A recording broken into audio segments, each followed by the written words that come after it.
It's such a pleasure to be standing here today. I am excited, I am nervous, I am overwhelmed, I am filled with gratitude, I am emotional, I am happy, I am grateful.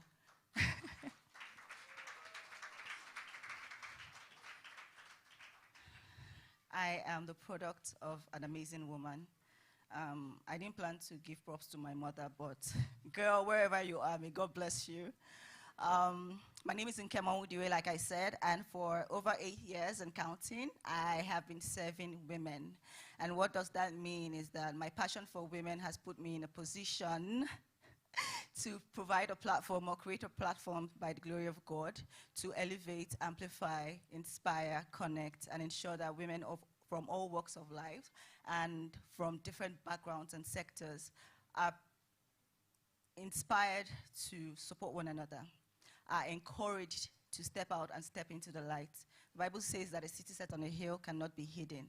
And the only way that you can really project and put yourself out there is if someone encourages you or if you can encourage yourself.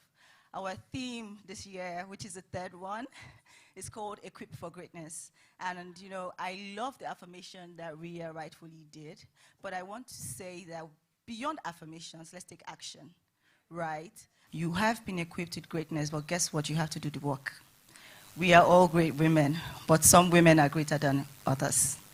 What is the difference? The decision to do more, the decision to apply yourself, the decision to take a step and be here today. So thank you so much, everyone, for being here. We have so much to learn. This is not to tick boxes. This has been very much intentionally, prayerfully, committedly, and every otherly, you know, curatedly put together to ensure that every one of you here leave transformed. You came as a great woman. You are living as an even greater woman to impact more lives, to be of greater value, and to shine unapologetically. I am so grateful for having you here. Thank you so much for the third time. God bless you. Have a lovely day. Thank you so much. Please, let's give her a round of applause till she sits down. We can do it.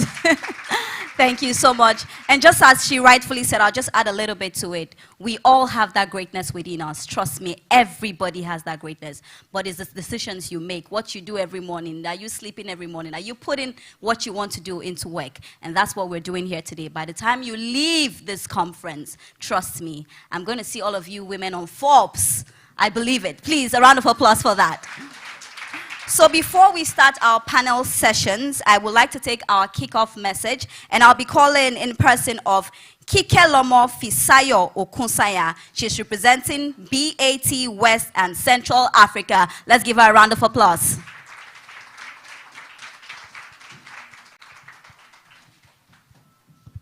Thank you.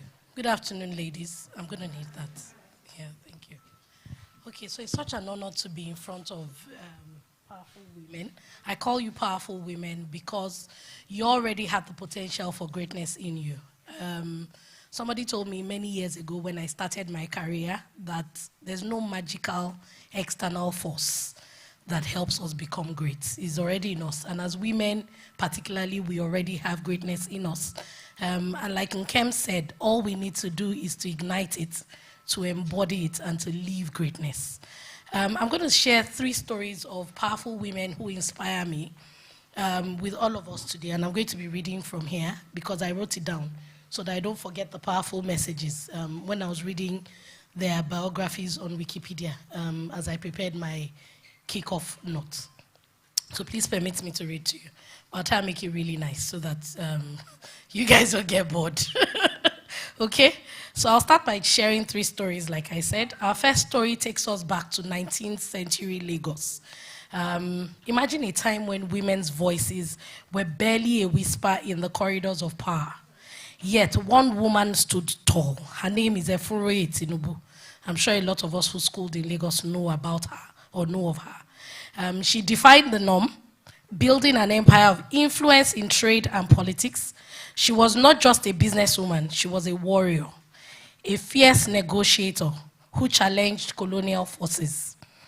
What equipped her for greatness? I think 3 things: courage, tenacity, and vision. She knew that greatness didn't ask for permission, so she demanded it. And I think Nkem said something about acting. She demanded it because nobody brings greatness to you. You have to go make it happen, right? The second example, sorry, I need to push this down. So the second example I'd like to share is Margaret Ekpo. She was a fashion icon. She's somebody who inspires me a lot because she chose to be authentic. In my career and in my professional life, usually I'm not the norm. I'm very dressed like a female today, but that's not how I usually dress, you know. And Margaret Ekpo is such an inspiration because she dared to be her. Okay, so she was a fashion icon, a political activist, a force to be reckoned with. In a world that tried to box her in, she used her unique style to make bold statements while mobilizing thousands of women to fight for their political rights. Margaret Ekpo didn't wait for opportunities to come her way. She created them. What equipped her for greatness? I said it before, authenticity. You know, she embraced her uniqueness and she used it as her strength. She didn't try to fit into, you know, the narrative of what a great woman should look like. She created it for herself. Let's fast forward to Nigeria's independent movement. How many of us have heard of Funmilayo Ransome Kuti? I mean, Netflix is doing a good job of reminding of us who she was. Okay? So her name is synonymous with women's rights. She was the first woman in Nigeria to drive a car. She fearlessly led protests, advocating for women's inclusion in decision-making. She faced arrests, threats, and even death, but she never wavered. What equipped her for greatness? A deep sense of justice and an unwavering belief in the power of her voice. She taught us that being equipped for greatness means never letting the world define the limits of our potential. What do these extraordinary women have in common? They weren't handed greatness. Nobody hands you greatness. They claimed it. They were equipped with passion, resilience, and an unshakable belief in their purpose. But here's the key. They did this not only for themselves, but the generations of women that followed. They paved the way for us. I was raised in a generation where the examples of CEOs I knew, and even principals, except for girls-only school, were men. You know, I'm sure it's not the norm today, but I see people nodding because they can relate, right? And even when I dared to dream, you know, I didn't really have the example to say I wanted to. Maybe I had one, you know. So they paved the way for us. And now the baton is in our hands to go make greatness. So as I look around the room, I see CEOs, future CEOs, I see inventors, I see dreamers, I see doers, I see people who are going to make change, right? I see greatness in this room. You have all the tools you need. You know, you're already equipped for greatness. Not tomorrow, not next year, but today. The only question is, what will you do with it? What will you do with the greatness that is in you? And as we embark on this journey together today, remember that greatness is not a destination.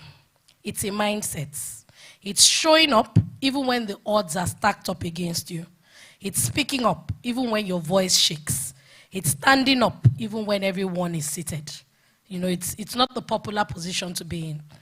So I leave you with this challenge. Dream boldly, act fearlessly. And when people ask, who do you think you are?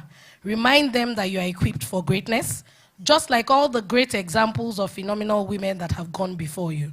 Together we are unstoppable. Let's make history. Thank you.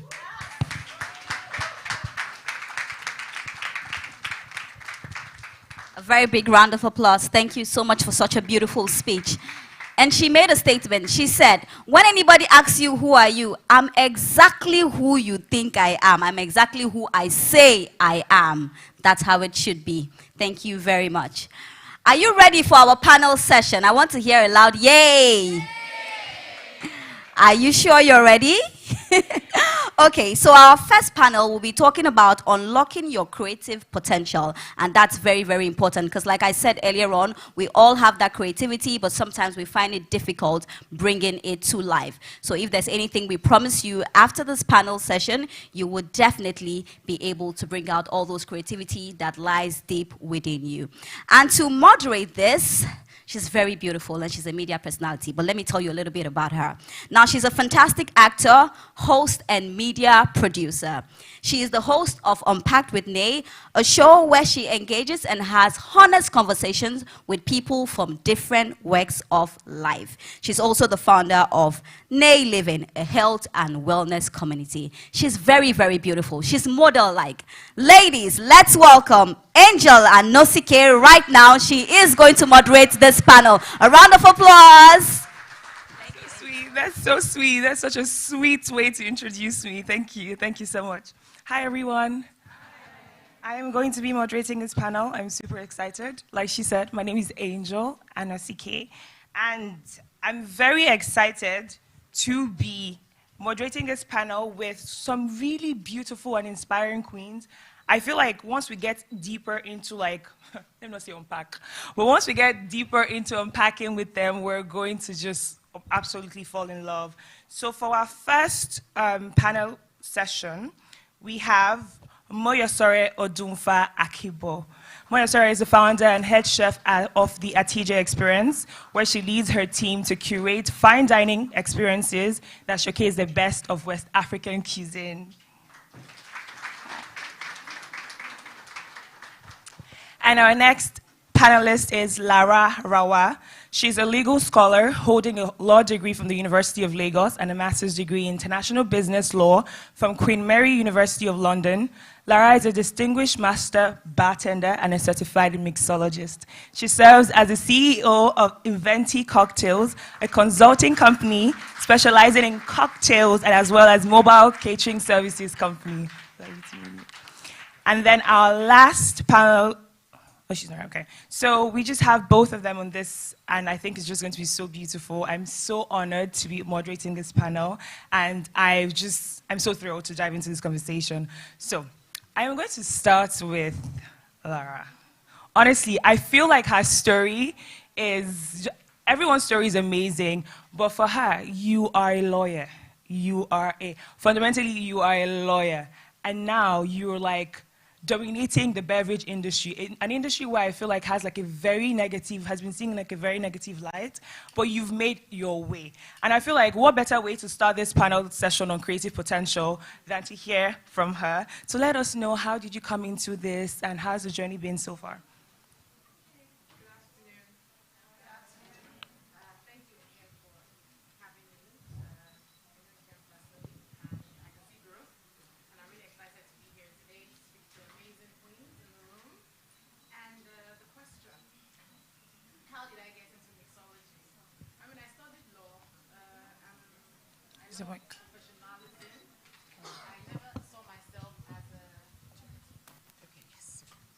Can you hear me now? Okay, yes. Okay, so I studied law. I have a master's degree in international business law, and I did not see myself as an entrepreneur at all. I saw myself as someone who would be in the corporate industry and would rise, above the ranks. That was how I saw myself. But then I worked in a company where my boss ensured that I was very versatile. So I worked in different departments. And at a point, I was made redundant because the company couldn't sell its products anymore. So I had to find something to do. And the best way to do that was to look at the skills that I'd acquired while I was working in the corporate industry. I love to drink cocktails. And so that was the first thing that popped up. I would love to be in the events industry. So I started out working as an events planner. But that was not enough because I would want a situation where, profit was coming in every week as opposed to any other month. So I decided to start making cocktails. So I got someone to help me out. I did not know how to make cocktails. I just got somebody to help me out. But then I realized that, I wasn't making any profit because maybe you get 100,000 naira and then they'll tell you need 80,000 naira to be able to execute the event. And luckily, I met a lady who said to me, if you really love it, then you need to chase that dream. So I went to get education, I went to get training, and then I came back. But that was not enough for me. I wanted to do more. So I did my research and came up with different ideas as to how to be relevant in the beverage industry. So that's my journey. I really like that. I love that so much. And I think that obviously when you know that you have a creative potential, right, there's a lot of work that has to go into strategy and thinking about what to do next. Yes. And that might mean getting further education like you did. As someone who had a law background, you had to go back and do more research. And for Moyo here, I feel like you're one person who has really done a lot of work in terms of, in terms of like studying, you're well traveled, you've just had a lot of experience, Western experience, and I know that you moved back 2020, or you decided to start at TJ in 2020. When you were moving back, right, what was your thought process like in terms of like coming back home and it's COVID, everyone is just looking for how to start their lives afresh and everything. Like, how was your mindset like when you were coming back home and just being someone who knew that I have this in me, but the world is going through a lot of things at the moment. How do I still like stay afloat during this time? So how's that process like? Thank you so much for that question, and thank you, Inkem. So lovely to see everyone in the room today. I wish I could tell you one deep story about 2020, but really I came home in 2020 because I wanted to be with family. It didn't have much to do with my work. And I actually found myself very lost during that time, and I had to ask myself, okay, what do I want to do? That's a deep story right there. And that for me was where the connection was made, because I studied culinary arts, in an international fashion, and worked in Europe, in Abu Dhabi, and I didn't see myself in any of that. And moving back to Nigeria, I started working at a test kitchen that showed me how to translate Nigerian food into fine dining. That can give you a cracker and you taste egusi soup. Because so I can give you egusi and you make ice cream. Yes, why not? That you can really translate the flavors of cuisine into anything. And so for me, that was the time when I got to really see my purpose, see how I could translate what I had learned into who I want to be. And I think that made the big difference. Atija came a little bit later, kind of 2022, but that was really the beginning of the journey. Yeah. Okay, so she's very family-oriented, but there's one, our last panelist is right here at the moment, and I think she's someone who, amidst all the work that she's doing, she's super talented, family-oriented. She is the founder of Mimi Castle, a premium brand for the ladies. Please let's welcome Mrs. Chima Castle.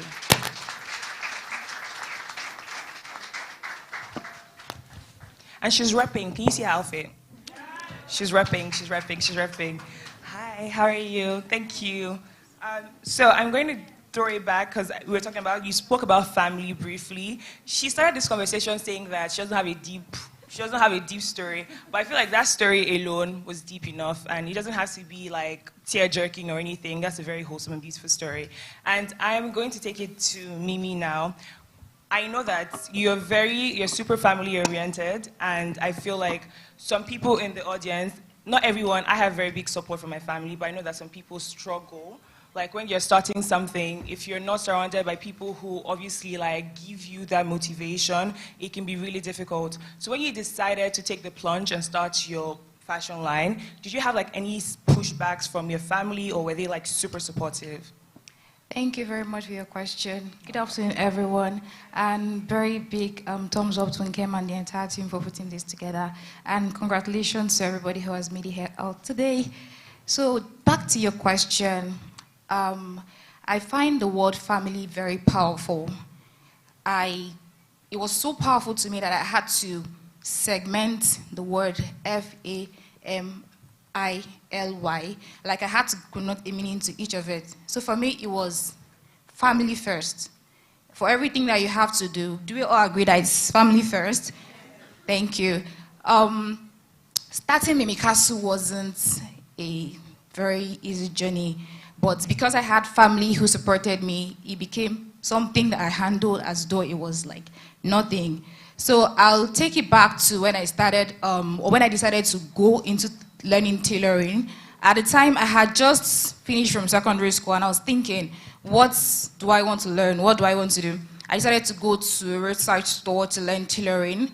And from the moment I made a decision to go into that path, I literally had my family support me.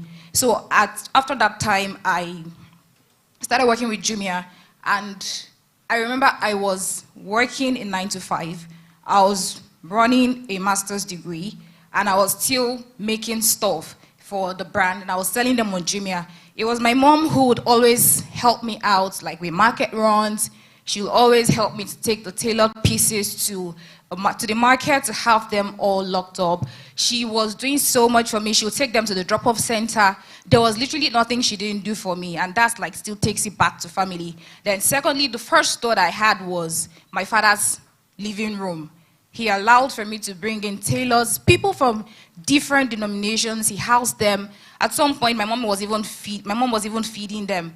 So that's still on the part of family. Now, after that, I realized that, okay, there's so much that I can actually do from here. So what I decided to do was, okay, let's go fully into this. And at the time I decided to resign from Jumia to go fully into fashion, I had their support all the way.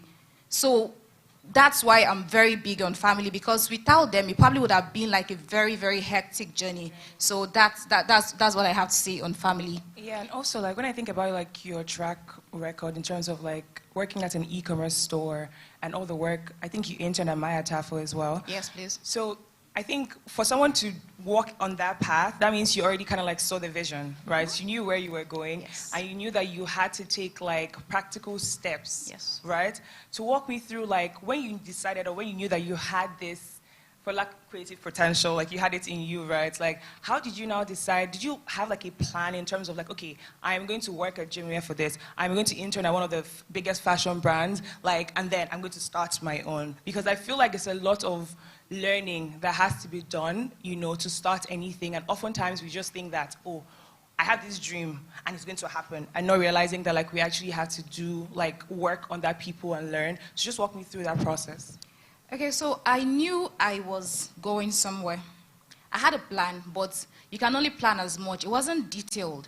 So at the time I had worked for like 4 years with Jumia, I decided, okay, I'm not sure I want to continue on this path, because for me, I'm not growing here. And I think I can actually do so much more with my time, with my creativity, with my mind. And I decided to take it a step forward. I planned towards my exit from Jumia. What I did was, I took a 3 months unpaid leave to go study fashion in a fashion school. Again, just to add to the knowledge I already have. Then afterwards, I decided to resign.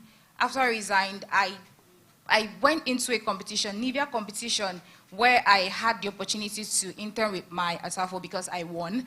And after the internship, I proceeded to open my first store. I shared a store with my friend who was also into hair. She was selling hair at the time. So I went through all of those stages until eventually I could stand on my own. So there was no precise plan. Everything just happened. But for every time, I was going back to the drawing board.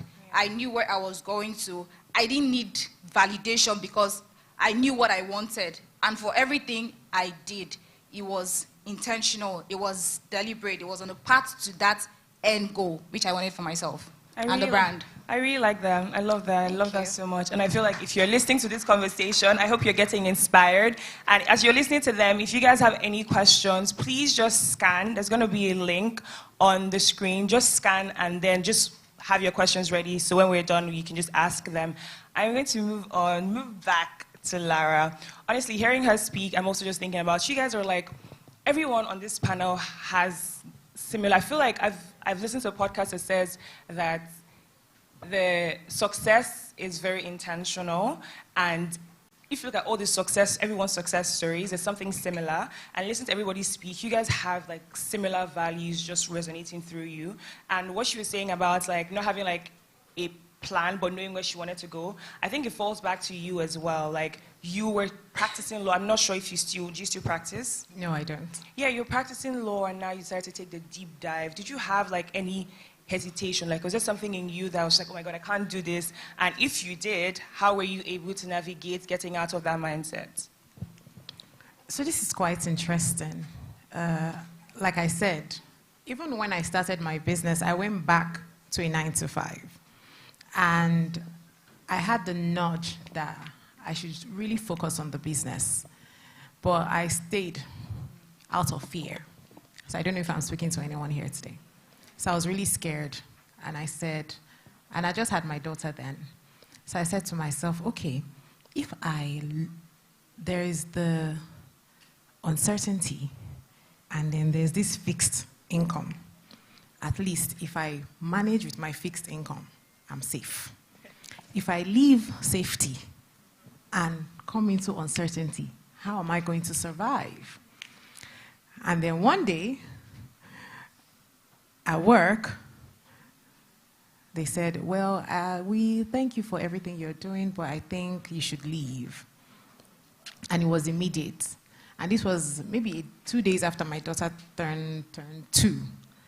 So I ran into the bathroom. And my friend still reminded me about the story yesterday. And I started crying and I called everyone, my support system. And I was like, oh my God, I've just been fired. What am I going to do? Not because I did anything wrong, but because the company was downsizing. And they wanted to keep some certain people.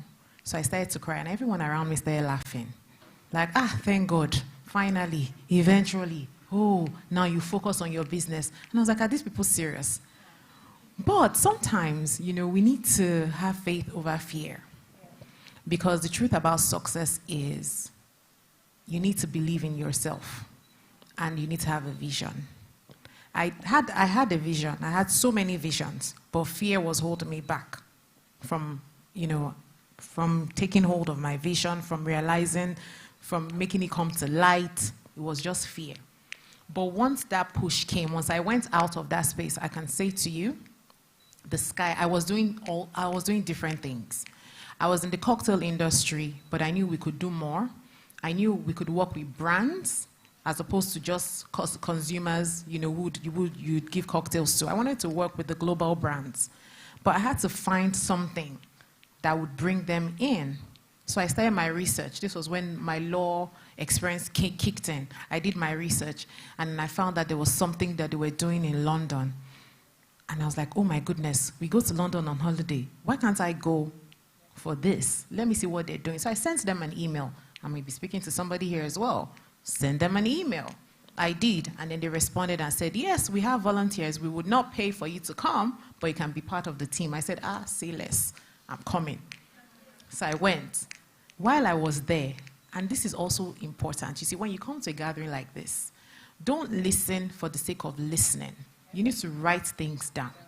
And as I speak or anyone speaks, start ticking what resonates with you. And when you leave here, don't just close the book. Start working at it. Trust me, my platform, Lagos Cocktail Week, will be 10 years next month. When I had the vision, I had that vision. I knew what I saw it. I saw a big room that had all the brands gathered. And we had training, we had people coming from out of the country, we had consumers enjoying. It was a platform. When I had that dream, brands were not doing things together.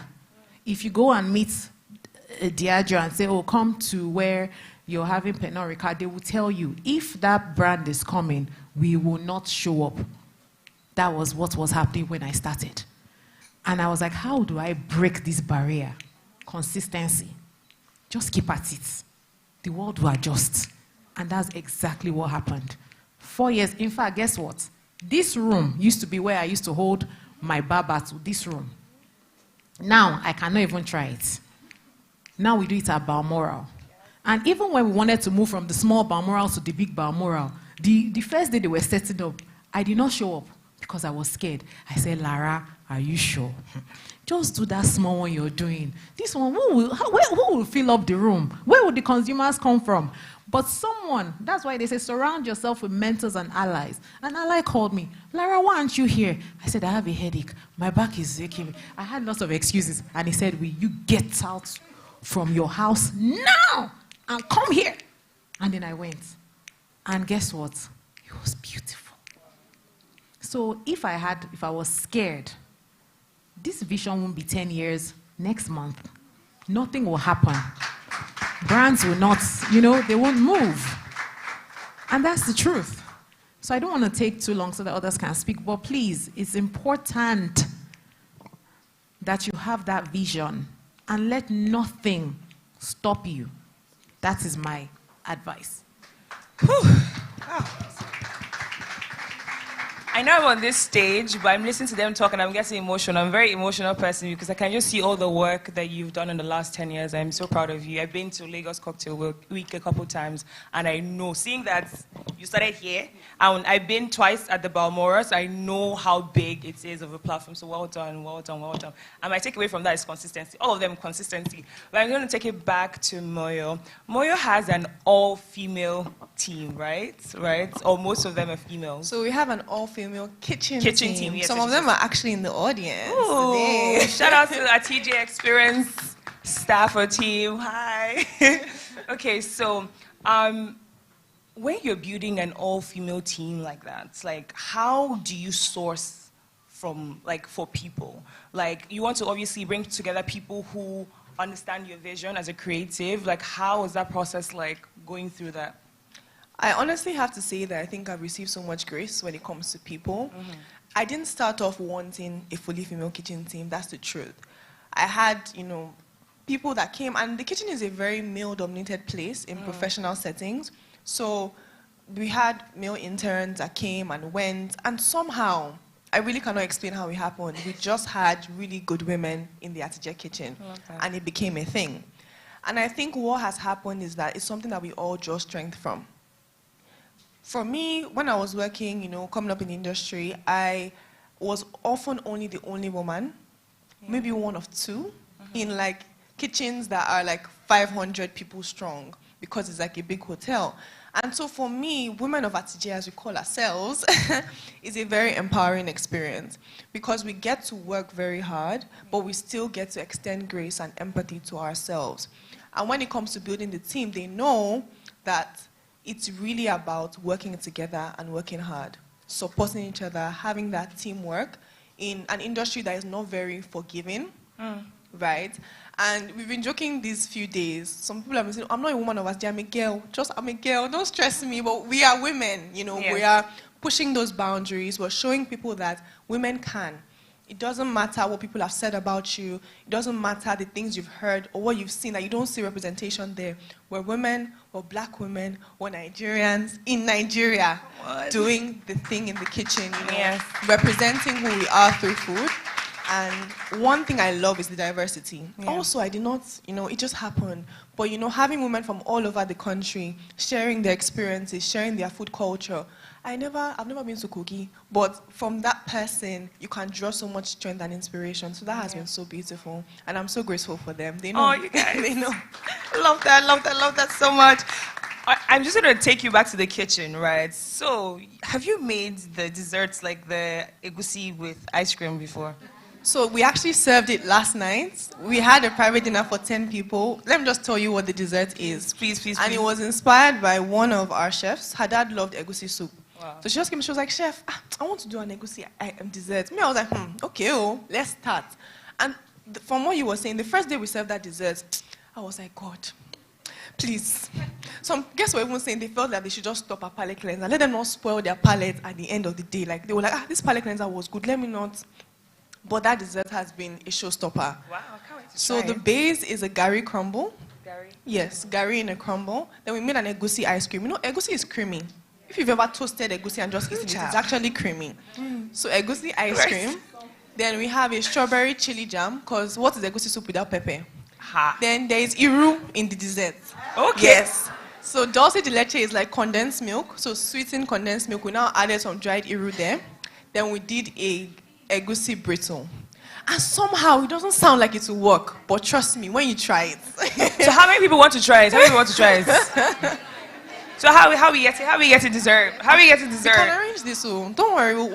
We have talk. to do it. We have to do it. That's amazing, honestly. Like when I saw that, I'm like, how? Like, I'm very adventurous with food, but how? Okay, so Mimi, I'm gonna ask you this, right? Like, as someone who's been working in the creative and fashion industry for a really long time, what is a soft skill that you think that people often, would I say, underrate or overlook? Like, what do you think is a soft skill that people don't talk about enough in the industry or as a creative? So the creative industry is a very vast one. We have new talents coming up every single day. So for soft skills, these are some of the things that stand you out and they're more like determining factors as to whether it will be a success or a failure. I'm not going to mention one of them because, to be honest, there are actually a lot of them, but I'm just going to mention a few. So first of all, never underestimate the power of please, thank you, and I'm sorry. Never to be underestimated. You never know what a simple thank you will do for you. The door it will open for you. You never know what an apology can change or adjust. So I'll just give you a quick story about how I got my junior job. I applied and I went through the stages. It got to the point where I was supposed to sell over the call, which was like a prerequisite for you to be hired. And they told me I couldn't sell. I knew I could sell.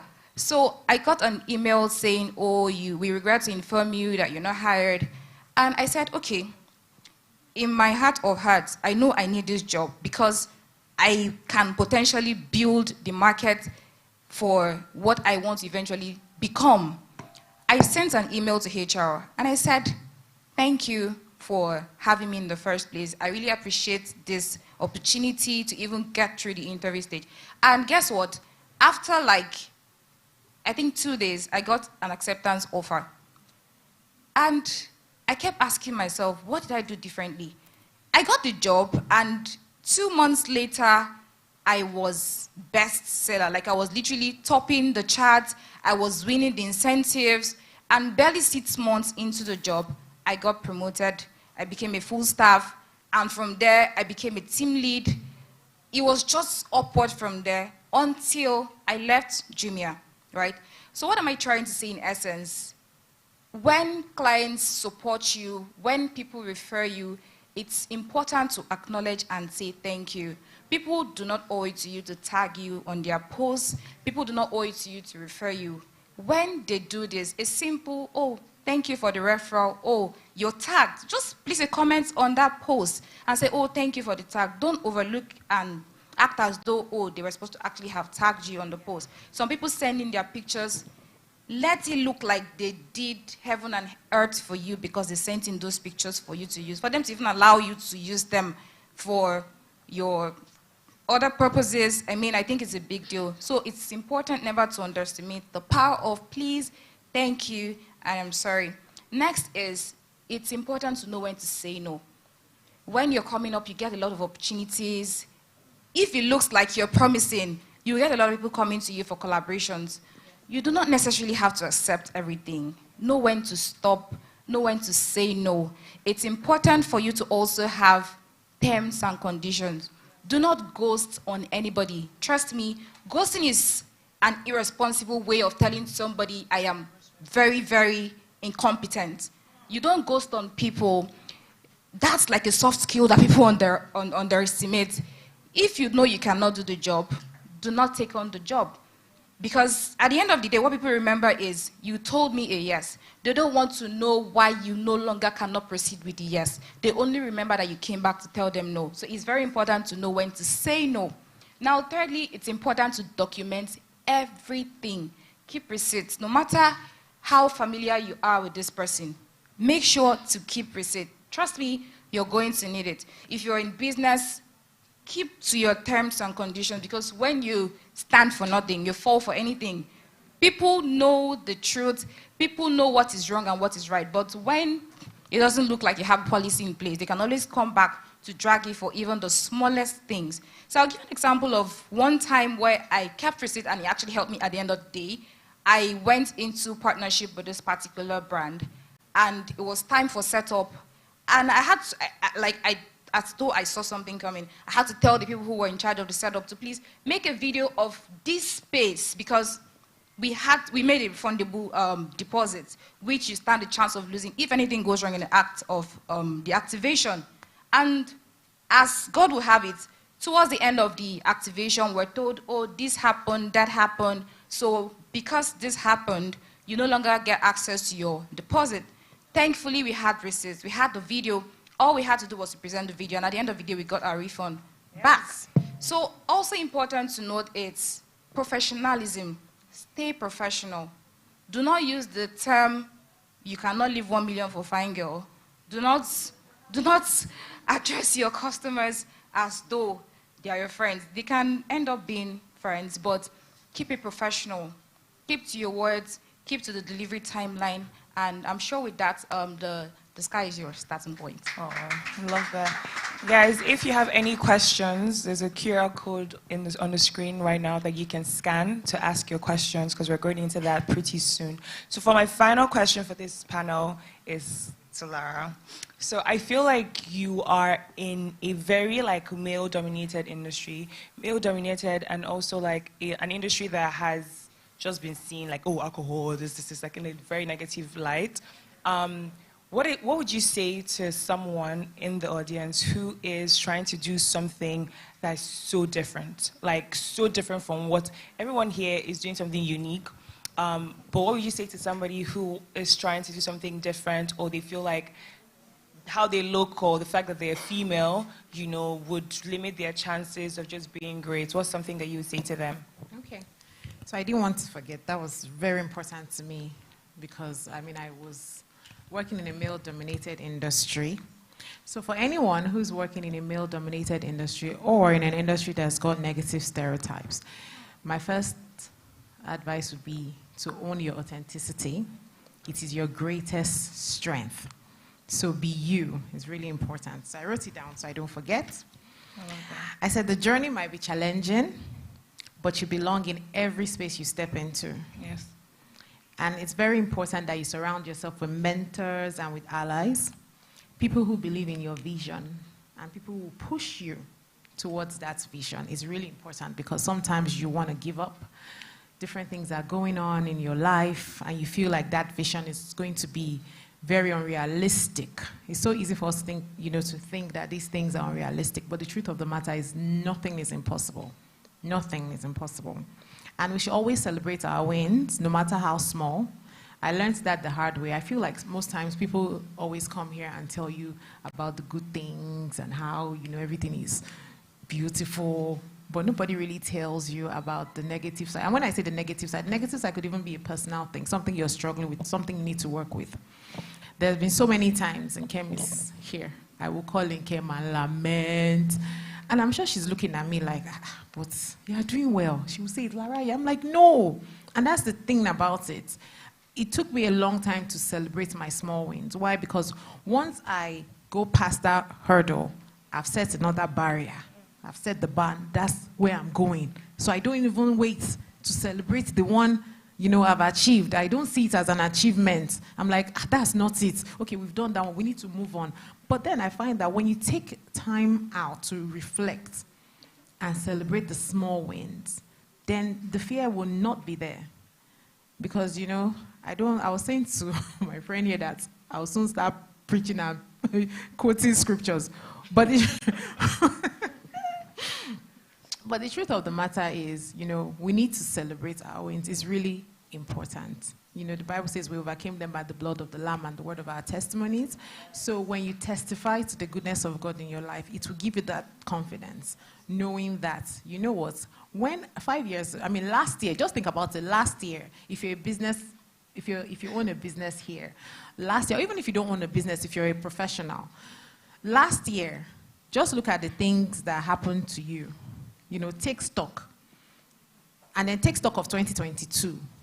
Did you do better in 2023 than 2022? I can't hear. Did you do better? So now this is 2024. It may look right now like things are not happening because it happens. You feel like things are not happening. I said this year, I set my goals. You wrote all those things down. And you feel like it hasn't happened. The truth of the matter is, it can still happen. Yes. And the only person that can stop it from happening is you. Because as a man thinks in his heart, so easy. So why don't you just think success? Change your mindset. Focus on the things that are good. I was listening on a platform last week, and the lady said, why is it that it's easy for us to think of negative things? Do you know sometimes your mind will think of the worst thing that can happen to you in this life? It happens to me too. If you can, why can't you think of the greatest thing that can happen to you? Why? So that's how we should reason. So when that negative thing is coming to say, look, those goals that you wrote down, you cannot achieve it, let the other one say, but you can surpass those goals. You know, so that is it. So I think it's our mindset is really important. Even if the economy is saying something else, we know that we are not of this economy. The economy is just happening. We are going to function. And it says that change happens because of people like you. People who have the courage. So that's what you need, the courage. It's not easy, but find it. If you're surrounding yourselves with friends who pull you down, then leave them and find people who bring you up. It's simple. You know, you need that courage to break through boundaries, to reimagine the rules, to keep pushing, to keep growing, and trust that you're creating something that others will look up to one day. That's what I'm going to say to you. So please, it starts from the mind. So let's change our mindset. It's very important. Thank you.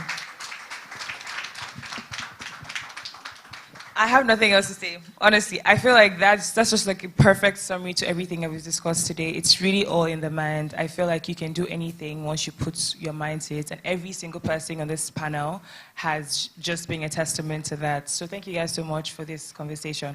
I wish we could continue to just talk, but we have a couple questions now, so I'm just kind of going to dive into that.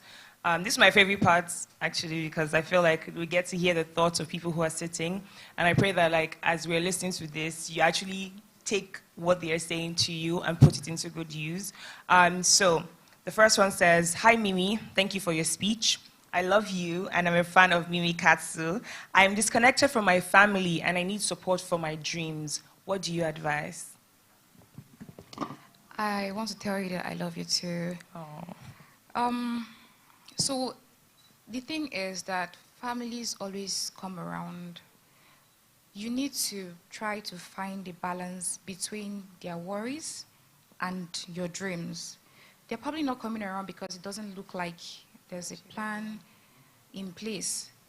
It's very easy to dream, but you need to show an evidence, right? So like myself, I had a lot of evidence to show. From the time I decided I was going into that tailoring store to start up learning. And the whole time, whenever there was like ASU strike, I went back to the same store to continue learning. They saw it from there that I was serious. I went to work in another company. I was still pursuing the same dream. There was another evidence that I was serious. From time to time, I broke down, but I didn't let it stop me. In fact, there was one time, because I had so much to do, going to school, working, having to make clothes, meet up targets, I constantly broke down, but that didn't stop me from pursuing my dream. Same thing with when I resigned and decided, okay, you know what, I want to face this business squarely. At some point, they will have doubts. Because they have doubts does not mean that they don't care about your dreams. I think they're just being concerned because they're family. Families constantly look out for us, no matter how I try to interpret it. To some extent or to a reasonable extent, they're just concerned people. So if you have a family who's a bit pushing back a bit about your dream, you just need to show them some more that it's more than they can actually see. Yeah. Put some efforts, and after a while, they'll align with your purpose and your dreams. Amen. Amen to that. I'm going to pass the next question. My time is up. But I'm going to pass the next question to Moyo. Someone says, "I'm still struggling in between knowing my goals, understanding my potential, and managing my skills. My question is, how do I manage my goals and visions?" Knowing my goals, understanding my potential, and managing my skills. Really like that. So I think that sometimes when you're in that place of confusion, the first place to start is honing your skills. I think sometimes we don't know how we want to leverage our potential because maybe we don't know enough about our skill. Because if I look back on my journey, there was a time when I really didn't know what I wanted to do, but that was because I hadn't come across it yet. So you might feel a dilemma, but you don't have to worry. Because as far as you keep consistently pursuing your skill, exposing yourself, maybe do some internships in places that are different from where you are right now. When you expose yourself in that way, you're likely to now come across something that, there's that light bulb moment that feels like, oh wow, this is me. So you might just not have discovered what is your thing yet because you've not done it yet. So be open. one thing I'll say is be open. One thing I learned from internships is how to be the new person. It can feel so uncomfortable, but after some time, you get used to it. There was a time when I was in a new kitchen almost every month, and I just felt like, oh God, I've just learned where everything is in this particular kitchen. So get used to being the new person. Put yourself out there, push the boundaries, and you will find where you're meant to be sooner rather than later. Yeah, I agree 100%. There are two questions that are a bit similar here, but I'm just going to throw it to Lara. So the first one says, hello, Lara. I understand the importance of friends, but 98% of the time, my friends get jealous and envious of me due to my rapid growth. What do you advise? And another one, can we relate? Yeah? Well, we can relate? Wow, that's a... So the second one, someone says, guys, sorry. Wow, this friendship question is really triggering for us. Sorry. So thank you, Lara. Your story is inspiring. You spoke on surrounding oneself with good support. How do you do that while trying to, guys, please, how do you do that while trying to avoid building a wrong narrative? I can't find the other one, but yeah, I think those two. I don't understand the second question. So she says, thank you, Lara. Your story is inspiring. You spoke on surrounding oneself with good support. How do you do that while trying to avoid building a wrong narrative? I guess it also just kind of like ties into the friendship part. Maybe if you want to surround yourself with someone and they feel like, oh, you're trying to farms or for lack of a better word type thing. Yeah. Okay, so the first part about friends. I think what I would like to say to the queen that asked the question is this. You need to have different compartments, boxes, yeah? You have friends that you party with. You have friends that you gist with, gossip. You have friends who you have similarities. Maybe you're married and that's why. You have friends in church or at the mosque where your spirituality connects, right? So you have different boxes. Then you have the older aunties who are not in competition with you, who have experience, who have seen life. You have that box. When it's time to party, you open the box with your party people. Hey, girl, you go and party. And then when it's time for spirituality, you know, you do things in church, you have those who you relate with. And then when you want proper advice, you speak to the auntie, right? But let me tell you, the greatest friend that will not gossip, that does not want your money, that is not envious of you, is God. And that's my advice, because we all go through it. But that place of prayer, fasting, asking God, you know, just being vulnerable and being yourself. And I don't want to say family, because some people don't have sisters, you understand? So I enjoy that. I have an older sister, I have a younger sister. When I want to say something that really hurts deep, and I know that the next person will not hear about it, I tell my sisters. Because I know that's where it ends, and they will tell me the truth. They're not in my social life, they're not in my spiritual, they're my blood. So if you have someone like that, if you have sisters, you better hold them tight. If you don't have, or you have brothers, it's okay. If you don't, just talk to God, because guess what? Everything just falls into place.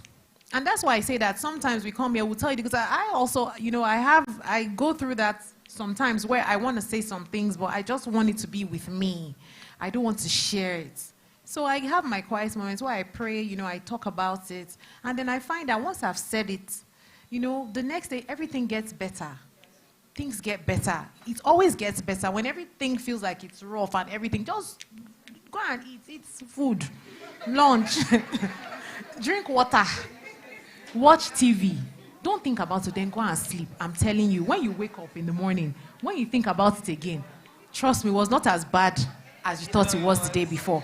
So your friends are not the problem. Friendship is not the problem. You are the problem. Your mouth, your mindset, that's the problem. So learn to bridle your tongue. It's not everything you have to tell everybody. Sometimes you're excited and you want to share. Tell yourself, calm down. let me wait first. Do you understand? Work on your plans. Because guess what? It's easy for people to derail you when you tell them. And don't blame them. Everyone is telling you from their own experiences. But my experience doesn't have to be your experience. That's how I see it. So when I want to do something, I just focus on where I'm going and learn to focus on your focus. Don't focus, just focus on where you're going. People will say things. That's one. That's where you're going. And I guess the same thing applies to the other lady that spoke about finding, navigating, like meeting people. Okay, navigating. Let me find it. Navigating meeting people to avoid. How do you want to do that while I'm trying to avoid building a wrong narrative? It's the same thing. It's the same thing. The boxes. Because if you're like Joseph, Joseph and the dreams, tell his brother, the dream is valid. But did they ask you to go and tell everybody that, I saw all of you, you bow down to me. So you are telling your friends your dream. And maybe she has been working on her own dream since. So she's not jealous. It's just a natural feeling. I've been working and then you're coming to tell me little. Sometimes all of us were guilty. Little jealousy, guilt. Some of us are better than the other. Some of us are able to manage it better. Some people are not able to manage it. So we can't just say, oh, we are different from every other person. So what is important is wisdom. Just have wisdom. Live a life, use wisdom. Bridle your tongue. Create boxes. Compartmentalize your friendships. And then your biggest box should be that God box. Then the other small, like that. And then the sky is the limit. Thank you. Thank you guys so much. Thank you so much for sending in your questions. Unfortunately, we're out of time, so we can't go through more questions. But thank you guys so much for being on this panel. I enjoyed having this conversation with you, and I learned so much. Like, I think it was Lara that said about when you're in spaces like this, don't just listen, but take notes. I can't write, but I have some things that once I sit down, I'm going to write them. But thank you. You guys are so inspiring, and I'm so honored to be on this panel with you. Thank you. Thank you so much.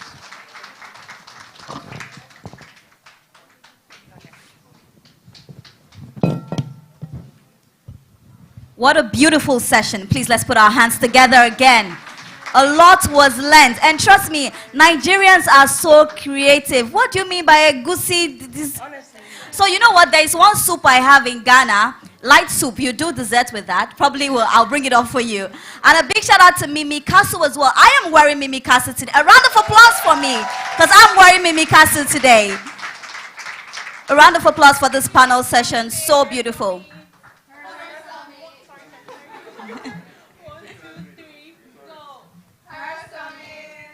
So beautiful ones, as you take your pictures, don't forget to tag us on Instagram, because we want to repost those beautiful pictures of you. So the handle is AHA Network. And also we have the hashtag. The hashtag is #EquipForGreatness, #HaSummit 2024. So please, when you're taking those beautiful pictures, do make sure that you are tagging our Instagram at Ha Network Online. All those pictures you take, we want to see it. So please make sure that you are tagging us. I'll go again. The handle is Ha Network Online. Thank you so much. Thank you so much. Okay, you want a picture with me? Okay, please come. I'm a celebrity. Let's go. Let's take a picture. So let's take a picture. Okay.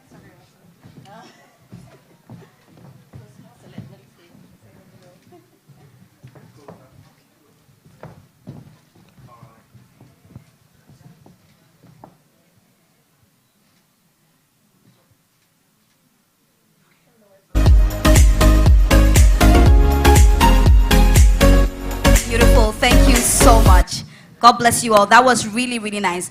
Wahala for who no day here today, oh. Wahala for the girls that are not here today, because the ones we have here today are definitely leaving here well equipped with that greatness. So right about now, I'm just quickly going to run to our next conversation. And our next one is not even like a panel. We're going to be having a conversation. But before we do that, let me just give a shout out to some of our sponsors. So BAT West and Central Africa, Nestle Pure Life, BodPay, Amon's Couch, Oloris, Missy Luxury, Georgia Coro Studios, Evercare, the Naya Kalu Foundation, Lavenia Beauty Limited, Witty Lee's Events Decors. Please, let's give Witty Lee's a round of applause, please. And also, a big shout out to, because they did the decor, so a big shout out to them. Are we ready for our next discussion? No, I'm not feeling the energy. Because I see the room is full now. Okay, so I didn't do this with you people that just came. So let's go. We are equipped for greatness. We are not tired. We're just getting started. We are equipped for greatness. Let me hear from this side. We are equipped for greatness. Who is winning Ghana Jollof today? I will know who is winning. I'm going to do it from the three sides. We are equipped for greatness. You will get, but I won't add shit up. We are equipped for greatness. Let's go. You will get Killy. Let's go. No, you people will not get. Do you think you can win everything all together? With the hot kasapreku. Let's go. I owe you all one. Thank you so much. So right about now, we're going to the second conversation, and we're going to be speaking on embracing diversity and inclusion in the workplace. Very, very important. I'm not going to speak a lot on this because she just knows everything. And let me tell you a little bit about her. Now, she's a seasoned public relations and communications consultant with over 10 years. I say 10. Not one, not two, 10 years in the experience. Now, she's an associate member of Nigerian Institute of Public Relations, as well as a member of Chartered Institute of Public Relations in London. She is the lead consultant at Nova Media and Communications. Beautiful ladies, my queens, let's give a round of applause for Adoha Injamanze. A round of applause for her. Thank you so much.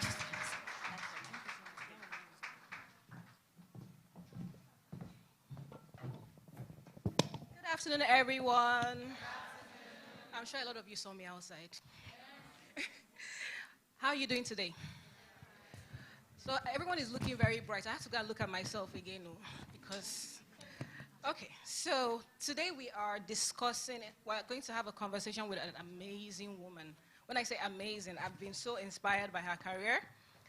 I've spoken to her before, and let me introduce Bola Olowo. She is a seasoned security professional who has dedicated her 14-year career in security to risk and crisis management, operations and supply chain security.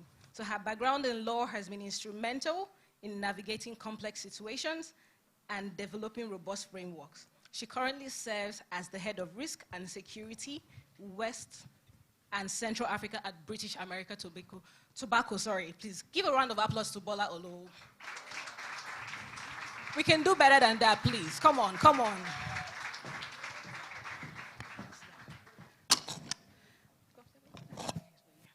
So, we good? So say hello to our beautiful ladies. Hello, everyone. Everyone looks so beautiful today. It's good to see you all.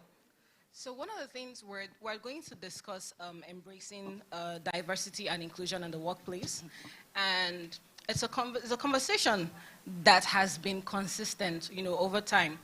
If everyone remembers, I know that we're getting close to Christmas, but remember the theme for this year's International Women's, it had to do with inclusion.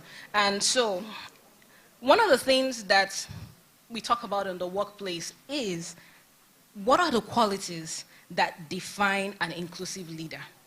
How can leaders cultivate these qualities as well if they don't have it? Okay. Hello, everyone, again.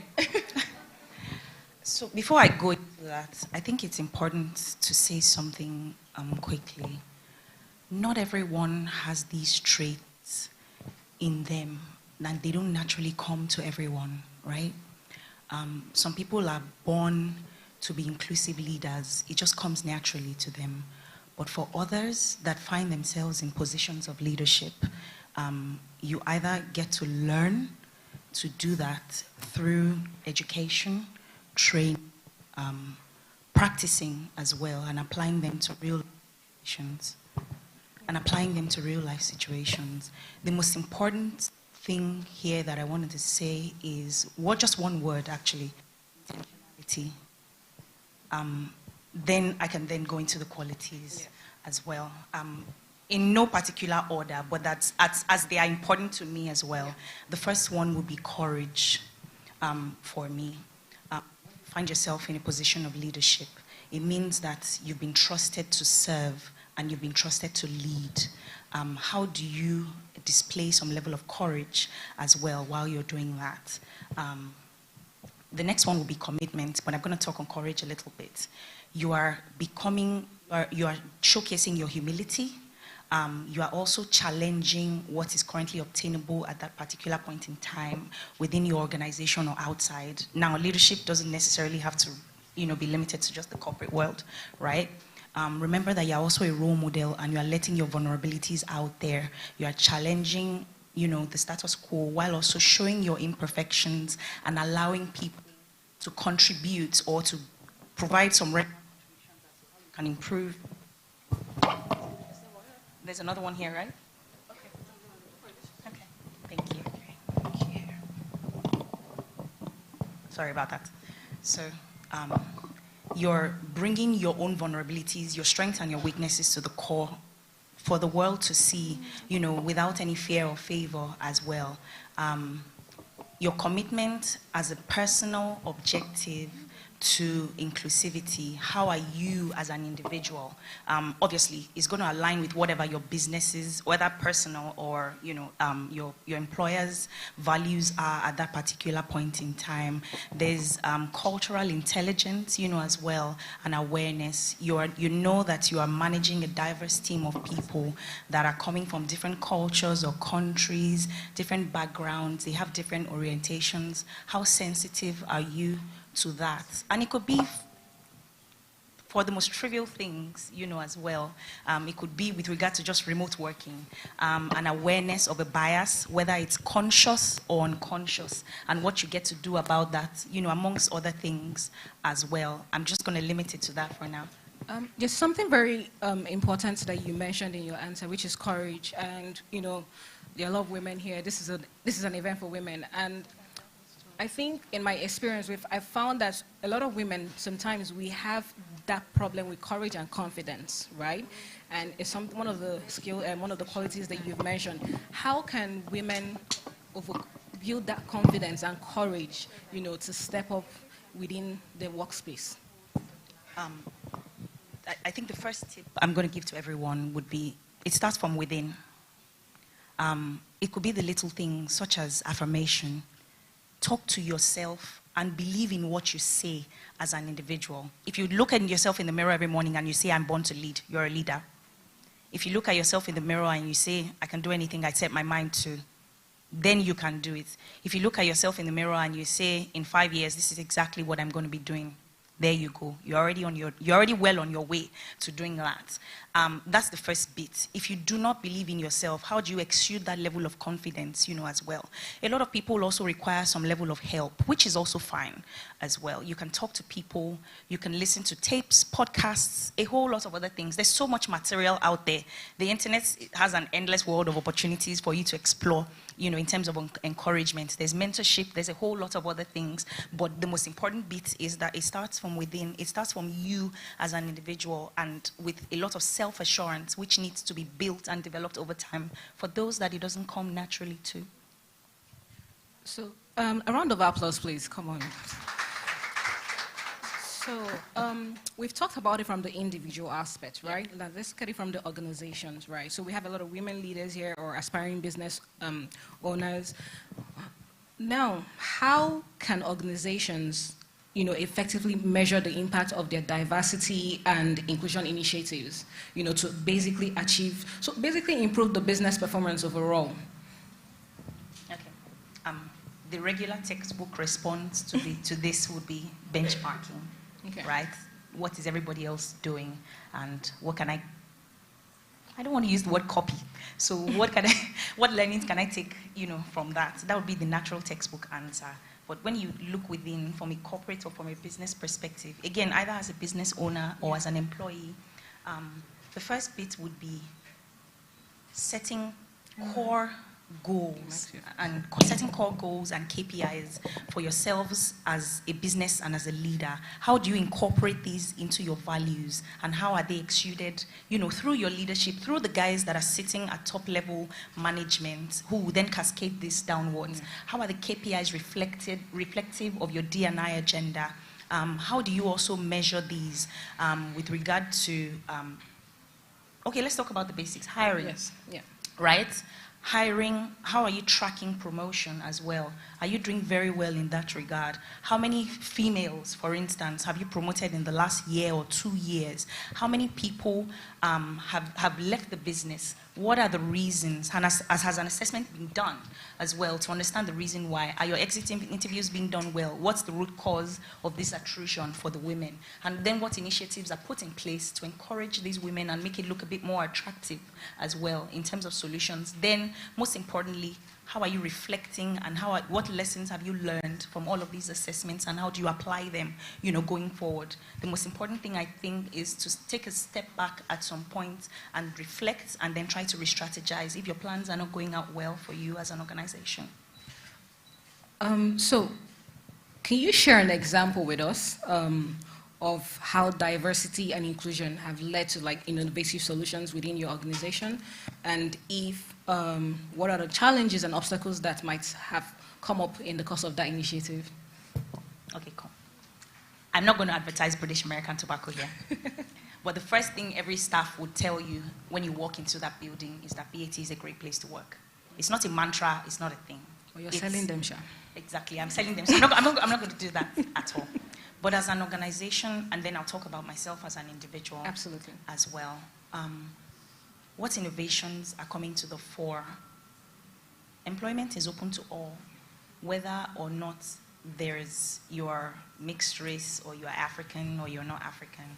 As long as you're the right fit for the role, you stand an equal chance just as everyone else does, right?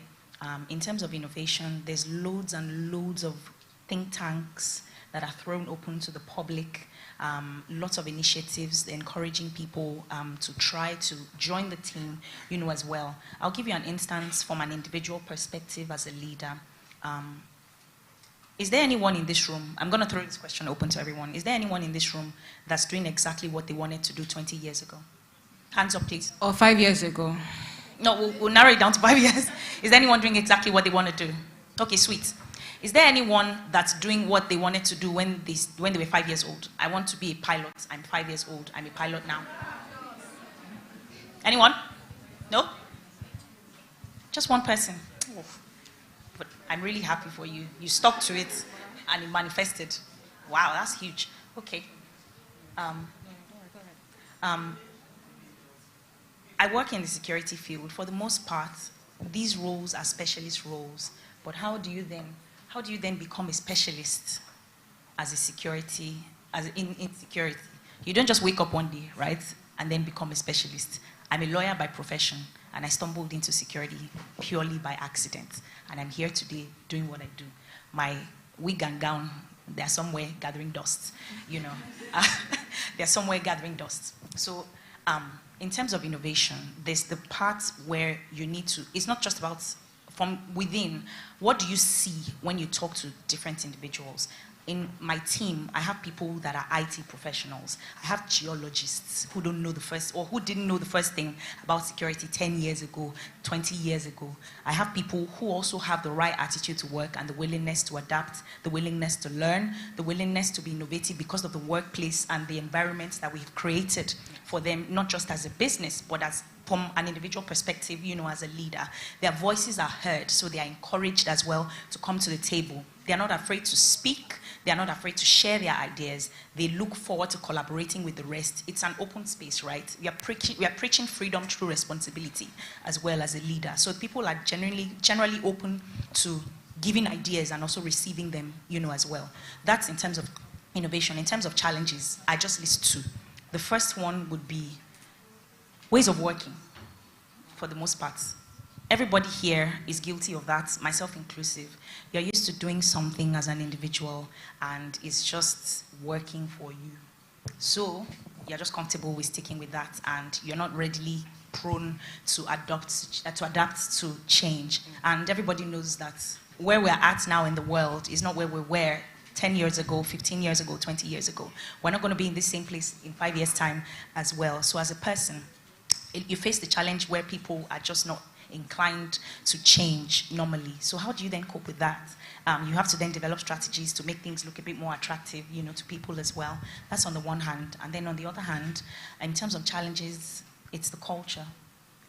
Especially, again, where you're in a position where you're managing a diverse team. How do you then introduce or get people to embrace inclusivity? How do you then spread the warmth as well, to everyone? Those are the two major challenges that I face as an individual, day in, day out. So just before we continue, please don't forget to scan the QR code if you have questions for our speaker, and then we'll take the questions, please. Thank you very much. Strategies. Let's talk strategies. Because we just highlighted, right? So let's talk strategies. Just give us one strategy that you think is absolutely important. So it doesn't matter what industry or sector, one strategy that is very important for every leader to implement in the workplace to just drive that inclusivity and diversity conversation. Just one. Okay. And I'll use myself as an example. I used to think of myself in my own space as the poster girl for D&I. I'm a lady working in an industry where women feared to tread, beg your pardon. Things have changed now. What do you then do to bring your skill set to the core? How do you then, the most important thing for me at that particular point in time, because I had a cycle every single time. I'd do a job, and especially when I was in private security, right? A lot of clients would come in, and once they say, oh, we'd like to speak to Bola, the person we've been chatting with on Skype, for the past couple of weeks, we'd like to give you a job. And then I say, oh yeah, this is she, and they look at me and they say, okay, we'll get back to you in a bit. That look already says, I've lost a client, right? How do you then get people to believe in what you do? What is your brand, as an individual, and how is that seen in the first 2 seconds after people speak with you or before you open your mouth as a person? That's on the one hand. On the other hand, how do you improve your visibility in your immediate environment? My first day in BAT, for instance, everybody came downstairs to my floor because they wanted to see the woman that they had hired in security. Initially, I thought it was cute. And then later, it got irritating to me because I then said, so you've never had a woman? Ever? And they said, no, we've never. You're the first hire doing what you're doing. And I said, okay, that definitely has to change, because how do you then make security attractive to the women? For the other women that are in different industries, and I salute whoever it is that's in this room that's doing that, you need to get your flowers.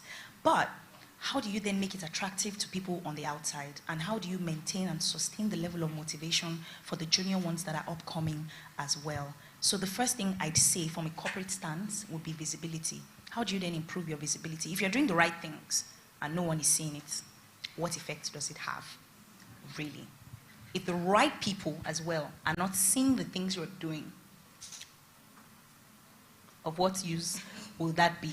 A lot of people coin and call them different names. You're being political, you don't necessarily have to do that to rise to the top or to be successful. But you have to have a core plan. You don't necessarily have to stick to it. You have a right to go back to the drawing board as many times as possible if it's not working. But again, I'd start from the basics, which would be visibility in the first instance. That's as an individual, right? But as a leader, another important one would be collaboration. You're working with people I have people that speak different languages, for instance. How do you then bring everyone together into a room and get them to work on one project if there's no element of collaboration, if they don't have the right attitude, as well, if they don't look at you with that element of regard, if they don't feel respected as well, or if they don't see the self-respect, in you? That's pretty much it. Just a round of applause, please. Come on, guys. Thank you so much for that lovely answer. Two things were absolutely very critical to me. You talked about visibility.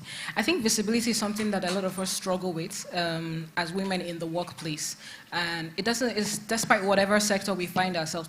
How would you encourage the young ladies, even the mid-level business executives here, to work on their visibility and just get it to the point where people start noticing them for the fantastic work that they're doing?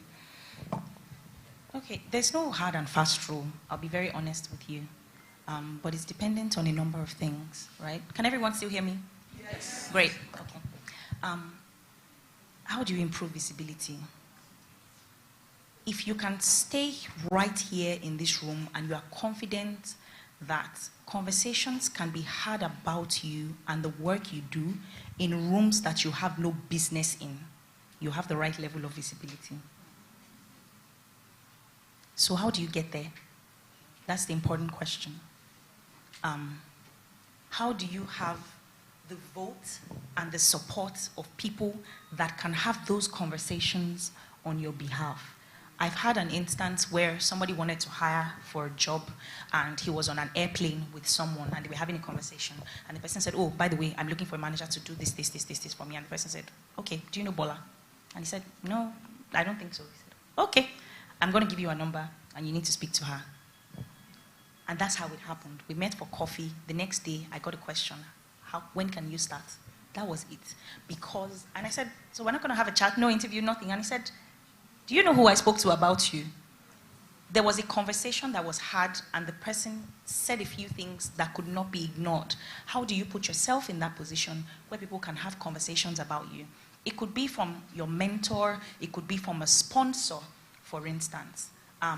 Anyone here in this room that does not have either of those, now is the time. It's never too late.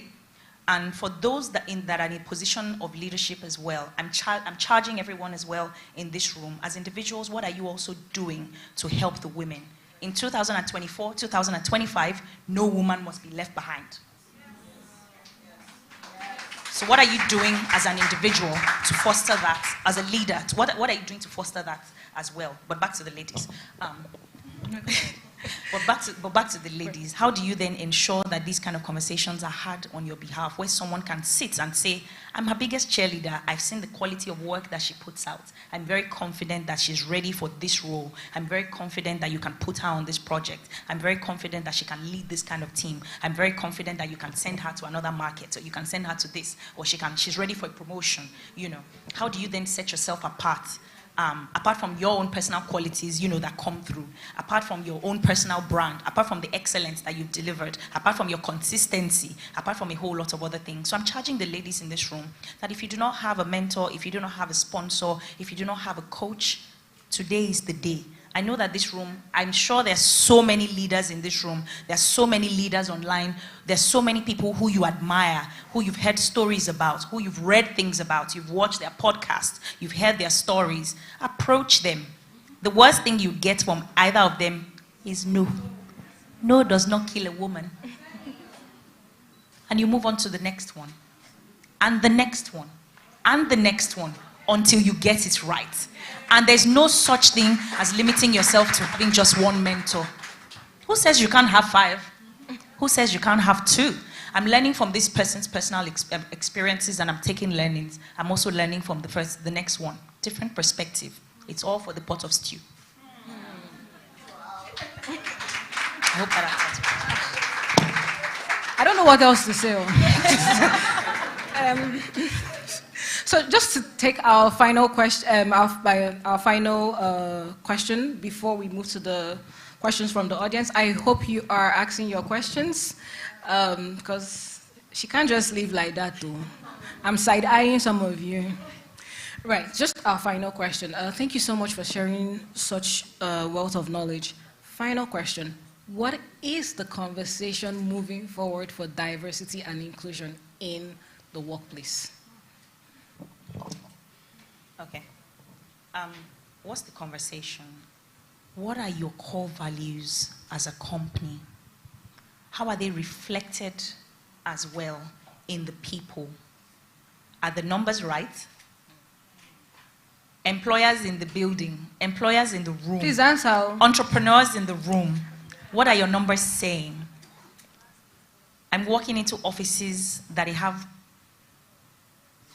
male or female dominated members of their teams.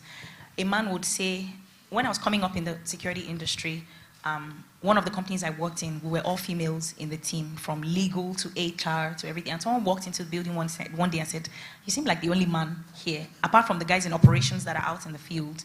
Why do you have just women here? And his response stunned me. This was about 14 years ago. And he said,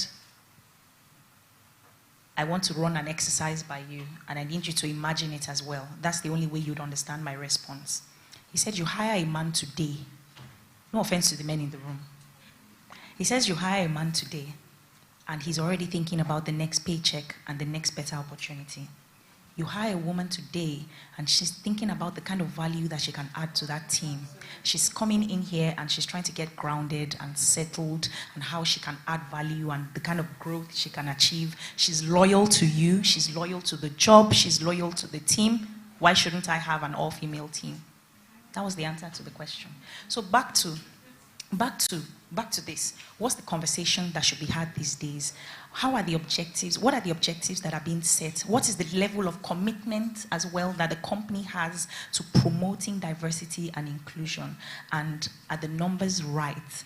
Are they speaking for themselves? How is your business attractive to the world, as well? What learnings are you taking from your mistakes? What is the level of reflection? How are you feeling the pulse in your team as well? What feedback are you taking from the people? Because it's one thing for you to think that you're doing the right things, is another thing for the feedback to reflect that. Are you taking learnings from the guys as well? What are they saying? Do you have an open mind? Are you susceptible to change? Are you willing to learn from the other side of the table as well, not just dish out instructions to people? That's the conversation that is being had and should be amplified going forward. Please, just a round of applause. So you see, when I was introducing Bola, I said she's amazing because, as far as I'm concerned, Bola deserves a masterclass of her own. So just moving to the Q&A session, I have a question. And hi, Bola, what advice can you give someone that wants to transition from a career in sales and marketing into security and risk management? Okay. A couple of minutes ago, I said I stumbled into security by accident. I decided to take a break from law because it wasn't paying the bills at the time. It wasn't paying the bills at the time, and I didn't really know what I wanted to do because I wanted to be a lawyer my entire life, and I refused to settle for anything else. I absolutely refused. Then when I got into it, then I said, so this is it. There's nothing else. And it got boring really quick because I also realized that the same challenges that everybody faces in the industry was what I was facing as well. You see those old people, they are not going to step down, or they were not willing to step down. And I'm not going to wait around for 10 years for somebody to croak before I then move upwards. So I then decided to take a break. And I started small, irrespective of where you are or what you're doing. If you say, oh, I'm a leader here, I cannot settle for less, please be humble. Please be humble. If not, life will humble you. So irrespective of the field you're crossing, whether it's sales, whether it's manufacturing, whether it's engineering, doesn't matter. Like I said, I have people in my team that I don't have one single person in my team that studied risk management or criminology. There's not one. Isn't that just wild? There's not one person. And it starts again with you and the decision. If it's something you actually enjoy, be open to learning. Everybody here that says that they know everything, avoid them. Everybody that says that they have the answers to everything, avoid them too. Because you need to be, apart from the confidence, as well, you're wandering into a new field, or you want to wander into a new field. It's like people that walk away from their professions and they start doing other things like makeup or cooking or delivery services or a whole lot of other things, and they say, oh, I left my corporate job, my 9 to 5, and I started doing anything else. Over time, if you talk to those people now, 10 years down the line, they have no regrets, but you have to be ready to take the plunge. So it's up to you. On the first instance, what level of research are you doing? Who are you speaking to? What does your network look like as well? Because things have got to change. If I'm sitting around and saying, oh, I just want to talk to lawyers and I'm in the security industry, am I helping myself? Exactly. So there's a lot of things that have to change. You don't necessarily have to have a solid plan because you're walking into something that's entirely new to you. But speak to people. Do not be afraid of embracing new opportunities that come your way. Be purposeful, about that. And the world is your oyster. So, thank you guys. So, we have a question from Dr. Zara. Can you speak about your influences from early childhood and what shaped your career trajectory the most, and what prepared you for the leadership role that you have today? Hello, Dr. Zara. Motivations from childhood. I've naturally always been a bold person, but I'm also a closet introvert. I think those two things, for me as an individual, helped shape my trajectory. I'd always been that person that wanted, when I want something, I don't settle. I just go for it.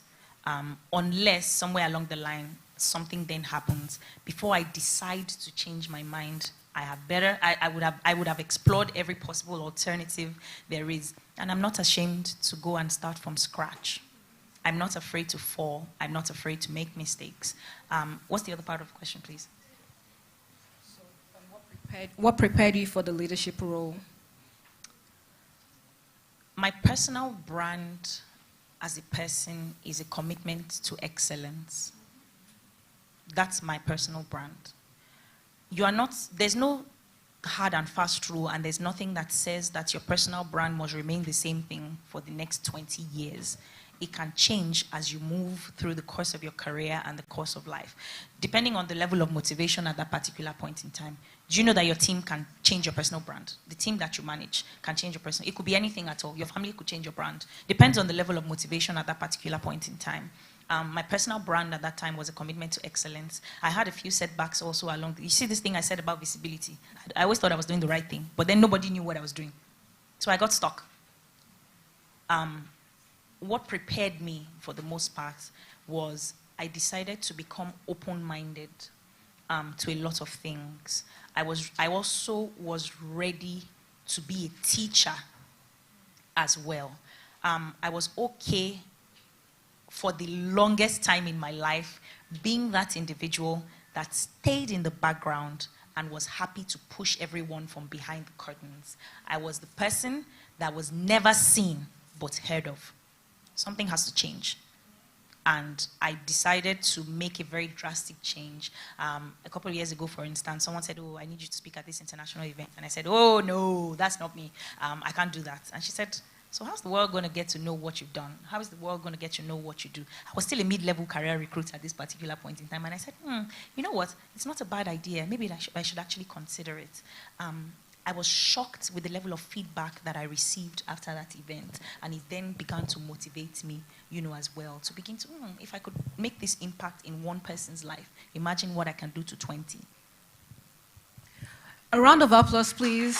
Thank you so much. Please, another round of applause for our speaker, Bola Olowo, the head, apologies. Ria, you're stressing me. So she's the head of Risk and Security West and Central Africa at BAT. Please, a round of applause. Please, while we're here at her summit, please, like she said, network, meet this women. So let's do pictures quickly. And also, if you're asking questions and your questions are not being answered on stage, not to worry, we got you covered. So Her Network Online, like I told you, the Instagram is at Her Network Online. We'll get to answer all those questions. So please don't feel left out if you ask the question and it's not being answered on stage. We got you covered. We love you. So we'll definitely be answering those questions. So let's just do pictures quickly. So moving on. Okay, I think I need to be Pat. Quickly, let me just be Pat.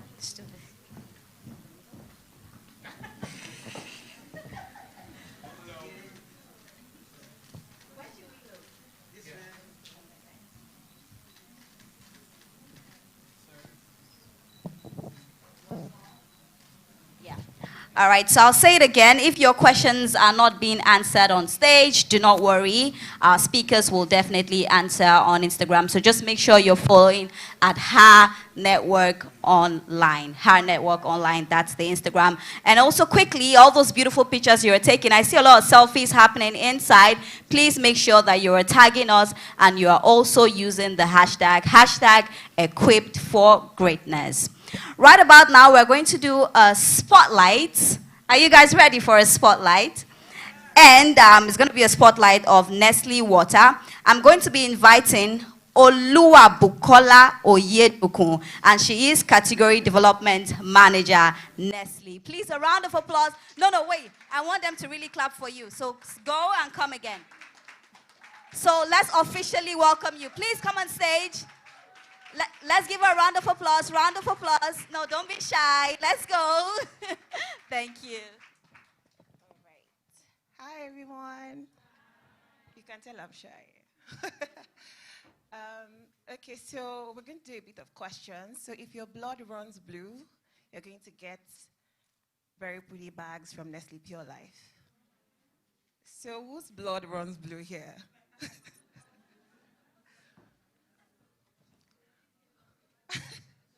Hi, where are my gorgeous ladies?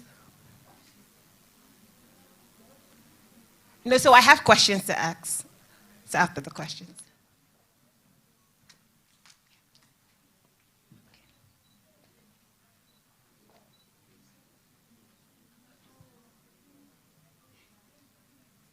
If you drink Nestle Pure Life, can I just see a show of hand?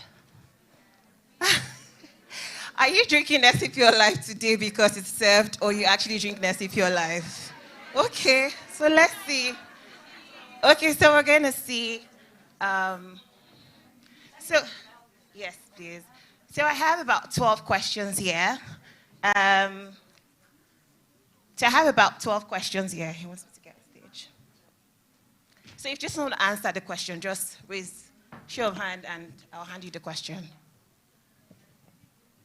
Anybody who wants to go for it? Yes, please come.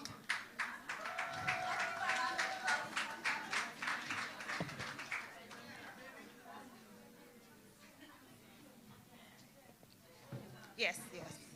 So just pick any of the questions. What does it say?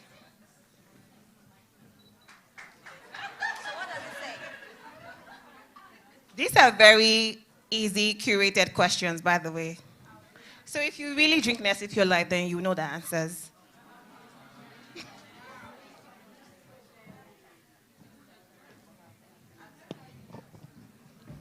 Okay, so Hello. For time's sake, we might have to move on to the next person, if you don't. Okay. A part of me wants to say it's in. Okay, the question is, what year was Nestle Pure Life first introduced? A part of me wants to say 1862. A part of me also wants to say 1962. So I'm not sure. That's like when Nigeria was birthed, no? Pick one. Let's go. Okay, let me go with 1972. No, wrong answer. Next. So let's have someone. So let's have the next person. Yes. No, you can't answer it. So quick, let's do this. Let's have someone. Not Okay. the age of AI. I know. I know, right? Okay. Okay, so. If you're bold, if you're confident, just come, pick a question. Okay, you have to drink. The question is, how many bottles of LPL do you have to drink to meet up the required 2 liters daily consumption? That's 4 bottles. 4 bottles of what? Of Nestle bottled water. Of what? Which of the SKU? Please, let's listen. Which of the, I didn't get that. Variant. Okay, Just- which of the sizes? 75. Sorry, next time. Okay, so you have Thank this. you. So are we having someone again? Do we have a bold lady that wants to try? Okay, someone is coming. So if you just want to try, just please come up so that we can. Yes, please.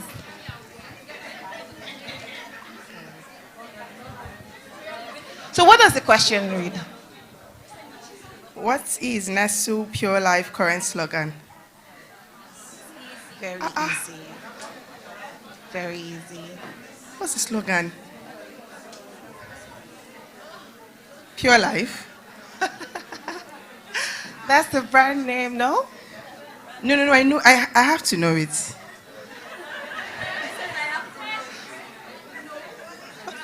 I'll try to see if it's on the screen, but it's not. Okay. No, I can't believe I don't know this. Okay, I'm so sorry. Next person, Let's have please. someone else. Can we make it quick, please? Let's do this quickly. There you go. One house, please. One house, please, as we do this quickly. Let's go. The question. How many purification steps does Nestle Pure Life go through? Very easy. Very easy. Questions. 7. No. Okay. So let me have the next person. Next person. Okay, you know what? For this answer, if there's someone in the audience that knows One this, house, please. quickly, how many steps does our purification process go through? Okay. Correct?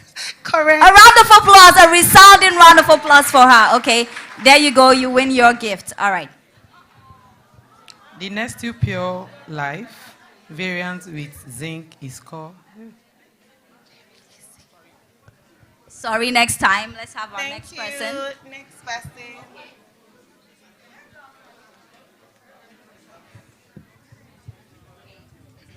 In what year was our Soviet first partnership with Nestle Pure Life?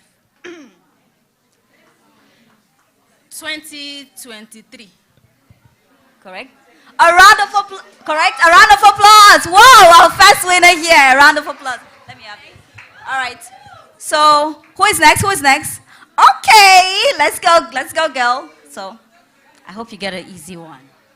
Can you name one major event partnership that Nestle Pure Life involved with? It's very easy, baby. You just think. Just think far. Yes.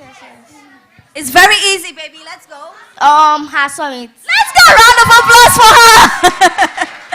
Okay. So we have one more. Yeah. So we have one more. So who is coming up next? So this is our last. Okay. All right.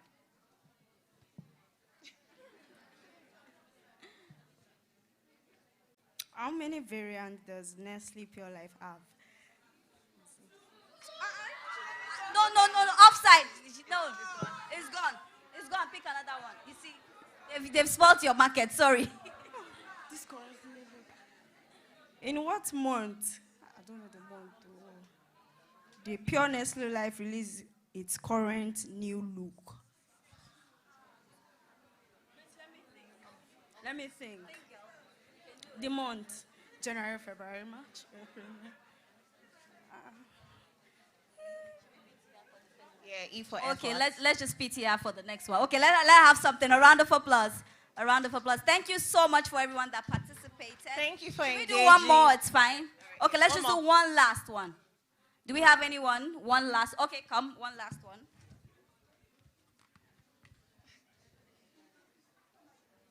Your blood really needs to run blue. Yeah? Your blood really needs to run blue to know. Okay, so this is our the last one. Let's go. In what month did Nestle Pure Life release?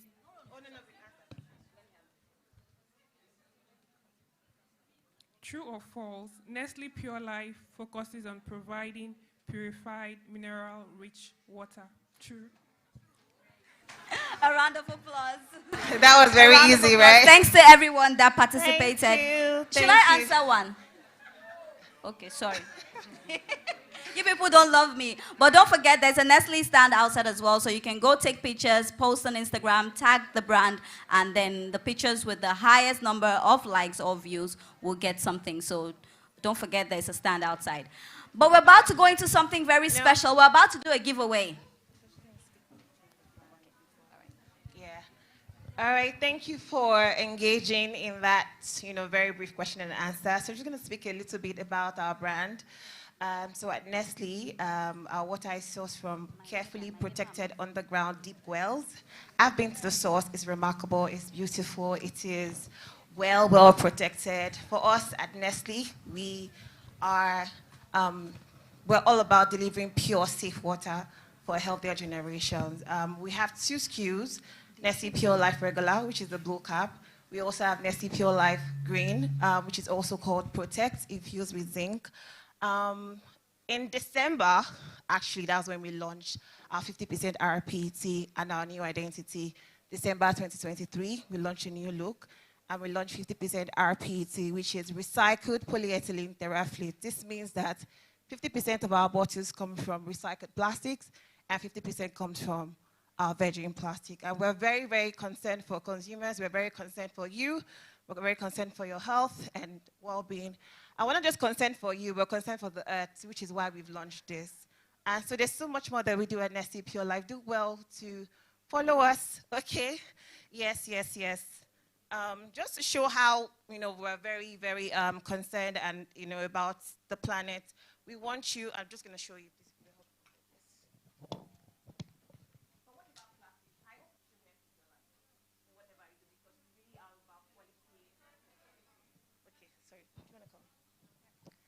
So I hope you really do choose Nestle Pure Life, because really we're not just about your money. We're about quality. We're about safety. We're ensuring that, we have a healthier generation.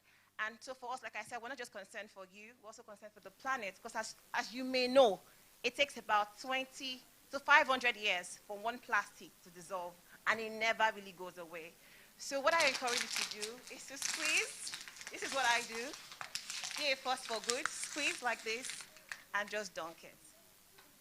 Please, whatever plastic, whatever water you drink, I don't know, I hope you drink Nestle Pure Life, but if you don't, just ensure that you're a force for good. Don't be part of the problem. Be part of the solution provider. Don't drop your plastics on the road. Don't drop them in your car. For me, like wherever I am, and this is just default, when I'm done with my water, there's nothing around me. It's in my bag. And then when I get home, I just, trash it. So just squeeze like that, and of course, trash it. Be a force for good.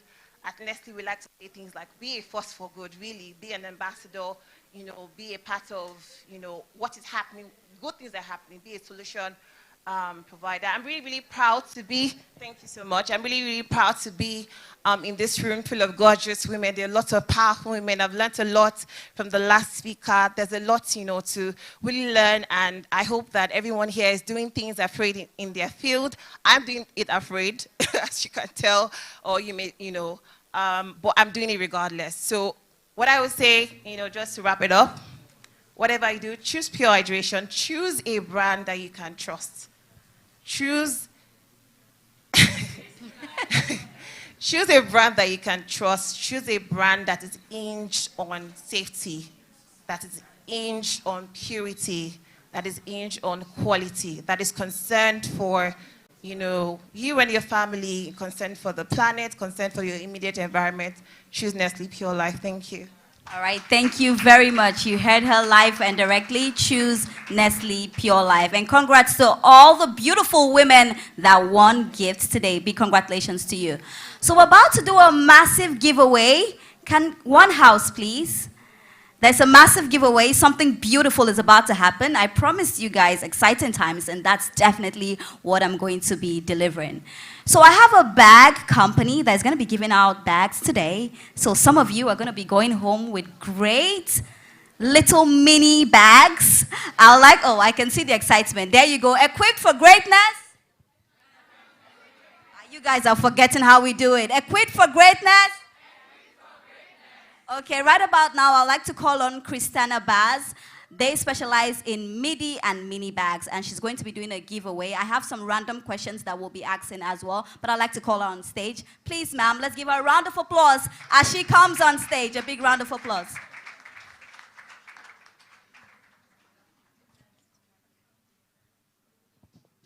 Good afternoon, everybody. Good afternoon, everybody. Before I tell you my name, can you please look at the lady sitting beside you and just say hello? Hello. Okay, so we'll take it one step forward, and you're going to look at this person and compliment her. Just look at one thing you like, anything. Her smile, just say something nice. Anything at all. As anything, just compliment the lady beside you. Thank you. Please, let's give ourselves a round of applause. We've done very well. Good afternoon once again. My name is Damilola Obazale, and I'm the founder, Christiana Baz. Christiana Baz is a boutique for midi and mini bags. Very clearly, we don't do big bags. It has to be small. At Christiana Baz, one of our main things that we do is to ensure that every woman has, that pad of confidence when she walks into a room carrying our bags. And we pride ourselves with that. Please clap for us. Thank you so much. I won't take much of your time today to give away, and I'm really looking forward to ladies in this room that would walk away with Christiana Barr's bags today. We have 10 bags to give away. We'll be giving out 5 now and then 5 again at the end of the event, towards the end. Are we game? Are you ready? Are you ready? Okay. Are you ready? Okay, let's do my thing. Equipped for greatness? They're ready. So the first one, you are going to spot any lady for the first one that is wearing pink. So just look around. The first lady you spot. Pink. The first lady you spot. Do you spot someone? No. Are you wearing pink? She's wearing pink. Oh, she's I love that. A big round of applause for her. Let's have one of the bags. You are very confident. I mean, I couldn't even see from here that it was pink. Let's have one.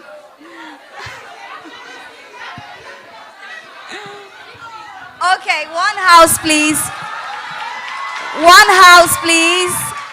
Okay. Well, the reason why we gave out pink is because her network has Summit. One of their brand colors is pink. And then Christiana Barr's as well. Our brand color is pink. No. Okay, so let me clarify. It was the first person she spots wearing pink. So don't worry, we have other questions. Don't worry, we're good to go. So the next question, I will have to go into the audience. We're asking, what are the 4 types of bags? If you know you want to answer, just raise your hands up. There are different types who wants of bags. to try? But if you can tell us 4 types of bags. Who wants to try, please? One house. Okay, let me come over to you. One house, please. Let's do this quickly. One house.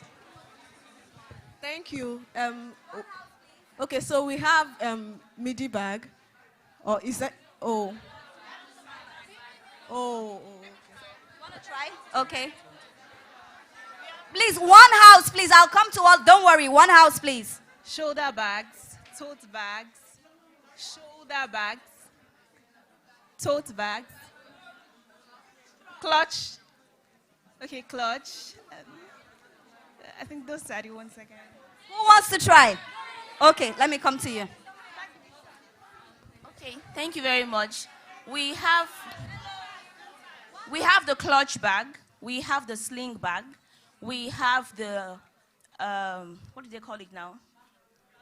We have the bag, and then we have the not tote bag. What? No. There's another name they call it.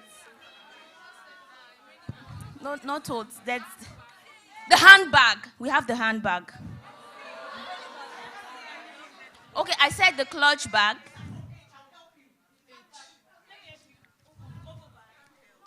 The hobo bag. Oh, we have a winner. So let me have one of the bags. Please come on. Please come on. Please come on. A round of applause for her.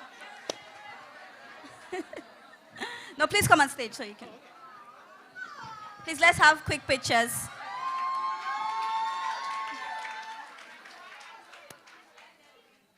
Okay, so we go to the next one. Are we ready? Okay. What's the most appropriate bag for a conference? Who wants to try? Okay, let me come to you. Structured bag. Who wants to try? Here? A handbag. Okay, who wants to try? Let me give you a free guess. She mentioned it right now. Homo bag. Homo bag. Correct? Okay! You helped your friend win. Sister love, girl power. All right, let's have one of the bags.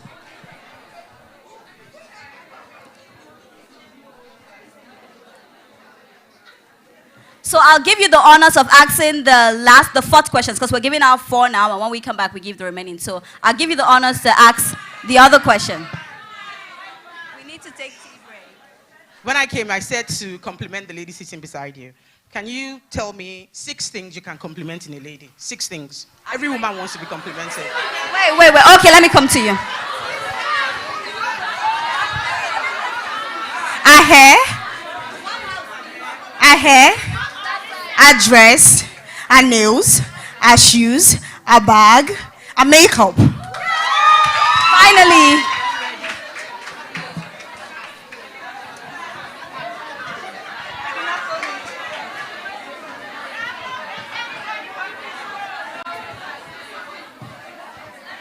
Okay, so we're giving one more bag out. I'll also do you the honors to ask the question, and I'll take it from this side. Okay, I'll go to the back for this one. I will go right to the back for this. No, there's still more to be won, not to worry.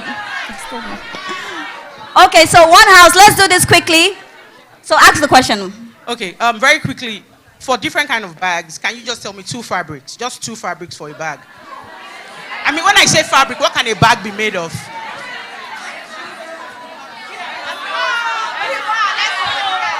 One house, please. Let's do this quickly. One house, please.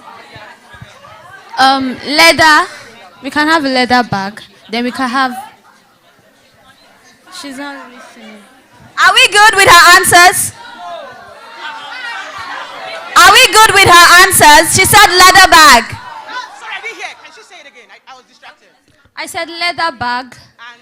Then we can have a crochet bag. Okay, so come.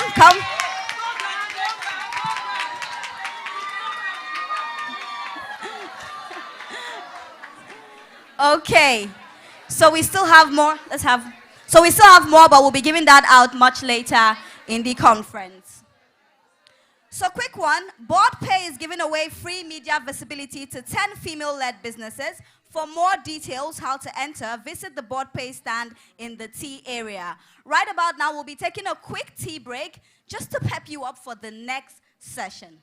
I'd like to say thank you to everyone that participated in the giveaway. Our Instagram handle is Christian Abaz. And if you didn't get a bag today, for the first 10 or 15 followers, just say hi. You might get this bag. Wow!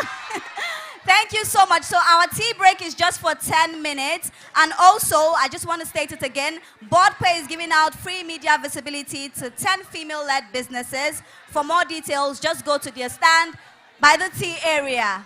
Do have a great time. See you in 10 minutes.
Us 5 minutes. We're just trying to set up for you so you can have it really hot and nice and spicy.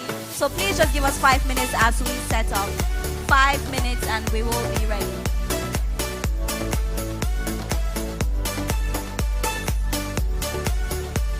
So if you've not left the hall yet, in 5 minutes I will announce.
everyone settled in now?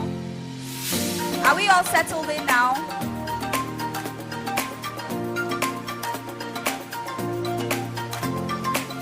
So can we just use 3 minutes to quickly settle in because of time? So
okay, let's go. Let's go. We're about to start with our next panel session. Now let's go. Are we ready for this panel session?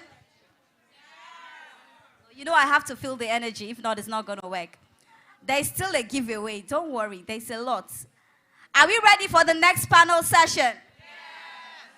Okay. Are we ready for the next panel session? Are we ready for the next panel session? Oh, I don't think we're ready here. Are we ready for the next panel session? Let's see my people here. Are we ready for the next panel session?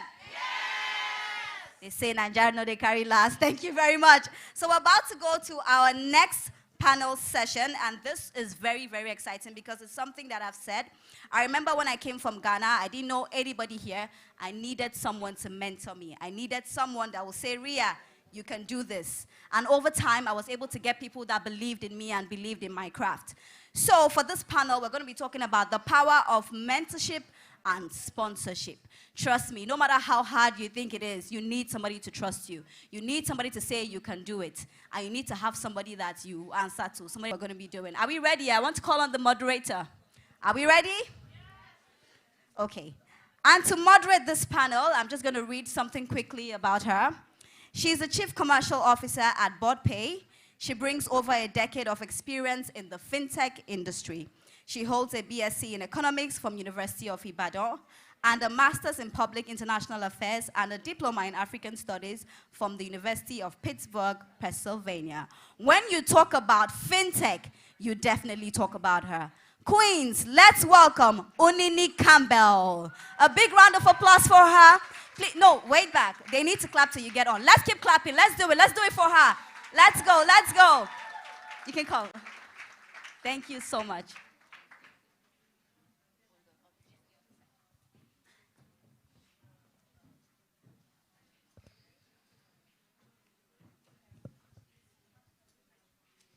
Okay. Hi, everyone. Good afternoon. I trust that we are all as excited as I am to be here. Very interesting conversations, and I'm loving the energy. So please, let's give us more. All right. So like Ria mentioned, I'm Unini Campbell, and I'm thrilled to be the moderator for this panel. And I will be having a very interesting conversation with two remarkable leaders who have made profound impact in both their career and personal lives. So join me as I welcome them on stage. First is Dr. Busola Tejumola.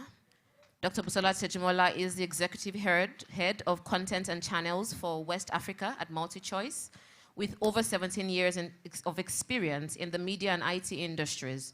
She oversees the strategic direction of 7 Africa Magic channels in Nigeria, 2 Aqua Magic channels in Ghana, driving local content creation across platforms like DSTV and GoTV.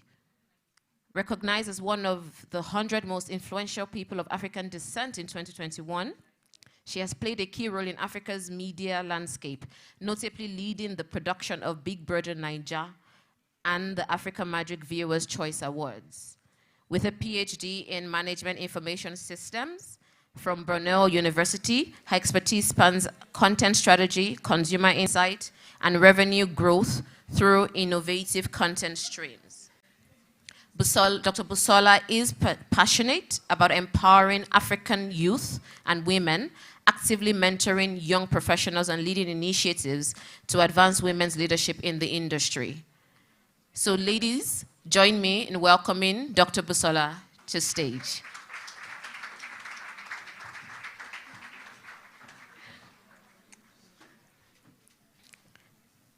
All right. Second is Mrs. Ruth Owojaye. Ruth Owojaye is the head of regulatory engagements for West Africa and Central Africa at the British American Tobacco, BAT, with over 17 years of experience in manufacturing, consulting, and regulatory compliance. She leads strategies on legal and regulatory matters, having secured fiscal wins in Nigeria and legal enforcement against illicit trade in Ghana and Niger Republic. Prior to BAT, Ruth held senior roles at Heineken and KPMG, where she played a key role in major mergers, tax appeal tribunal wins, and business savings initiatives. She holds a law degree from the University of Ori, a master's from the University of Pretoria, and is currently pursuing an executive MBA from the Lagos Business School. Ruth is also a member of several professional bodies, including the Chartered Institute of Taxation of Nigeria. Outside work, she mentors young professionals and counsels young couples on maintaining fulfilled marriages. So join me in welcoming Ruth Owojaye.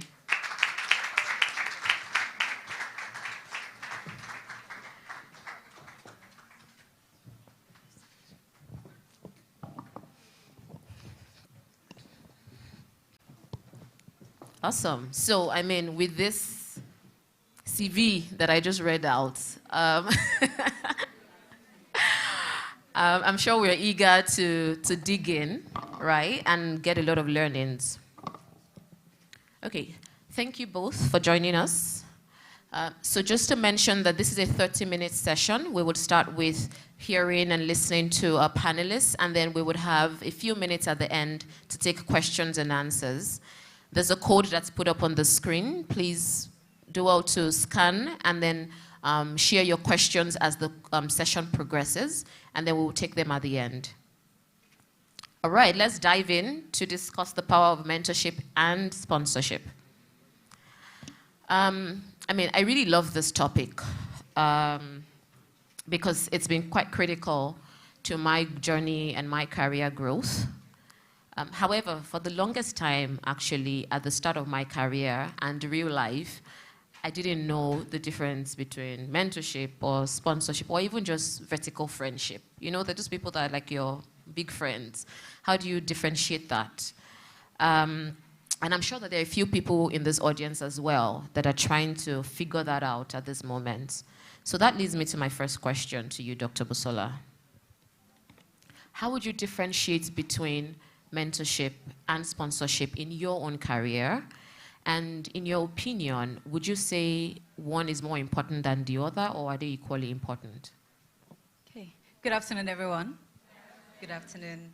I will start with the start, because we were having this discussion when we were just waiting for the session to start. I'll start with a question. How many people here think that they need mentors? Just, okay, mostly everyone. How many people have mentors? Let's do it again. If you think you need a mentor, can you raise one hand up? If you actually have a mentor, can you raise the second hand up? Keep both hands up if you have a mentor.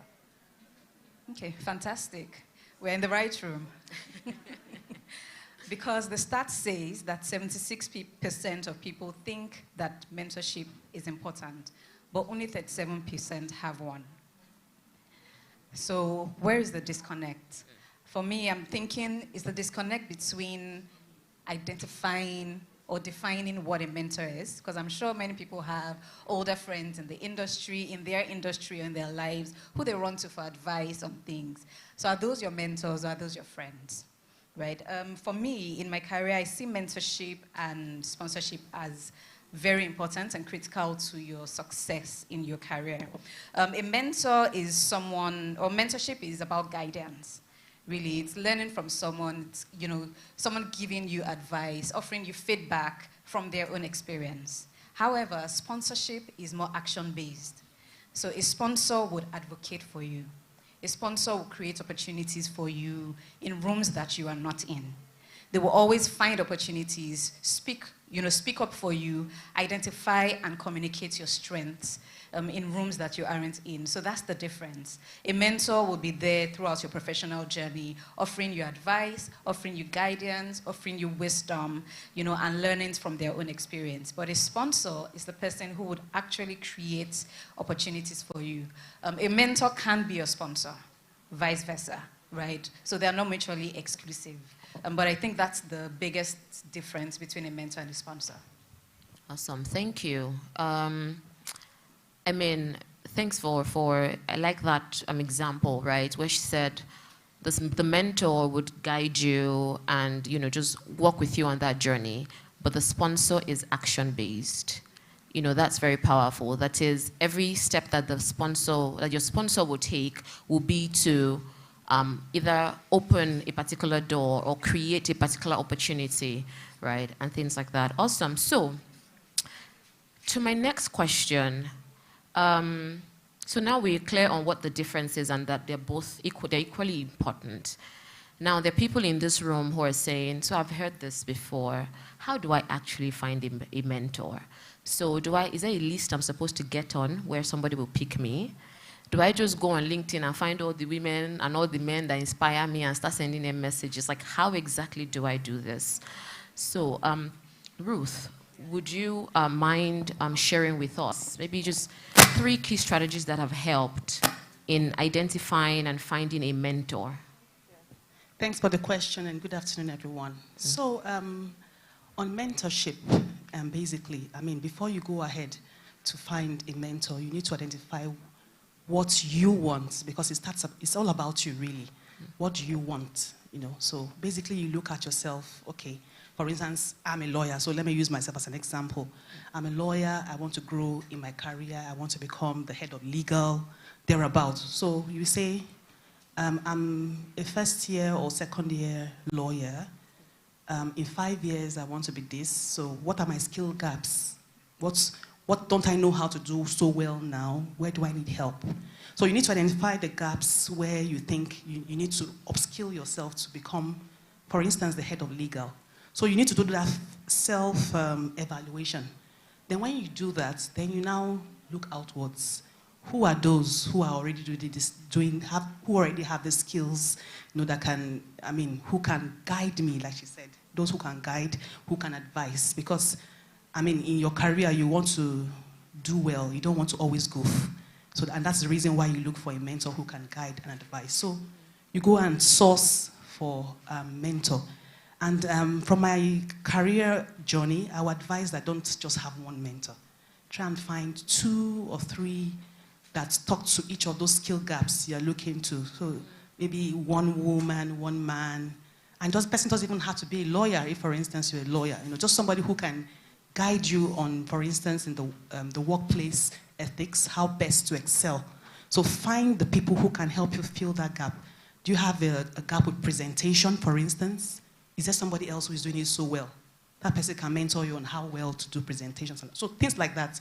So you find the right people, like I say, do 2 or 3, depending on what it is that you want per time.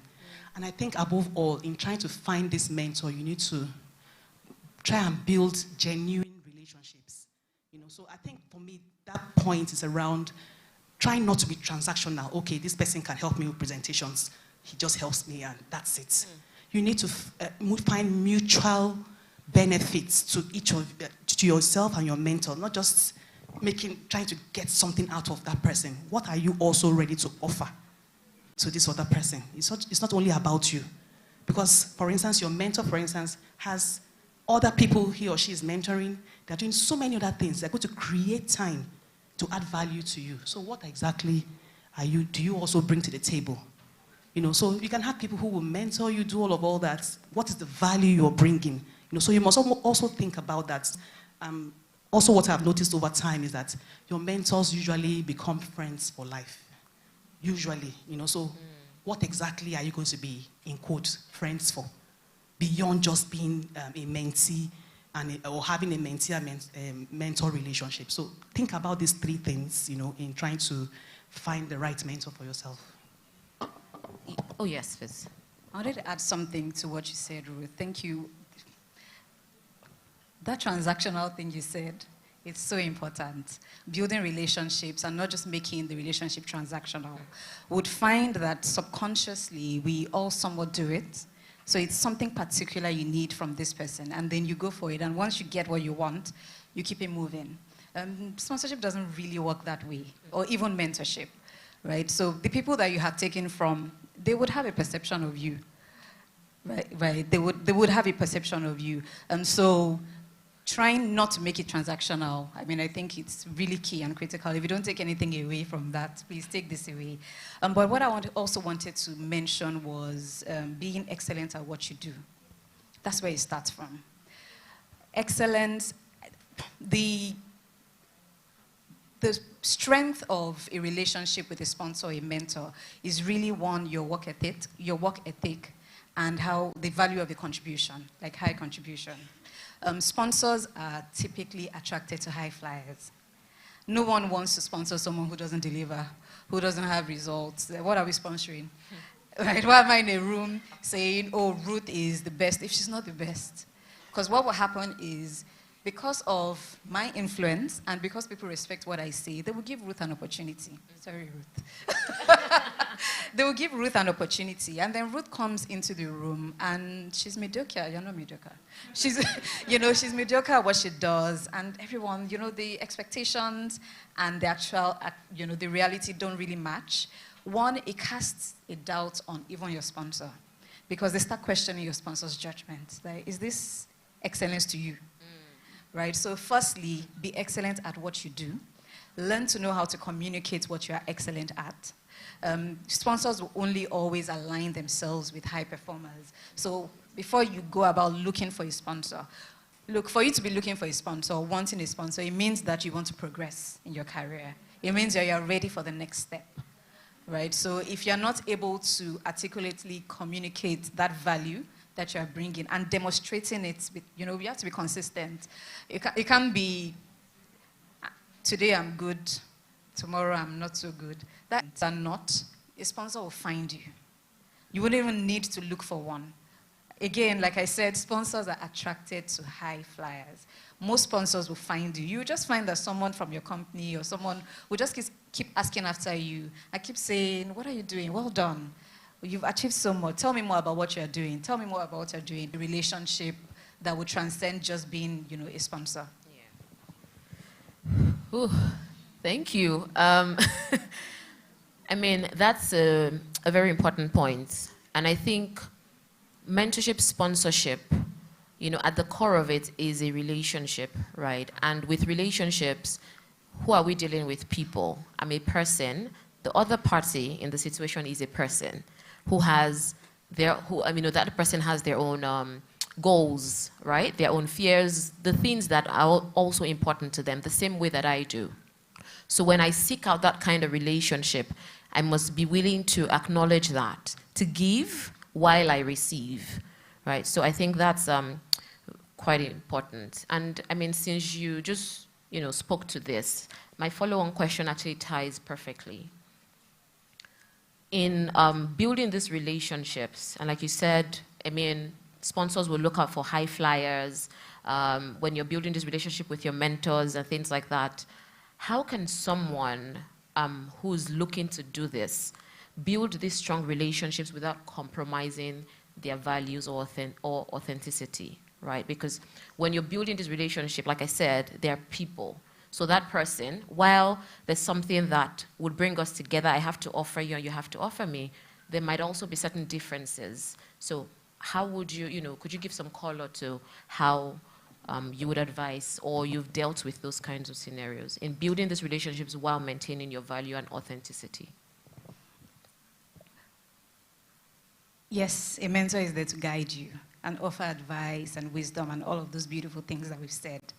And a sponsor is there to create opportunities. But at the end of the day, it starts with you as a person. So your own values, you need to be clear on your own values and your own goals. Don't forget that sometimes your values might not always 100% align with your sponsor's values. The fact that someone is the CEO of a company or the CMO or CFO doesn't mean that in terms of their values align with yours. People get to their destinations with, with different paths, right? So always make sure that you are clear on what your own values and your own goals are. Otherwise, what you'd find is the person says, well, for you to get this, you need to act this way. Then you act that way today. And then tomorrow the person says, you're not aggressive enough. You need to be more aggressive. Then you're aggressive. And maybe you're not naturally an aggressive person. There's a difference between ambition and aggression, right? You can be ambitious and not be aggressive, right? That's a personality type.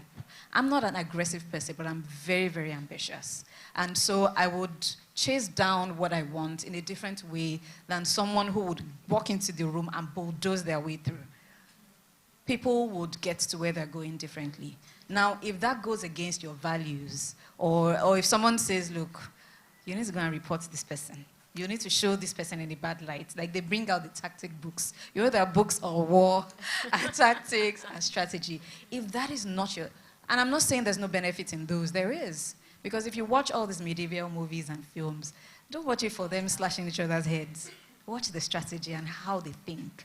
Right? So there's a place for that. But you have to also be true to yourself and be very clear on your own goals and your own values. And make sure that at any point in time, you sit down and reflect the relationship you have with whatever sponsor or mentor you have. If at some point you think that a mentor or a sponsor has served their purpose in your life, some might be there for a season, others might be there forever. You need to be able to just identify that. And then open communication and just being very honest, having honest, open communications, setting boundaries, especially if it's cross-gender, is very important. You might have a female mentor or a male mentor. It just depends on how, again, you position yourself. So setting boundaries, having open communications, and being very clear from the onset on your own goals and values. Yeah, thank you. Let me just add something very quickly, and that's the bit around authenticity. So we need to define what that means, because what's authentic for me is not authentic, may not be authentic for you. For me, I like to, for instance, give. I'm a giver, more or less. Some people, they give, So, and then in the work environment, some people are very, how do I call it, the mother hen on the team, trying to make sure everybody's working together. Some people just like to work alone, So you need to be sure what exactly you are made up of. Everybody should be authentic. And in having conversations with your mentor or sponsor, that should be on the top of the agenda. Don't keep it till later. Because keeping it till later, like she said, is what is going to cause the confusion.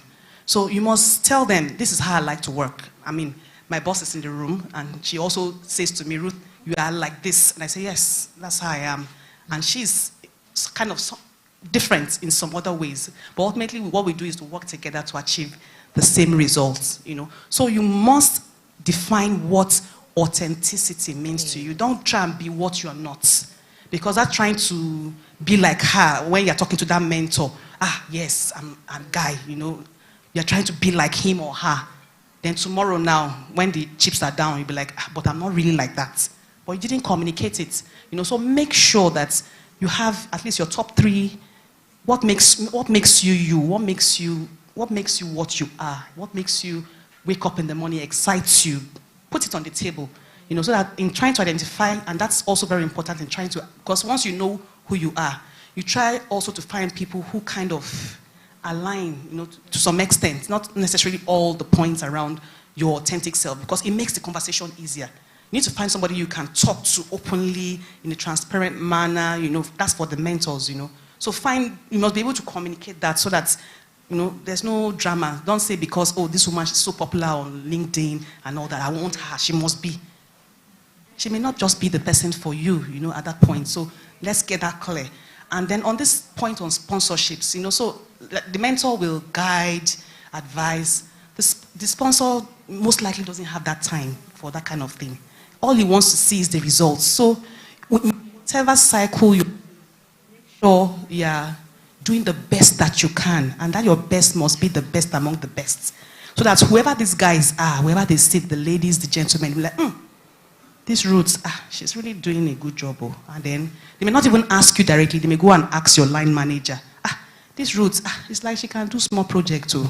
You know, that one's making inquiries and you are just there doing your thing. You know, so just make sure that whatever is put in your hands, you do it excellent, not well, excellent.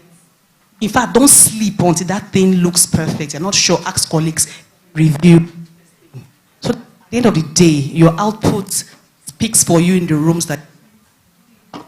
Thank you. And like we're about to take over. We're about to take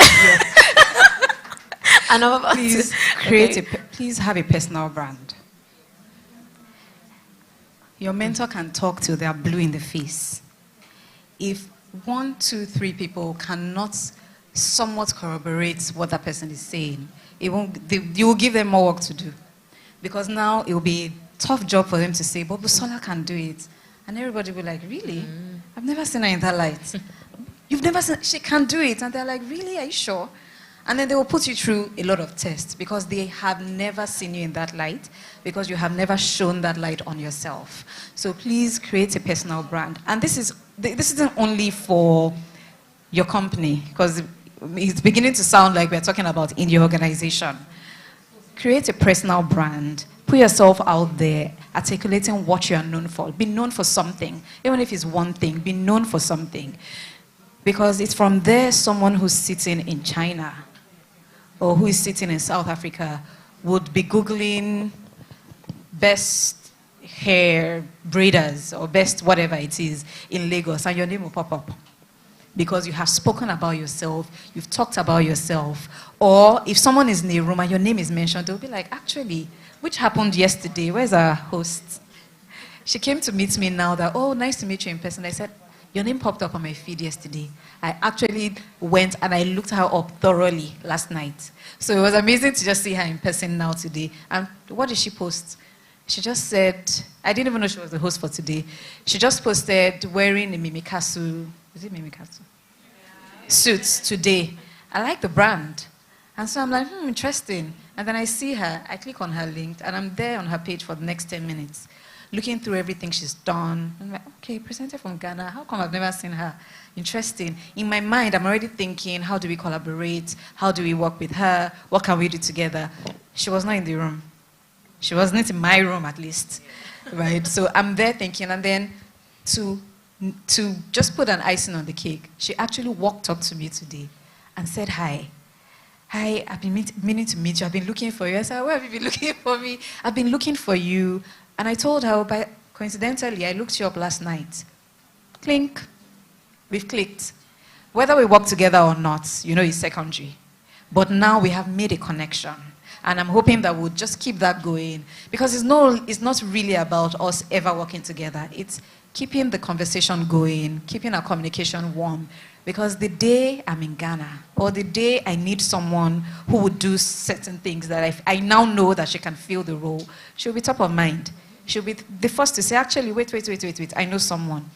Now, she hasn't sought me out to be her sponsor in any way. But what have I done? I have acted in the capacity of a sponsor in that instance for her.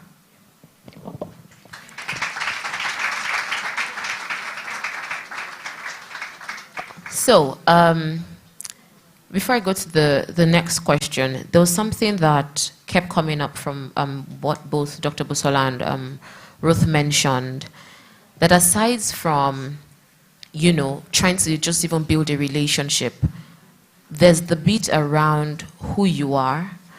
Dr. Busola used the word, or rather the phrase, your personal brand, and Ruth talked about excellence.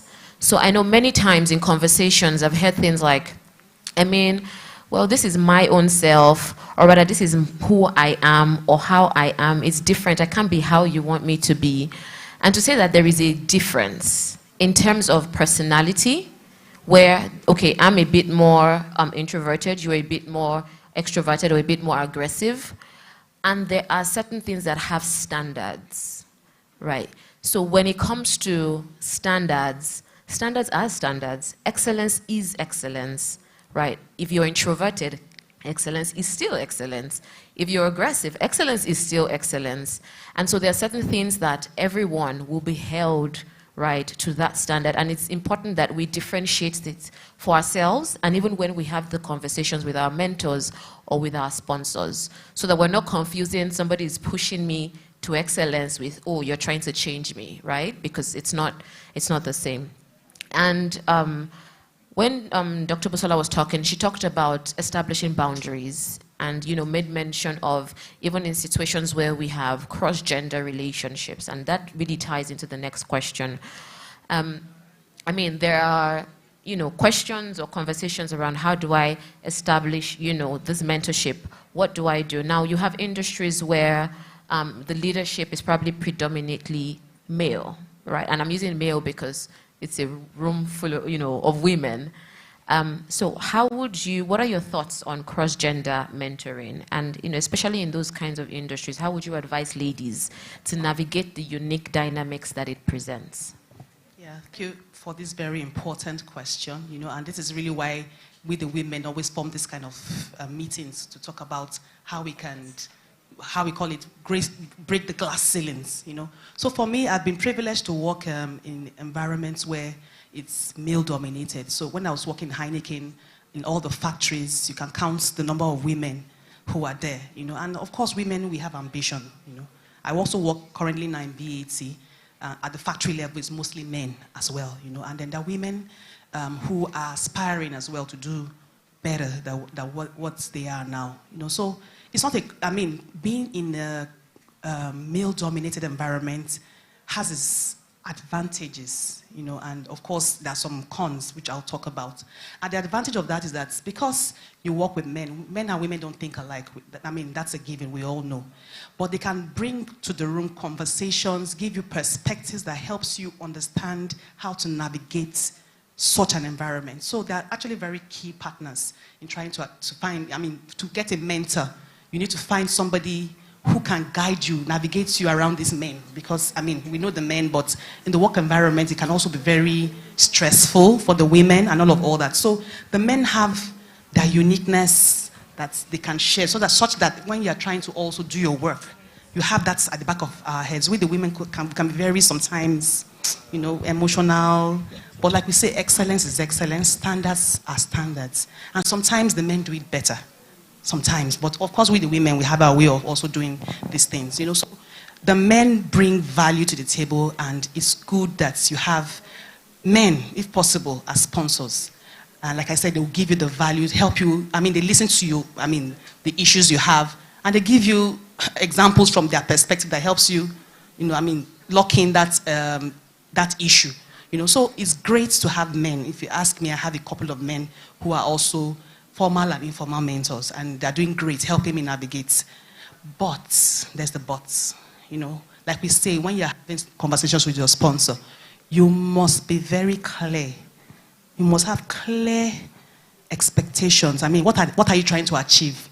From your day one of conversations, put your boundaries, because again, men and women will always be men and women, you know. So we must be careful how we project ourselves. Sorry, I think this, okay. So how we also project ourselves.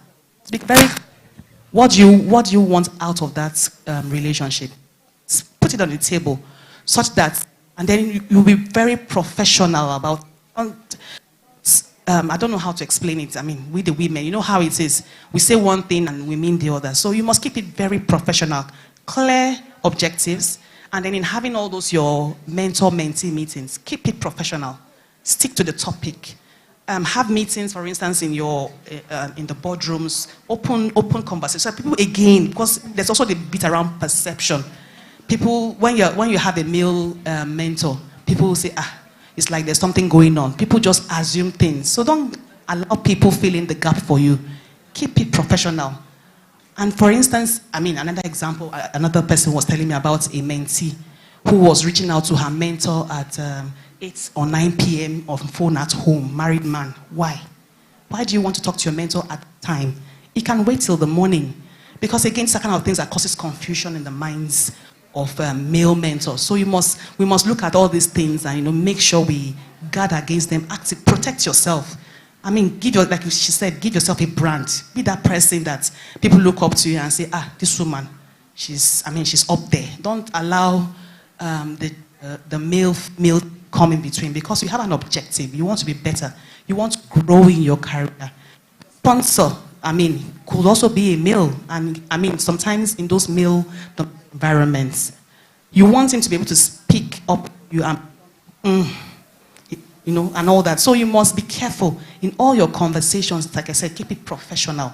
Ensure that everything, and then as you're moving on in that mentorship relationship, if you need to restate your boundaries, please do so. And then if it's not working, respectfully just exit, because it's not a do or die affair. There are many other people available to mentor or sponsor you. It doesn't have to be that person. Just make sure you are doing a good job, in fact, a great job, and keeping it professional at all levels. So that's really what I have to say about that. Thank you. And Dr. Busola, would you add?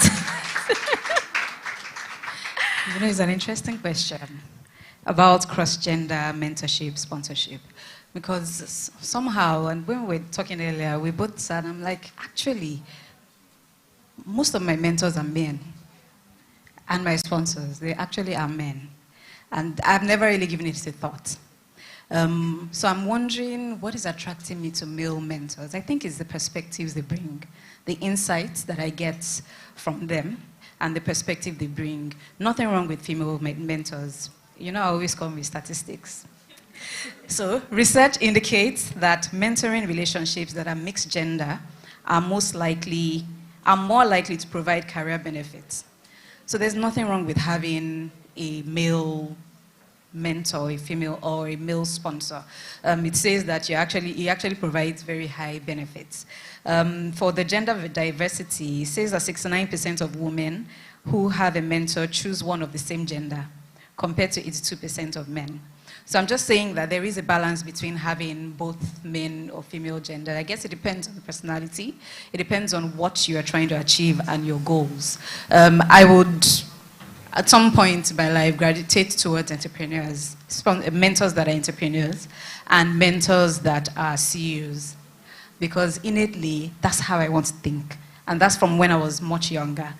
I wasn't looking for a mentor who was the next step to me. It's good to have that for short term. It's good to sometimes even have mentors that are your peers, because you all come from different backgrounds. But I would always look for that person who has 5 businesses, who have failed in many businesses, because I'm trying to understand why they failed, what did they do. So I'm trying to get into their minds and just learn and hone the skills that a CEO should have or an entrepreneur should have. My biggest mentor is my husband. Yep. We've been married for 18 years, but so it can be tricky, because you'll be like, well, he's your husband, he's supposed to be your biggest cheerleader. He is, but you see, when we start discussing career and work, I can't even type. I just turn on my voice notes, because I'm like, I know I won't be able to film what you're saying now, and he'll tell you I can't repeat myself. Whatever I say now, I won't remember if you ask me again. So I turn on my voice notes. But anytime I have any career decision to make, or there's anything going on at work, I will always ask him, because he's been an entrepreneur. He's grown the business to a point where they even then sold to a conglomerate, a world, an international company. And for me, I lived through that process. And so I really value his business decisions. And so if I say, look, I'm going to resign from that job because I'm not understanding what's going on, he says, no. He's the one who should say, what rubbish? They said, what? My friend, resign and come and stay at home. What do you mean? Now, he's the one who should really be upset with me. And you know how you would want your husband to be upset with you. Yeah, he will be upset with me. And then he will then call me and say, but hang on. You can't resign. It's a phrase. He's like a fan. He will blow everybody. He will blow this way and then blow this way. Never resign because someone made you resign. Always resign. If you're leaving an organization, leave on your own terms. Leave because you have found something else. You want to grow. Leave for your own reasons, not because someone made you.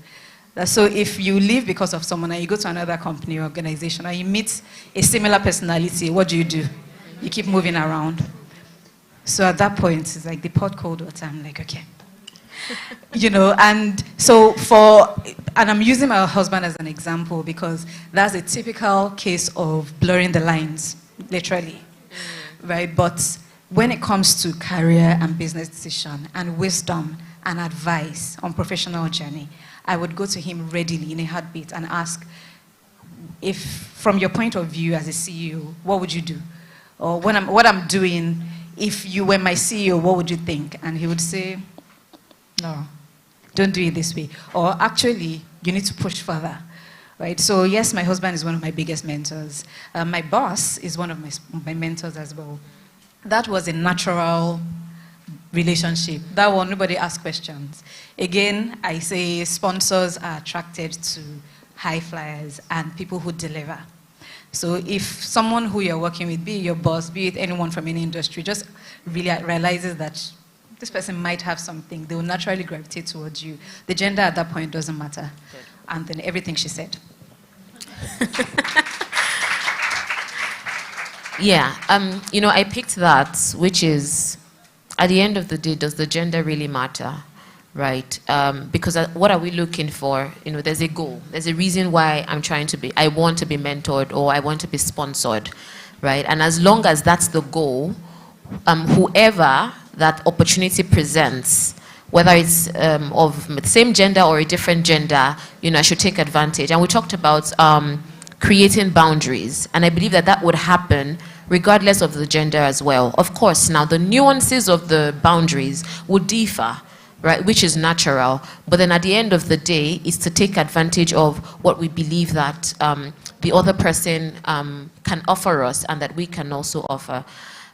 What you concluded with now, Dr. Busola, around your relationship or the mentorship-mentee relationship you have with your boss, and that happened naturally, that actually ties with my next question, which is so many people wonder how to secure that kind of mentorship or relationship without walking up, and asking explicitly, will you be my mentor? I mean, many people don't like Ella, right? So what if the person is like, and sometimes some people they're polite, so they won't want to say no, but then, so how can I actually, get that kind of relationship or build that kind of relationship, secure that kind of relationship, whether it's a sponsorship or mentorship relationship, without explicitly asking, right? So in your experience, what are those behaviors that would naturally attract? So you've talked about that a few times, but maybe you could help to give a bit more color in terms of like a few specifics that can help some of the people in the room. Yes, you, Doctor. It's in the value of the contribution, of your contribution. No one wants someone who doesn't contribute anything. I mean, you always have people like that on your team. Not that they don't contribute anything, but they are doing their job, and that's it. Your mentor or your sponsor, you always look out for the person with the X factor, with someone who has a bit more, with someone who is thinking above where they are. First thing, always raise up your hand for any challenges, any new tasks, even if it doesn't fall within, and this is for if you're in the same industry or in the same company, even if it doesn't fall within your job role, I speak to a lot of women, a lot of ladies, even within the organization. Say, who's going to, there's a new project. You know what, guys? We've had brain touch, right, during the meeting. Come up with this beautiful idea that doesn't seem normal or seems like it won't work. And I'm like, who's going to take up the project? Nobody. Everyone is waiting for it to be formed and then jump on it. Please be the first person to say, I will take up the challenge. Whether it works out, whether it doesn't work out, no matter what the risk is. I'll give a very practical example. Big Brother Nigeria used to be produced in South Africa because as a group we had a fitted studio for the show, and that the different countries would then come in if they needed to do it and go. And I remember it was, I don't know, 2017, 2018. We were having one of our meetings and we kept talking about bringing the production here to Nigeria. Firstly was why? The first question was, we've done all the Big Brother Africas there. We've started like, why? And then Nigeria, really? You don't even have electricity, you don't have this. And the first things that came to the fore were all the issues and all the challenges as to why we shouldn't. And if you want to get me to do something, just tell me it's not possible. Because impossible does not exist. Is that one you said is not possible? That's the one I will try to prove to you that it's not possible until it's done. Right, so they said, we don't think it's possible. Like, challenge accepted. And it took over 2 years of it failing to come to Nigeria. First, where's the best location to use? Then we looked for people who had technology in Nigeria. No one did. No one had the technology we could ride on. And obviously the group is saying, so we should move all the technology to Nigeria. You guys don't even have the capacity or the manpower or the skill set. We will learn. So it was me saying, leave it with me. So I became the owner. It was my baby. I became the owner, running for whoever would find the location, finally getting the location, and then working with the different teams to bring the technical, to bring the manpower, to build the house. I can build a house now because we'll walk in the morning and the whole place will be flooded. And the show is in 3 months. And we're like, So you see the little things. What kind of net should we use here? It was painstaking. There were days I would lock myself in my office and I would cry. And I would cry out of frustration, out of, this thing is bigger than me. I had a fantastic team, don't get me wrong. So it wasn't the I thing, but I was leading the project. And I would cry and I would ask myself, who sent me? You see, every time I ask myself who sent me, I ask myself, who sent me? Why? Why? Everybody was there. Why were you the one that said you would do it?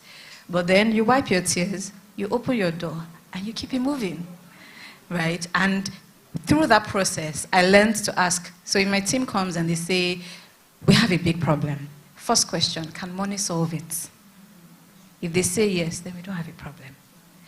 Second, if they say, oh, but we don't have the money, but money can solve it, we'll motivate for it, we'll find the money. Can people solve it? Yes. Can time solve it? No, because we don't have the time. So we start knocking off the complexity of our problems. More often than not, money can solve the problem. Money and people, once you have money and you have people, or you have people who will get you the money, most times you'll be able to solve whatever issues you have. So that was a practical example of, and now, we brought Big Brother here. It's one of the best performing Big Brother editions on the continent, I dare say in the world. Because when Big Brother Nigeria is on, it trends worldwide. The premiere trends worldwide. Like, why are we competing with Beyonce? So yes, I think that Big Brother Nigeria has become a phenomenon. And the difference came from when we moved the production to Nigeria. It could have gone the other way. It could have completely failed. And we would never have produced it here. We should have still been okay because I'll have tried. Right? So always raise your hand for whatever challenges. It gets you noticed. It shows whoever it is that you are willing to take the risk, and high risk, high reward. You're willing to take the risk, and you're really willing to reap the reward if you do. Awesome. Thank you. I saw we're trying to clap. We're not sure if we could clap for Bibi Naija. So let's. Okay. Did you want to add anything specific to that? Okay. Just very quickly, so she's talked about raising your hand. But just to add that in raising that hand, there's the work that needs to be done. Don't just raise your hand because everybody wants to raise hand. There's work. So raise your hand and put in the work. So I mean, the younger ones, the Gen Zs and co, they like the 9 to 5. After 5, please, what am I doing here? 9 to 5 will not work here, to be honest, because 9 to 5 is when you get to do your job, and then the extra you do takes you a bit of more time. So you need to commit time to doing that excellent work. So please raise your hand, but please raise it knowing that you need to do the work to make sure that outcome comes out the way that it will wow everybody. And there's something my boss always says, and I really love it. You know how it is that, okay, you raise your hand and you say, under promise and over deliver. That thing, and then when she says it, it makes me smile. Because you know that kind of, okay, I'll try, I'll do. Then you now give it to them, and they will say, please, so this girl must be on my team. This woman must be on my team. So make sure you are ready to do the work, because that extra is what gets you noticed. Okay? So I just wanted to add that on the table. Thank you. So, in summary, and I think I've seen a few of similar questions on the question charts. What actually gets us noticed, the thing that allows you to be noticed naturally, to build those kinds of relationships, are the extras. There's the lifting up your hands, there's the putting in the extra work, there's the saying, I will do it when everybody else is, taking a bow. It's the extras. I mean, everybody works hard, right? If not, then you'll probably be sent out of the organization, or your business would fail, because, we have people in the room who are either building their careers within a corporate scenario, or are building their careers by running businesses, right? So everybody does work hard, but what makes you stand out, to be noticed, and to build those kinds of relationships naturally are the extras. Now, Ruth, picking from what we've discussed, how you can be selected, how you find the right person, how you make it work and build the relationships. Now, everything that we do tends to also have the other side, which is like the challenges, right, or the risks. So what would you do? What would you advise when a mentorship relationship seems to not be working? And I think in one of your earlier responses, you had mentioned that, right? It's not a do or die affair. What 2 pointers can you share for both the mentor or the mentee to exit the relationship without necessarily burning bridges? That's a very good question, and because again we're dealing with human beings, like we said, sometimes we get it right with the mentor relationship, sometimes it doesn't quite work, So for me, looking at it from both sides, so as a mentee, you're trying to set up meeting, it's not working, or he or she does not have your time, and time is going. You're trying to leapfrog your career. So what you need to do is to have a honest but tactful conversation. Because, for instance, some of these mentors could be sponsors that could be in the room where you are not. So how you also kind of wind it down is very important, So more or less kind of have a conversation. Most likely you must have learned 1 or 2 things already. He or she may have helped you solve some of the issues. So start with that. Thank the person for his or her time, because that person, there's an opportunity cost of spending time with you. That person could have used that time to do other things. So appreciate that person's input, into your career, whatever it is, And then say to him or her, depending on what the situation is per time, goals are shifting.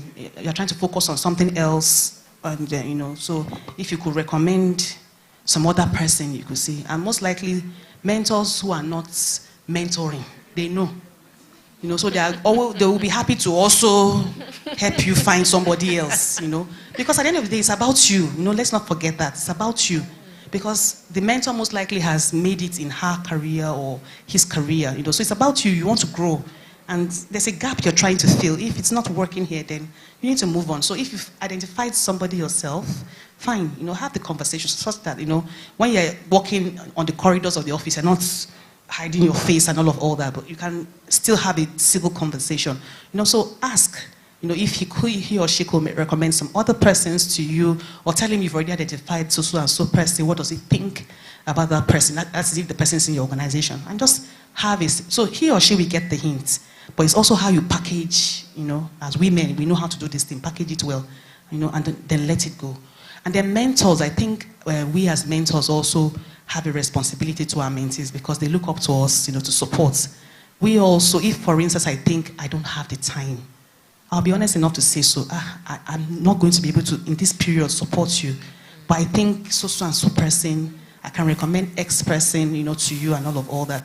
Sometimes it may be a time factor, that person is choked up with maybe projects or whatever it is. Sometimes it's just a misalignment, So for me, I think it's just having that honest one-time conversation, that eases it off. Don't just let it slide because again, you know how it is. Let's not do it like that. Have a decent conversation that kind of ends things on a mental level, but you can still be friends in the office or wherever it is that you are. If the person has an NGO, you can still volunteer on the person's projects. It doesn't change any of all that. It's just that when you need guidance, advice, and all that, that person may not be there to fill that gap for you again. So just do it, and have, we're adults. Have a tactful conversation and then move things along. Thank you. And for Dr. Busola, just, still talking about the challenges and risks that are inherent in the sponsor-mentor relationship or conversation. How would you, now as sponsors generally put their reputation on online and be in line for whoever they're trying to sponsor, right? You had mentioned that when I go in the rooms where you're not and I say, oh, this person is great, this person is excellent, I have put my reputation on the line for you. So when those kinds of things happen, where sponsors put their reputation on the line for their proteges, have you ever had a situation or experienced a situation where sponsoring someone backfired? Or did you backfire against somebody? Could you just share, so that people here can really pick from those that at the end of the day, it's a two-way thing? I was hoping you won't ask that question because we discussed it, while we were sitting there. I've never thought about, no, I've never backfired. No, I've never backfired. But have I been showed Shege Pro Max? Yes. So I have had, sponsorship or mentorship inherently comes with some level of risk for the sponsor or the mentor or even the mentee. There are instances where, as you've mentioned, the relationship just doesn't work out. And depending on how you end the relationship, it can either make or mar, it can become a big issue, or it can just fizzle out. But yeah, I do have a few stories about sponsorship and how it negatively impacted me. One, okay, I won't go too much into detail, but I had someone who I was sponsoring, not so much mentoring, but sponsoring, and we had been on this matter for over a year in trying to create opportunities. I had gotten the approval, in trying to almost change policies for the person because they had a certain circumstance that warranted it. And anyone who knows me is family first. So if you shouldn't be disadvantaged at work because you're a woman or because you have kids, right? So if there's a way we can work it out. I don't believe in work-life balance. I believe in work-life harmony, right? So find a way to work around it. Everyone would not suffer at the same time. And so this is what we're trying to do. We're trying to harmonize, right? And we tried this for over a year. And I had gone to the top. I had asked for, we said, we don't do this. It's not our policy. I'm like, but for this person, critical skill, we need this person. So I made all the justifications. 1.5 years going at it for a certain thing, I finally got the approval. And the next month, I don't even know if it was up to a month, this person just decides to leave the company. That wasn't the problem. The issue wasn't that they decided to leave the company because, I mean, people move, they grow, that's fine. But she failed to have that important conversation with me, to tell me that I am leaving and, you know, I would understand. I mean, I can't hold you. But she failed to have that communication, and that's going back to it working out or not. She failed to have that conversation with me. She just came and said, oh, I'm leaving the company. I'm like, huh? But we had a conversation yesterday. Surely you were already applying to other places. Surely you had already done your final interview. So you knew that this wasn't coming. This didn't just drop in your laps. At what point should you have had that conversation with me to say, this thing you're doing, maybe, and you knew that I had a lot of hopes, you know, to this thing you're doing, maybe hold off on it a bit. And that wasn't even the worst part. So I said, okay, you're moving on. Well, I mean, we'll sort it out. Where are you going? And she lied about where she was going. And, oh, okay, maybe she didn't lie. She withheld the truth about where she was going. And so in managing the issue, I quickly went back to my, you know, own bosses to say, oh, you know that person I was talking about, you know what? She's leaving the company because, and I told them what she told me. And where's she going? I told them what she told me. That same week, a post on LinkedIn comes up and she's gone straight to competition. And obviously, everyone is looking at me like, and I wish she had just told me. You know, we talked about open communication and just being honest, open and honest conversations. They sound like easy words, but very, very important. One, Busola, this is what's happening in my life at the moment. I think I need to move. We'll find a way around it. But that conversation never happened.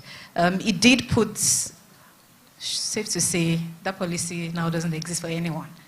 So she's burnt that bridge for anyone else who would ever be in that kind of situation and would need that lifeline. She's burnt it. So no one is ever going to listen if I go back to say, there's someone, they'll say,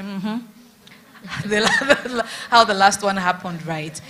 You know, so one, she's burnt the bridge for every other person in the organization who might need that lifeline.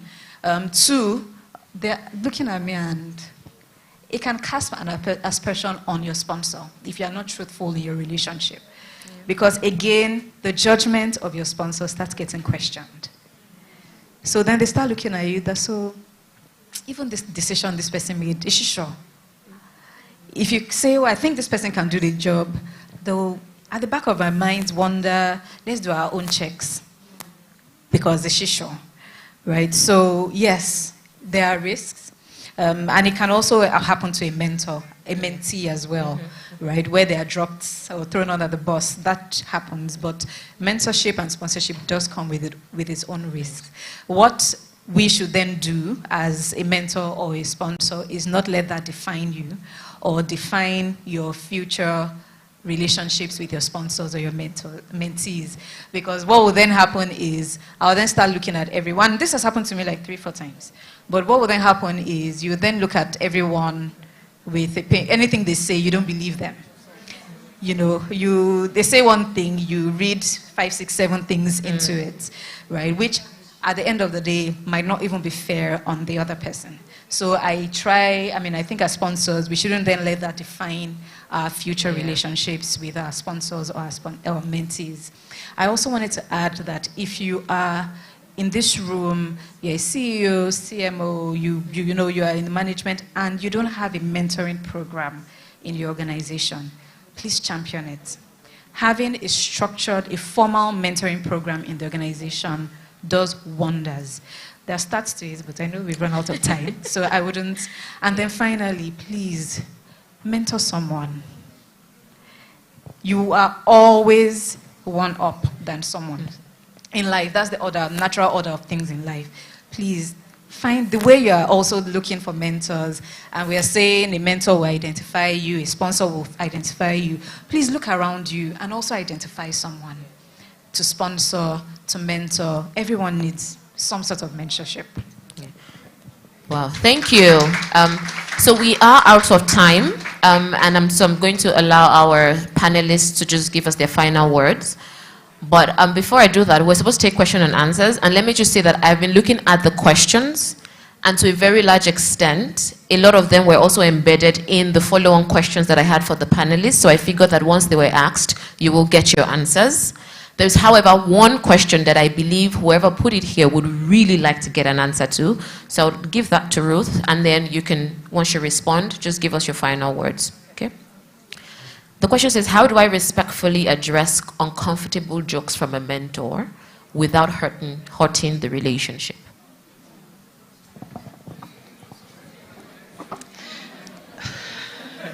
That's a very good question, you know.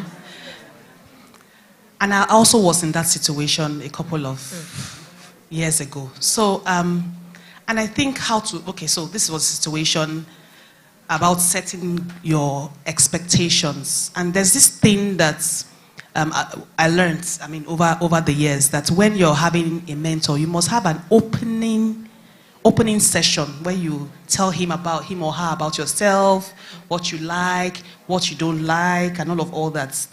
That sets the tone, to be honest. And I think I missed that with this person, So I think what is important is that at your opening meeting, when I say you must be you don't tell the person everything about your life, of course. It's something you grow over the years. But there are some pet peeves. There are some peeves that you need to put it there. So especially when, for instance, it's even cross-gender and all that, because that confusion sometimes, that blurred lines, so you must also try and also find out about this person before you go into a mentor-mentee relationship. Let's know, who am I dealing with? Who is this lady? Who is this gentleman? Who are his friends? Ask questions if you are not sure. Because I think over time, it's also how you project yourself as that professional, as that lady who wants to be more, that will kind of lead. So, because again, like I said, those blurring the line can happen. I think how you can respond to that is to nicely tell the person, I really didn't find that funny. There's no right or there's no how else to say it, or else it's going to repeat itself, and then you smile, and then next time he or she thinks it's okay. So if you don't like something, say it, but say it respectfully. You're not shouting, giving the body. Just tell the person, I really didn't like that, and then move the conversation on very quickly. Because, to be honest, these things that we're talking about now, they do happen, But ultimately, just make sure that, for instance, when you have your mentor-mentee conversations, you agree what you've already agreed what it is that you want to do. The person can give you feedback. Make sure you are doing all those things. And then, of course, as you have those conversations, you may even get to the point where you are quite friendly. So, for me, ultimately, if you don't like something, please speak up. Don't let it slide. Because once that happens, it becomes, and then it gets more difficult as it goes on now for you to be able to respond. So please tackle it as it happens. Don't let it, move. You may not say it at that time. It may be a message later. Just think about it. Know the person. By the time you have had 1 or 2 or 3 conversations, you kind of have a hang on that mentor. Please speak up. Don't let it slide. All right. Thank you. Final words? Yes. So for me, mentor, sponsorship, all that, very important. It's all about you. It's really about you. So think about what you want. Don't be frivolous about it. Think about it. In fact, pen it down and say, this is what I want to achieve in my career, in my personal life. Because sponsors and mentors are not only about work. There are many other things, pieces of life that you have. Think about all these things. Find the right people. Like I said earlier, don't stick to one person, because people's experiences are different. Find 2, 3, depends on what the issues are. And then follow through. Make sure, because you are the one trying to get something of value. So you put in the effort, reach out to the person, set up the meetings, have those conversations, give feedback. Oh, this thing you told me last time, this is how it worked. But in trying to get this done, this also happened. The person can also give you. So, and then What is happening? 1 year of good mentoring has happened. In all that, people are watching you as you're improving on your job. Then somebody says, that girl is doing a great job. Let's get her something else. It's a cycle, but it starts from you making that commitment to yourself to be better. If you just like your normal life, what we're talking here doesn't apply to you, don't worry. But if you really want to do well, this is how to go about it. Thank you. Thank you. And Dr. Bisola, final words? Just. Okay, I think I had said, a lot, but thank you everyone for having me here. It is about you, always about you. Mentor, sponsor, doesn't matter. But just also realize that you cannot do it by yourself, all alone. Your journey, your career journey is not only, we separate career journey and then we separate life.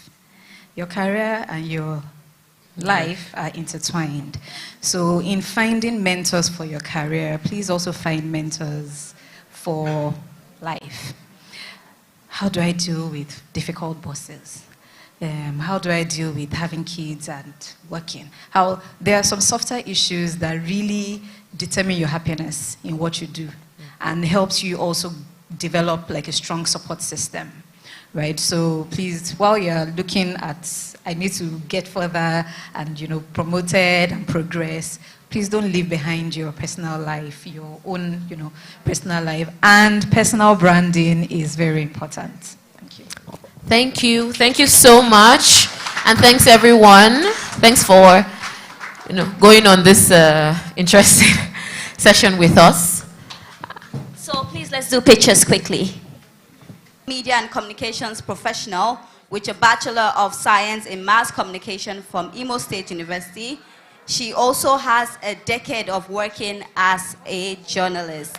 Now, as editor, Guardian Woman for The Guardian Nigeria, she is responsible for creating relevant news stories focused on entrepreneurship.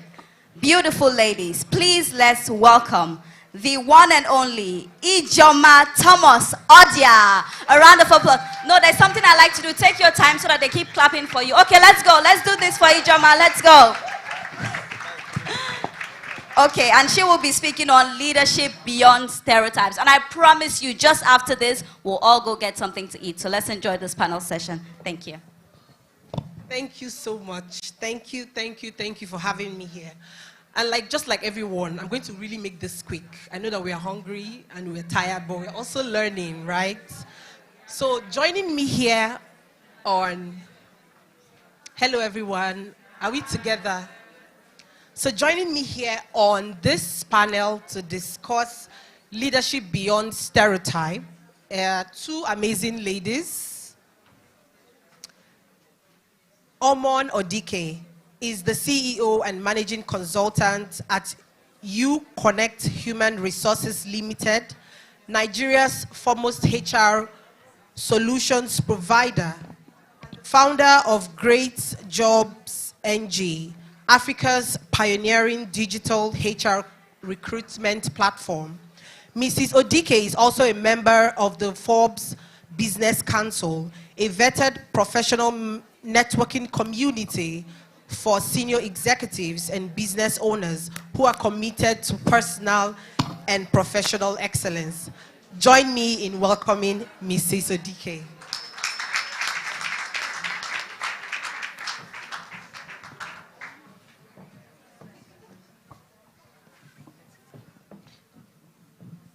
Okay, and the second and only amazing lady I'm waiting to join me on this panel is Phoebe Dami Asolo, right?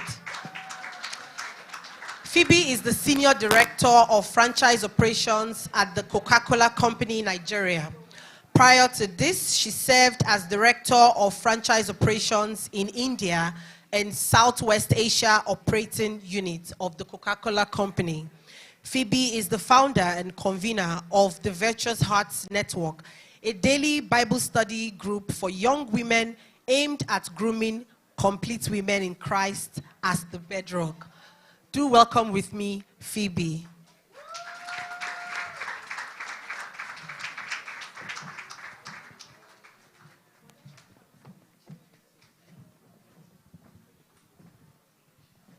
Okay, so welcome everyone. Welcome. So this panel will be taking about 30 minutes or less. So we're here to discuss leadership beyond stereotype. It's estimated that women account for almost half the global workforce, yet about 27% of women in management and leadership positions, yet only about 27% of women, you have them in management and leadership positions. And of course, fewer of them are in top tier C-suite level jobs. So I have here, Omon, share with us your international, You sit at a place where people look up to you as regards advancing their career paths. How do you professionally carry out this mandate?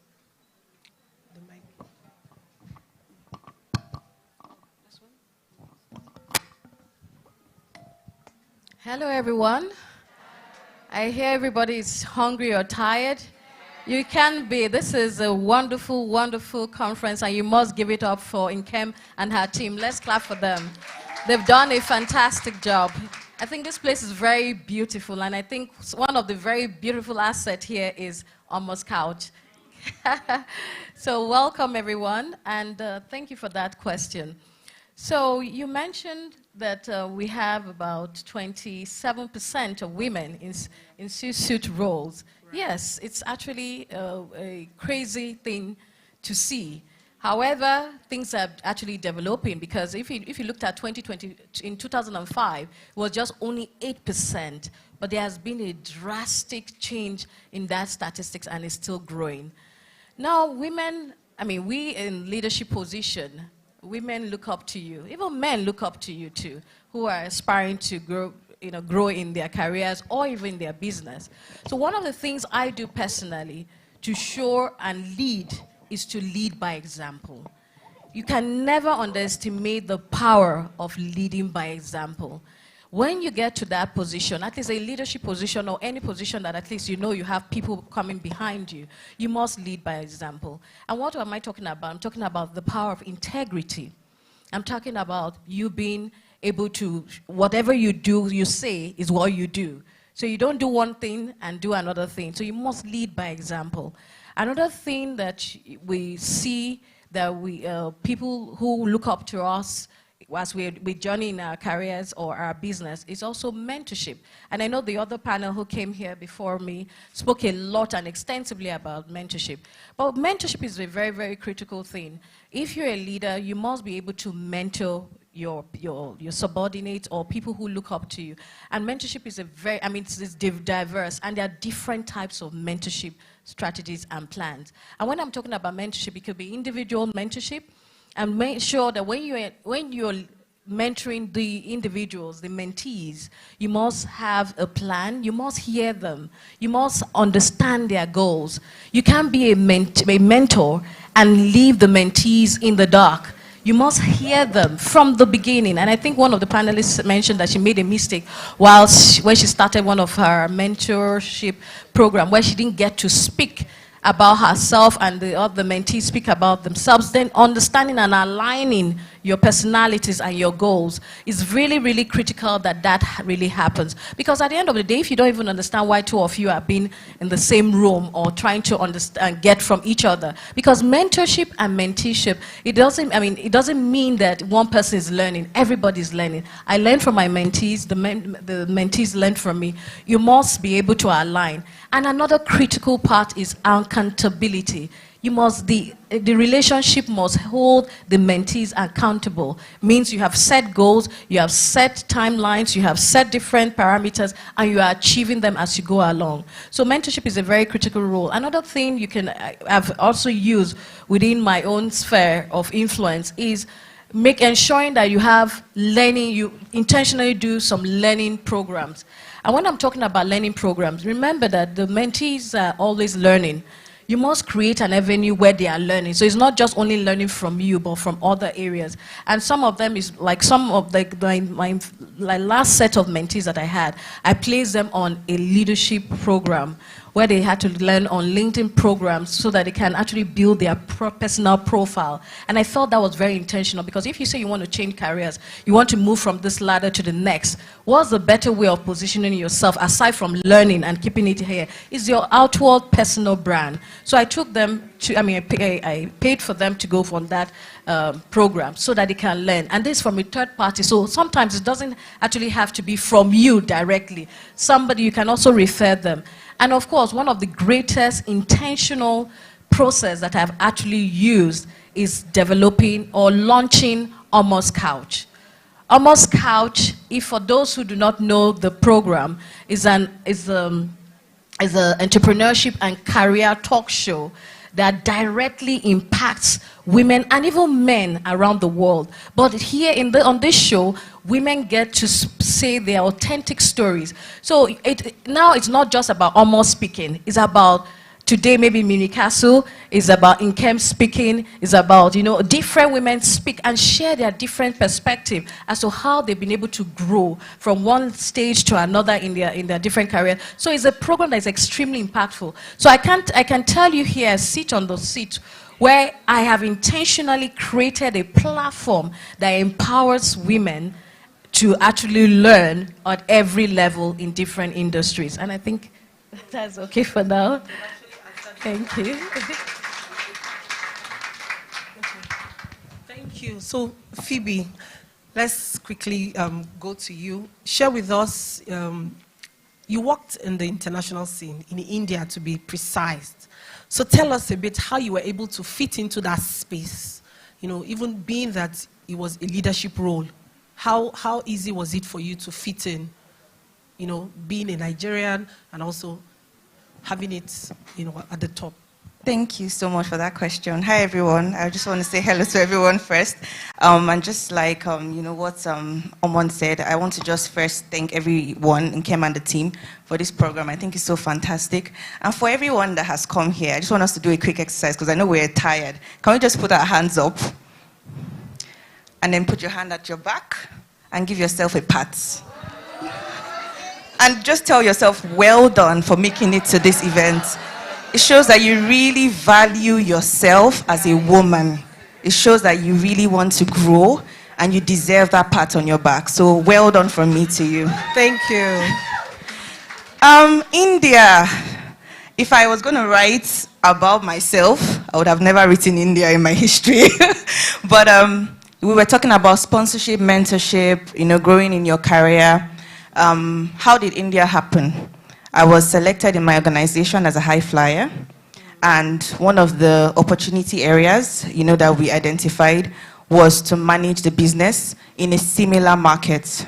So many options came up, and, India opened up as one of the quickest options, and that's how I found myself there. Now, when it comes to fitting in, I would say that, what is the opposite of fitting in? Standing out. So should we really bother about fitting in? No. So that was what I went to India with. I went with a mindset that I wasn't going to focus on fitting in. I will focus on standing out in a positive way. Because if you have to fit in, it shows that there's a very high possibility that you have to change who you are. So I focused on being myself and ensuring that I stand out in a positive way. I'm going to end answering this question with a quote. When you fit in, you're embraced. But when you stand out, you're rewarded. And that is exactly what happened when I came back from India. Thank you. Right. I love that. Thank you for being quite precise. So I'll go back to you. You talked about Omon's couch. Tell us a bit about, some of the issues that have been dissected on the show. What are some of those leadership gaps that you have seen, around women?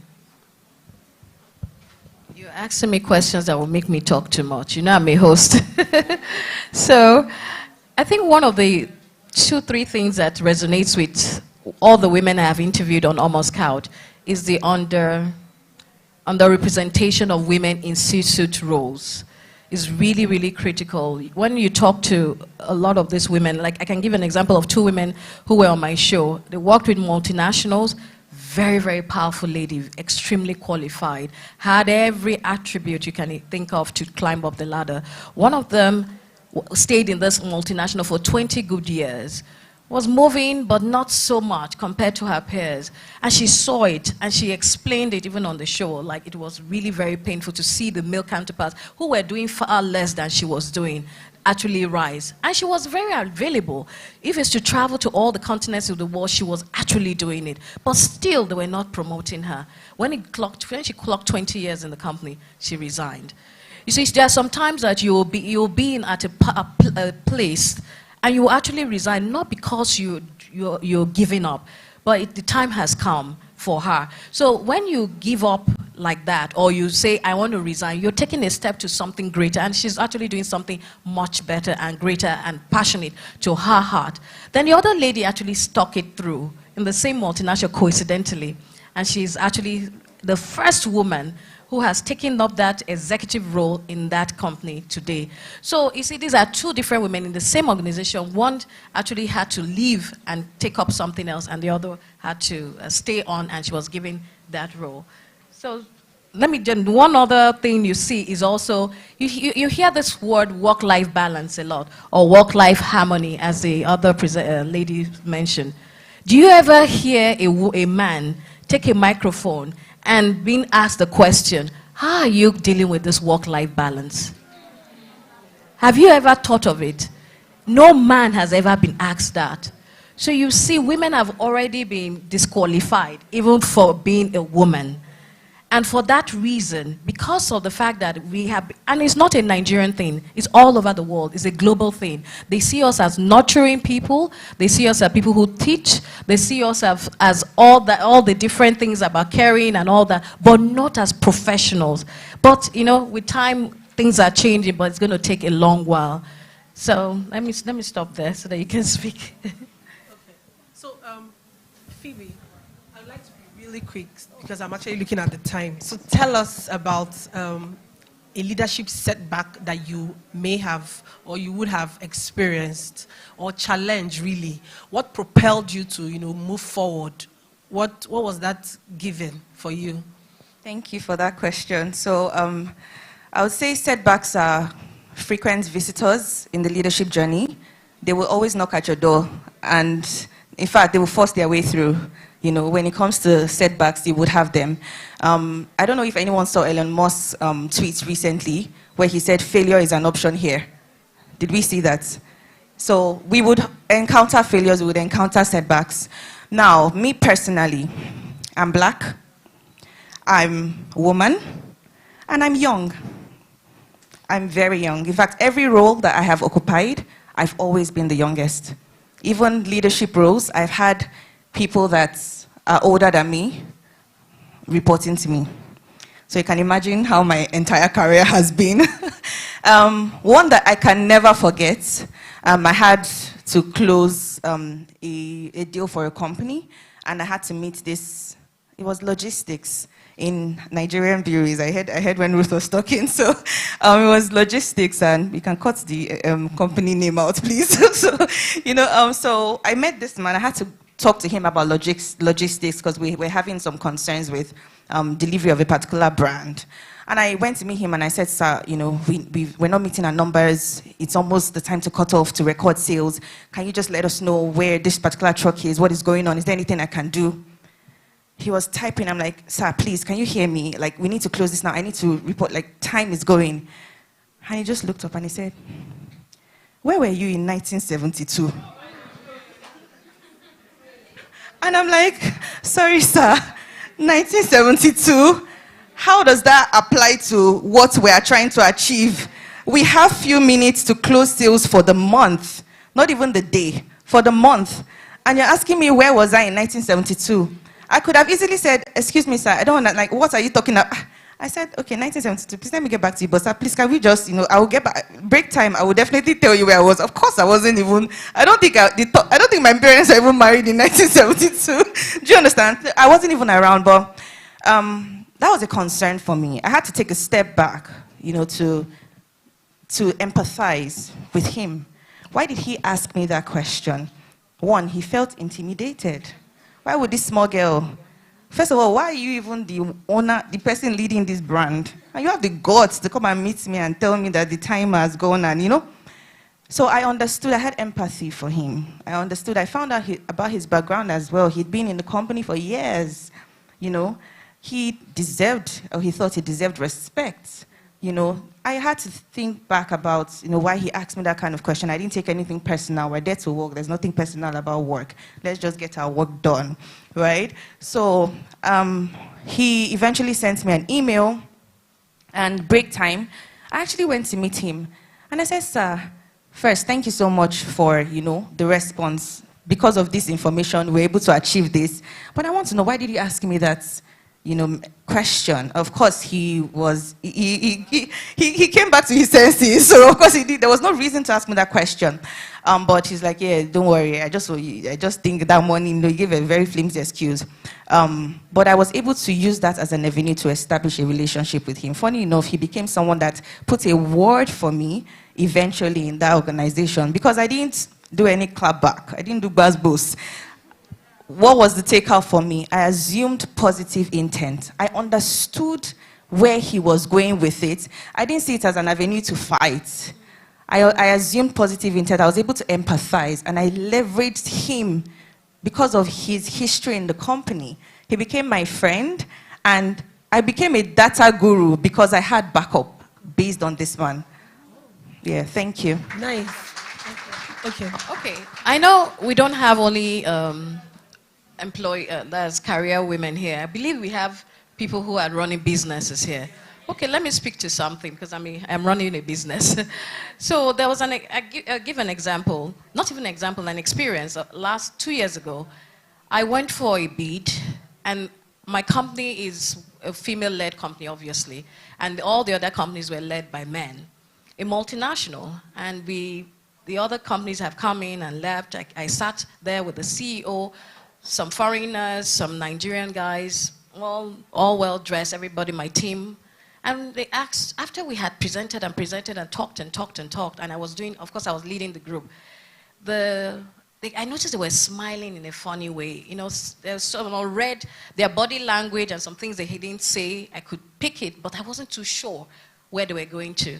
So one of them finally spoke and said, but this project is very rugged.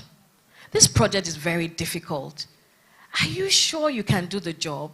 You spoke very intelligently, and everything you said is just exactly what they want. But we need people who are, and this is how they demonstrate, we need people who are strong, who can do the job, who can. And I looked at him. I said, sir, I'm the CEO of the company. I just spoke to you on strategy, on how I'm going to deploy this project. I'm not going to be on the field doing the work. My work is to ensure that the strategy actually works, and not that I will be on the field carrying the heavy lifting and roaming around the streets or something. And he looked at me. I said, okay. And you could see they gave me the job, and they had to pick like 2 or 3 vendors, 4 of us. I was one of the 4th vendor. And you won't believe that today we are the #1 vendor. This man cannot do anything, as in an Indian guy, cannot do anything without asking me for consultation or reference or this. So I think what I'm trying to say here is, no matter how rugged the job is, let's put it in quote, we should take up that challenge. For me, I said, we will see. And I showed that with the value and everything we're going to deliver, and we delivered exceptionally. Now, as we speak, we have 2 of the vendors who have left because they couldn't cope, and they were men.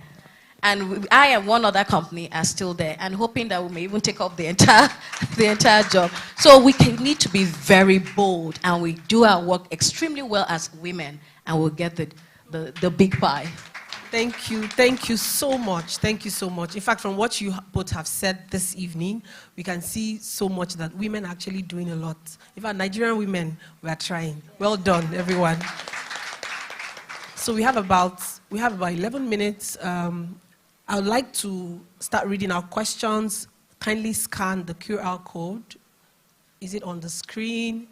While I take, our last set of questions before this session is over. So, since you're still with the mic, let me end with you. So, what's that one take-home point you have for women seeking to navigate stereotypes associated with workplace? I think I would tell women they should embrace their strength and uniqueness.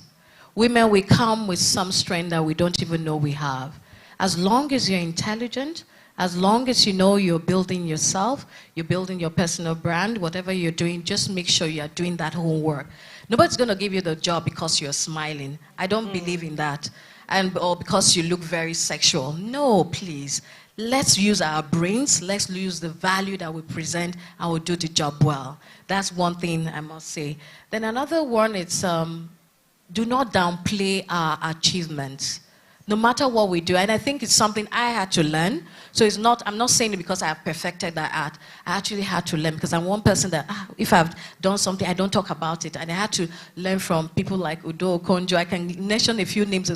Go there, be bold, say what you are, your achievements and all that. So now I actually speak up. So let us try not to, be shy and downplay, and especially downplaying it because of what people will say about us. Say it as loud as it is, as authentic as it is. And I mean, there are so many other things I could say, but you and your time. Thank you. Thank you so much. Thank you. Okay, so Phoebe, for someone who is, cross-cultural mix, you have that mix. So how do you foster a culture of innovation and creativity within your team, while maintaining productivity and meeting goals? Oh, that's a very grand question. I would say allow people be themselves. Allow people be themselves. As a leader, you should be able to identify strengths and allow people grow their strengths, right? There's a Harvard Business Review case, and I want everyone here to please go home and read it. It's called Accidental Manager. Accidental Manager, just write it down, Accidental Manager. You may not know, but you may be an accidental manager. And what is an accidental manager? I'll give an example of swimming. If you want someone to learn how to swim, you would not go into the deep end with the person.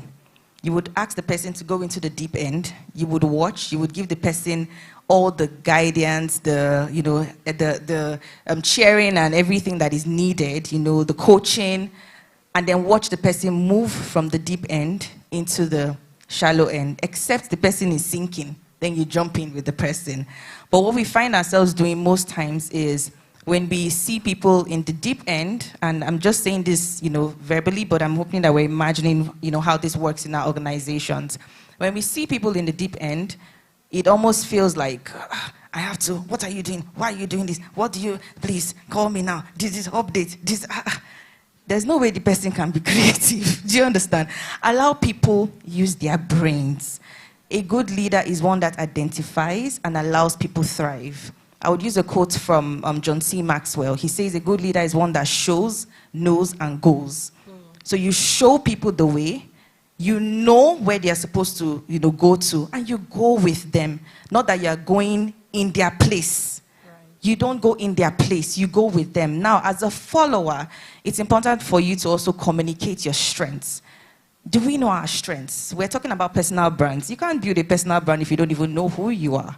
What is your strength? What is your weakness? And be authentic. If you have a weakness, know that this is my weakness. If I have a strength, I know that this is my strength. The worst thing you can do to yourself is to lie to Yourself. This is a quote that Dr. Ibukun Abushka always says. To thyself be true. Every morning you wake up, tell yourself this. To thyself, you cannot, everybody can lie to you, but you lying to yourself is a disaster. Right. You should never lie to yourself. So if you have a strength, you know your strength. If you have a weakness, you know your weakness, and then you start to build your personal brand around that. When you have identified what your personal brand is, then you should effectively communicate that, so that your creativity will not be stifled based on whoever, is managing you. That's all. Thank you. So I have a question here for Omar. Is age a barrier for mentorship? Would you mentor someone in her 40s, being an older woman in her 50s? So the woman you're mentoring is 50 plus and you're 40 plus. Of course, anybody can be a mentor or a mentee. Just as I mentioned before, even when I'm mentoring people, I also learn through them. So age is never a barrier. As long as the two people agree to come into that relationship, It's an agreement, whatever it is. I mean, after all, marriage, some men are younger than their wives. So it doesn't really matter. It's the same thing because mentorship arrangement is also like a marriage. So you must, once the two parties agree that they're okay with it, then yes, of course, you can go ahead. I have a lady who tells everybody that I'm her mentor. She's older than me. She was my senior sister. So it doesn't really matter. And I'm really teaching her how to run her business. So it really doesn't matter what age. Okay. So Phoebe, I think this question is for you. How do you manage burnout in leadership roles while balancing caregiving and striving for excellence? I really love that question because that's my personal brand. When it comes to balancing life, work-life harmony, that's what I live for. Can I get an amen? Amen. So, burnout, I would say first thing is, like we said, know yourself. I know my limits. I'm a mom. And I don't think there's any organization that gives an award to the best mom in the world. If you know them, maybe we should tell them to stop giving awards. But there's nobody that is giving the best mom award. I don't kill myself. I leverage on help. I leverage help. I really leverage help.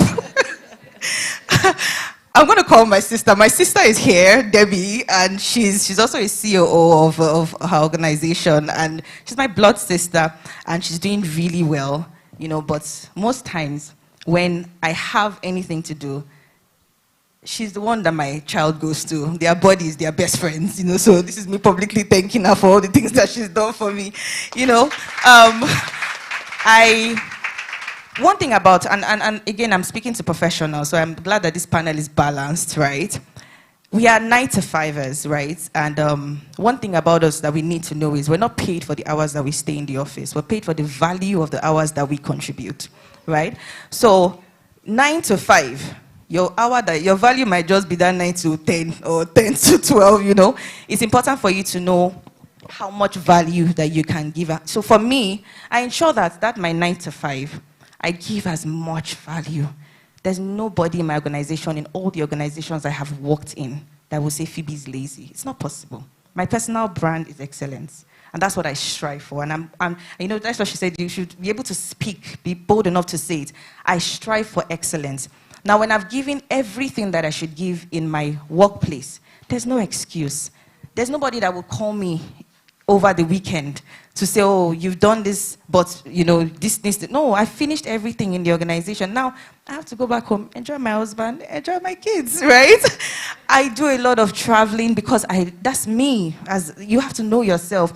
For some people, it's sleep. One of my hobbies, and every form I feel, what's your hobby? Sleep. I love to sleep. I rejuvenate in sleep. Yes, I love to sleep. And I have a gift of power naps. Like, if I sleep for 15 minutes, it feels like 8 hours. I've identified it, so I leverage it very well. Some of us don't know what we actually use to rejuvenate. If I ask everyone here, what do you actually leverage on to rejuvenate? Maybe you don't even know. But I know that it's sleep. For dinner with friends is not me. I can't rejuvenate based on that. But some people, when you have friends, you see that you get your power back. Then you can, have those sessions. Now, what am I saying? The first thing is ensuring that you're contributing that excellence. You've been excellent at what you have been called to do. And then leverage help as much as possible. People that have helps, people that have parents, people that have sisters, people that have, any help that you can leverage as much as possible. I was talking to my son this morning. He's going to be 7. He takes his bath himself. He makes his breakfast, not fire, but golden morn kind of conflicts himself. These are things that also help me really focus on other things. But for some other mothers is, oh, I will have to lace your shoe if I don't lace your shoe, you can't lace your shoe. No, guys, let's calm down on the things that we do, Let's actually give yourself a break. You know what? Family is father, mother, you are part of that family. Count yourself in, because most times when people want to resign, is my husband, want to resign, my child, my this. You put yourself into the family unit, put yourself into your life's unit, and prioritize yourself. Whatever is needed, make sure that you prioritize yourself. Help, anything at all that you need to do, just do it to be able to give your best self. I'm going to stop here by saying this. Do you know that we actually spend more time at work than we spend at home? Have we done the calculation? And please count the hours you spend in traffic going to work. You spend this for 9 to 5ers, except those that are doing hybrid now. You spend more time at work, right? So you have to make sure that you are giving and bringing your best self to that work. If it has to do with having that perfect relationship with your husband at all costs, get it. If it has to do with raising your children and leveraging help, get it. Whatever it will take to give you that best self, just do it. Thank you so much. And I'm sure that's your final word. Like you said it all. So let's have you, and then we're done. Okay, I think we've run out of time. I think all I would say today, every woman who is here, please stand up. Embrace your power. We all have power. And lead without apology. Did you get that? Can we say it? Women, embrace your power. Stand up and lead without apology. Thank you so much. Thank you so much for this session. I really did enjoy it, and I'm sure you did too, and you got something home. Thank you. Thank you so much. Okay, take it away, JJ. I'm so honored to be a part of the 3rd annual Her Summit. Now, ladies, are you having an amazing time today? Yes? I really wish I could be there with you in person. I have been watching online. It is a whole vibe, and I want to thank Nakem for inviting me to join you virtually today with this message about stepping into your greatness. So today you have been equipped for greatness. Now, how do we step into it? So this is what I want you to do. I want you to lean over and tell your neighbor, I'm stepping into my greatness. Okay, all right. So I'm gonna start with a short story. My background is in radio and television. I spent 27 years in media before I hung up my headphones in 2017 to run my nonprofit full time. So I started when I was 16. My very first full-time job was at a small radio station in my hometown. And I had the absolute worst shift in radio. I worked from 12 a.m. to 6 a.m. So maybe 10 people were listening to me at that time. And one was my brother, okay? So you can only imagine. I was excited when I heard about this position that came open for the midday show, which was 10 a.m. to 2 p.m. And I just knew that this job was my job. I was confident about it. After all, I had worked there for 3 years. My name was growing in the city. And they knew that I was a hard worker. So when it came time for that staff email to come out, when they announced who had the position, I knew that my name was going to be called. And my name was nowhere to be found in the email. I was disappointed. I was discouraged. I felt defeated. And so I threw myself a pity party. And that pity party lasted a couple of weeks. Finally, I got out of my feelings and I decided I wanted to make this big move. It was something that I had desired for many years, something that was a dream of mine for a very long time. I wanted to move to New York City and pursue my dream of being a radio personality for the legendary radio station WBLS. So I saved all my money, $1,500. I thought I was rich, okay? I remember the day that I put in my resignation.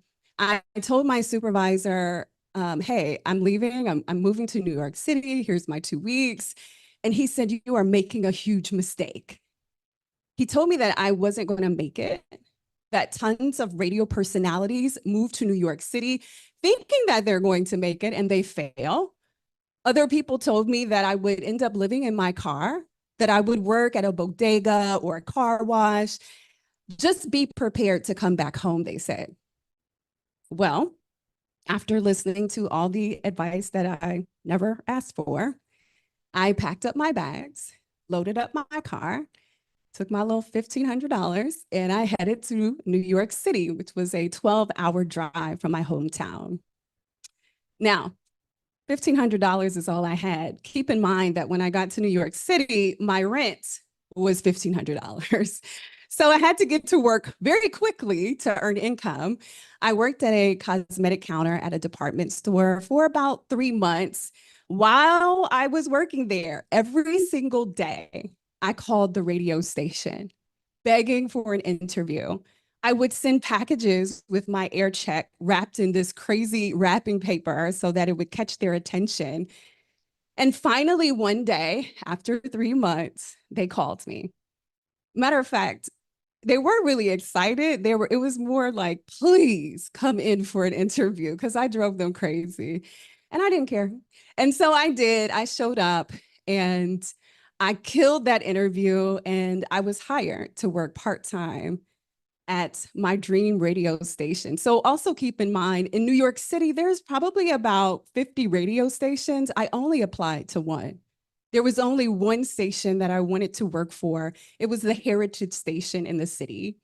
Weeks later, they let go of a woman who was full-time, who worked 6 p.m. to 10 p.m., and I replaced her. And so now I am living my dream as a radio personality in New York City, the only station that I ever wanted to work for. As I look back on that journey to New York, there were these 3 lessons that I learned that I believe can resonate with you today. Are you ready? Number 1, watch the company that you keep. People told me I was making a terrible mistake. They said that I wasn't going to make it. I was surrounded by voices of doubt. And I quickly learned the importance of watching who is speaking over me and who is speaking into me. See, people around us will either lift us up or they'll either pull us down. And not everyone will believe in your dreams, and that's okay. That is all right. But here's one thing that you need to know. People are limited by their own perspectives. See, they see the world through their own lens. And sometimes that lens is clouded by fear, insecurity, a lack of vision. And you can't let other people's limited perspectives define your destiny. Serena Williams says, you have to believe in yourself when no one else does. See, your dreams were given to you by God, and if He placed them in your heart, then He will make a way for them to pass, right? Remember, the company you keep will either propel you toward your destiny or keep you chained to mediocrity. So my suggestion is that you check your circle. Lean over to your neighbor and say, check your circle. Okay. Lesson number 2. We must live in expectancy. Now, some people may disagree with this. I didn't have a plan B when I moved to New York City. I only had plan A. I expected plan A would work because it was a vision that was given to me by God. So imagine a farmer. He's carefully preparing his fields. He's planting seeds. He's tending to his crops by watering them, protecting them from pests. The farmer doesn't just hope that something is going to grow. He expects it to grow. He knows that with the right care, those seeds will sprout, they'll grow, and eventually produce a harvest. Today, the farmer walks out and looks at his fields, not out of doubt, but out of expectancy that the process that he put into motion will yield results. So my question to you today is, what are you expecting? What are you working so hard to build? What have you been sweating over and crying over, thinking that I just don't see the results? We must live in expectancy. Expectancy is active anticipation. It implies that a confident belief in something that will happen. It will happen. And you can live in expectancy if you have any of these 3 things. I call them the 3 Ps. The first P is preparation. I was prepared for this job, working 12 a.m. to 6 a.m. at the little radio station, but treating it as if it were a primetime slot prepared me for my dream job. So how are you preparing daily for your dream? The second P is a promise. Listen, there are ladies right now in this room who have received a promise from God. And you can stand on that promise about your future. And you can expect that it will happen because he does not lie. And then there's the third P, pattern of behavior. You can expect to see dreams come to life because you have had other dreams come to life before. The farmer knows that if he plants the seeds, it will grow because he has seen it happen before. You know that God can do it again because he's done it before. So plant the seeds, align your expectations with God's promise, and trust God's timing. The third lesson that I learned on my journey to New York City was to trust the process. For 3 months, it seemed like nothing happened at all.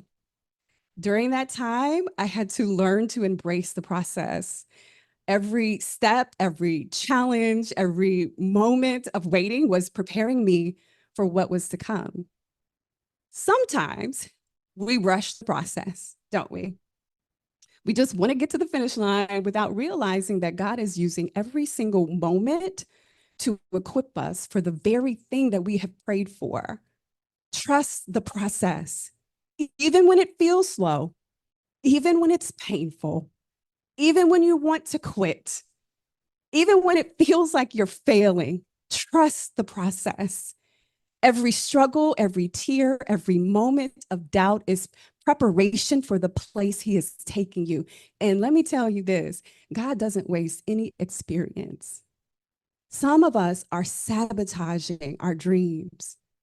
The minute that it gets too hard, we are walking away. The minute that something fails, it feels like it's time for us to give up when we just need to trust the process. And I want to leave you today with this quote from author Bonnie Ware. She says, "You don't need to know all the answers. You just need to be courageous enough to take the first step and trust where it leads." So today, ladies, be courageous. You are equipped for greatness.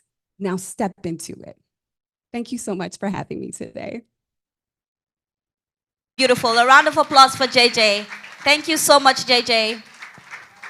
Thank you so much. Thank you. Have a great one. Ladies, beautiful ladies, right about now, we're moving straight into our next panel session. Are we ready for that? And guess what? Guess what? This is the last panel session. But don't forget, we still have a lot of giveaways. We still have 4 bags to give out, so don't forget, don't forget. And also, we have other things we're giving out, and then there's the goodie bags as well, so do make sure you stay with us. So for the 5th panel, that's the last panel.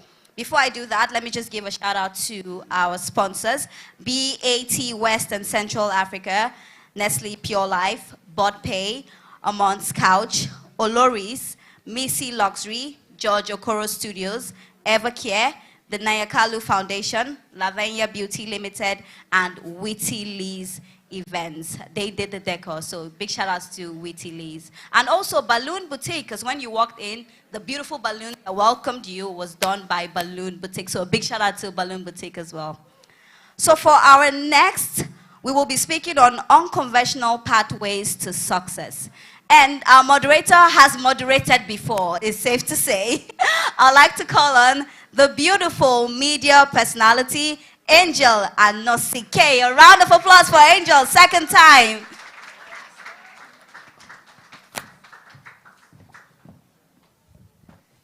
Hi, everyone. I'm back. Thank you. Are we excited to round off this amazing event? How many people are feeling equipped for greatness? Guys, only like 5 people? Really? Guys, more people. Have we had a good time? How are we feeling? Okay, because I'm feeling really good. I hope we've all eaten, and I'm just going to dive right into it. Our first panelist is Mrs. Joy Adesoya Odunlami. She's a dynamic and award-winning entrepreneur making waves as a Group Chief Executive Officer of AJ Skylar Limited. She incubates 3 remarkable brands, Shoe Lingerie, the Braiding Vault, and the Vault Hair product, with a strong presence across Nigeria and the United Kingdom. Can we just make a big round of applause for her?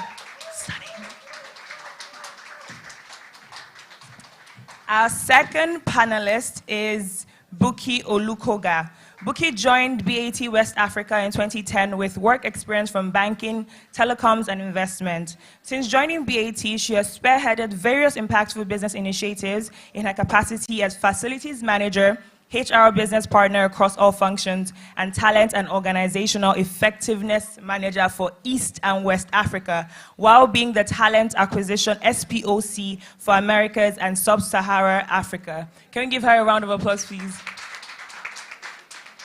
And then our lovely last panelist, she's joining us virtually. Her name is Confidence Stavely. Confidence is Africa's most celebrated female cybersecurity leader, author API security for white hat hackers, talent developer, and gender inclusion actionist. Confidence excels in translating cybersecurity concepts into digestible insights for diverse audiences through her YouTube series, API Kitchen. Can we just give all of them a warm round of applause? So, our panel, like the theme for this panel is unconventional pathways to success. And I feel like everybody plus Confidence. Hi, Confidence. Can we say hi to her? Everyone on this panel is very, very, very impactful, and they're all doing amazing things in like different sectors. And I'm very excited to just dive right into this conversation. My first question actually is going to be to Confidence. I hope she can hear me clearly, because I think that she has a YouTube channel where does anyone know anything about cybersecurity here?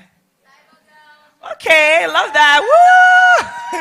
So she has a very fun YouTube channel where you get to learn about cybersecurity, everything in your API security. Yes, see, they watch it. So you get to learn a lot about that industry, but you also get to see her personality. She's so fun. She's so fun. So my question to you would be, how are you able to navigate that industry and still maintain your authenticity as who you are? Because your pathway obviously is very unconventional. Not a lot of women are doing cybersecurity at the moment. So how have you been able to remain true to yourself and still navigate your industry?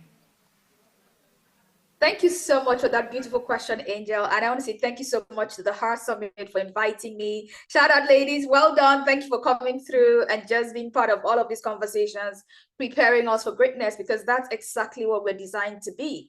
I want to start off by saying I know that industry is male dominated, but I shut it out first and foremost, right? I'm a person and I have so much to give the world. And it's that realization that lets me express and find many ways of expressing it in a way that is impactful for the industry.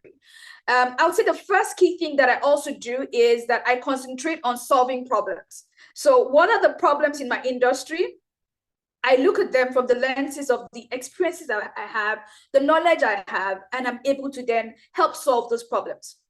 But aside solving those problems, like you mentioned, I'm staying true to my personality, because in a world where all of us are made differently, like our fingerprints are different, it would behoove us to live truly in who we really are. Because if we are not expressing who we are and we're not bringing to the world the gift that was given to us, God will not be happy with us. And that's exactly how I see it. And I look at this from the lens of myself as a Christian, because there's a Bible story that I never forget, which is a wealthy man traveled and he gave all his servants some talent, and he gave them in different quantities. Do we remember what happened to the person who buried theirs because he was very small? The Bible said that God, the master took it away from him and gave it to the one who had cultivated and had used it and had expressed that gift and that talent and had multiplied it. Because talent is a muscle. The more you use it, the better you become at it. The one who does not use it loses it. And because I know I've come into the world with something in my hands, I am not powerless. I have come with something that's unique that only I can give the world. What if it's shortchanging the world for me not to express myself in my own genuine confidence only way? And that's exactly how I see it. So whatever industry I could possibly have found myself, I would be expressing that authenticity, because that's the only thing I can do, be me, because no one else can be. And remembering that I've come into the world with those talents, and then be able to express that in a way that solves problems and do that excellently. And that's what I've done all my career.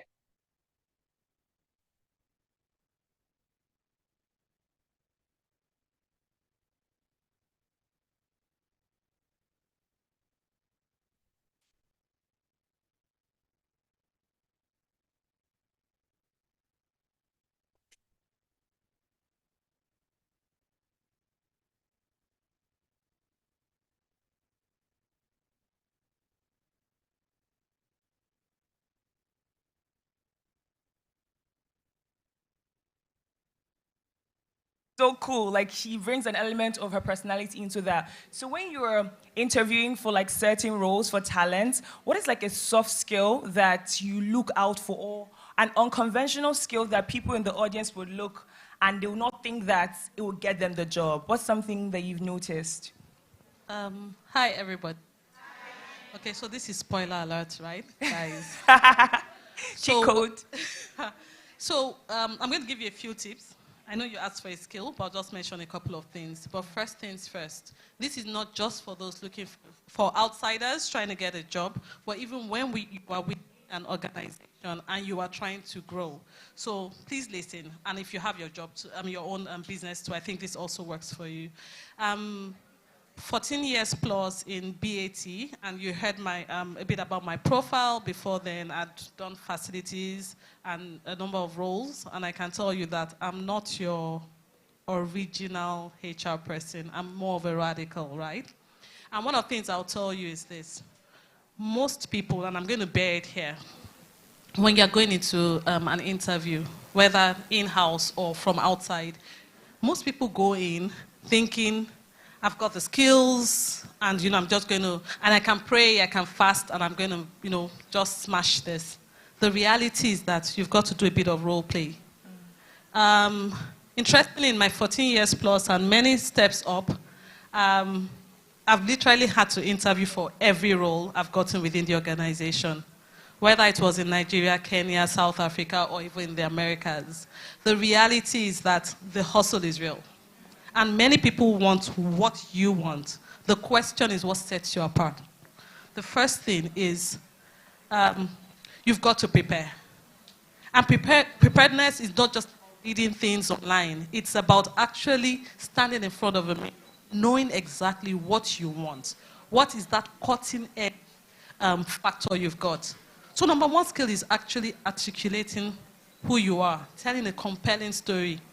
Guess what, guys? The recruiters don't know much about what you tell them in that interview that sells you.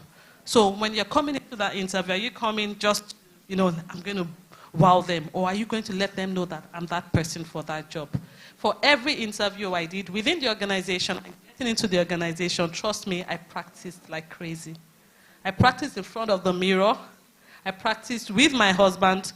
For those of you who know the meaning, at times you ask me, why are you acting like an Olodo? As in, be bold, say what you want to say. So you've heard a lot about communication, but it's about articulating your story. 2, where is that confidence? Some people think selling bullshit is confidence. No, it's not. You must tell your story. You must make eye contact. And please come clean. When you don't know, there's nothing wrong with saying, I might not have that skill, but this is what I can do that links me to that skill. So you don't have to have a perfect story, but be bold. And then, even when you are responding, especially when you get to that point where they ask you, why should it be you? I'm not going to tell you the answer here, but you had better go and do your research. It's not because I am sure I can do it. You've got to tell them something. I mean, it's called the art of storytelling. Yeah. You've got to tell them something about your personal life or your career life. And it's not a subtle, it's not the America's Got Talent kind of story. But you've got to tell them your true story of a skill you have that links to that. And one last thing, please, forgive me. One last one, active listening. When you are asked questions, guys, make it worth the while of the interviewers. Honestly, it can be very frustrating, guys. I mean, it's one of the worst set of, should I say, tasks I have as an HR person, having to interview people, especially when they're not prepared. You've got to listen to that question. That question is not usually about what you've done. It's about what is that impact you have made, whether at work, in school, or at home. And I'll stop there. Wow, okay. I was hoping you continue because I was getting into it. But thank you so much for that. So Joy, I feel like you're like a walking example of just someone who has an idea of what they want to do and they just go after it, right? When you decided to make a career for yourself in like the beauty industry, right? How was that process for you like? Because obviously your industry involves a lot of body confidence and positivity. So how's that been?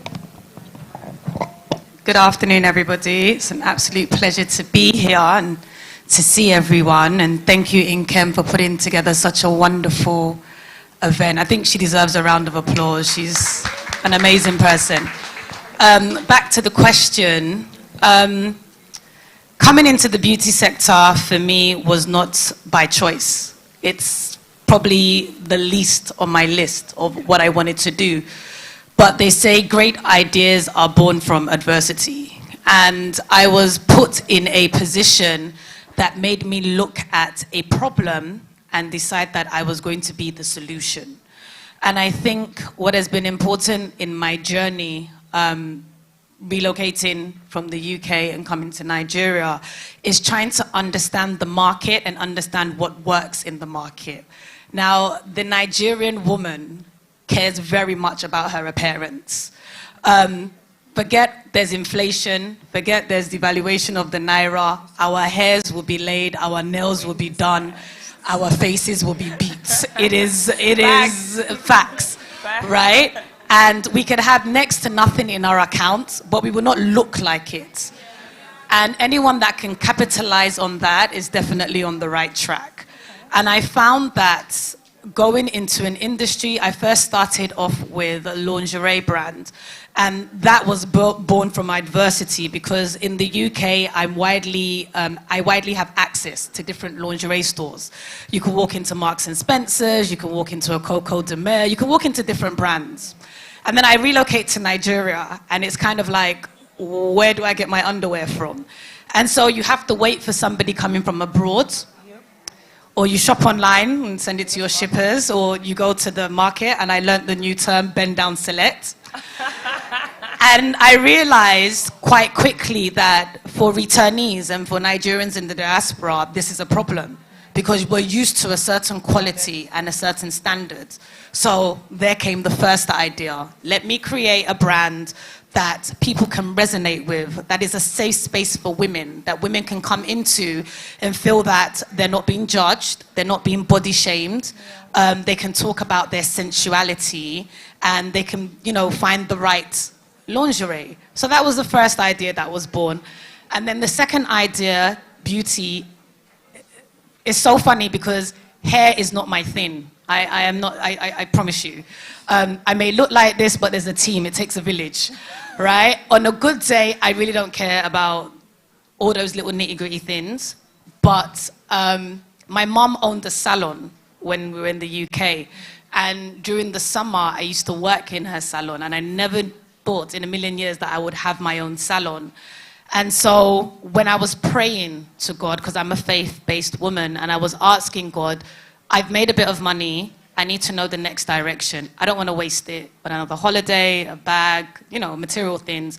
I want to invest in something that you're going to back 100%.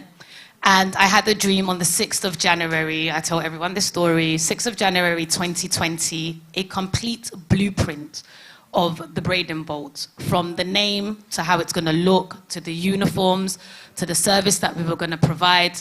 And on waking up from that dream, I called my mum, because my mum is a pastor. And I said, Mum, this is the dream. And her exact words were, run with it. And within 90 days, I opened my first salon. Wow. And so for me, I fell into that. And, it's become a passion for me because my love language is acts of service. I love servicing people. I love the interaction with other individuals, seeing them change, seeing, you know, creating a solution to their problem.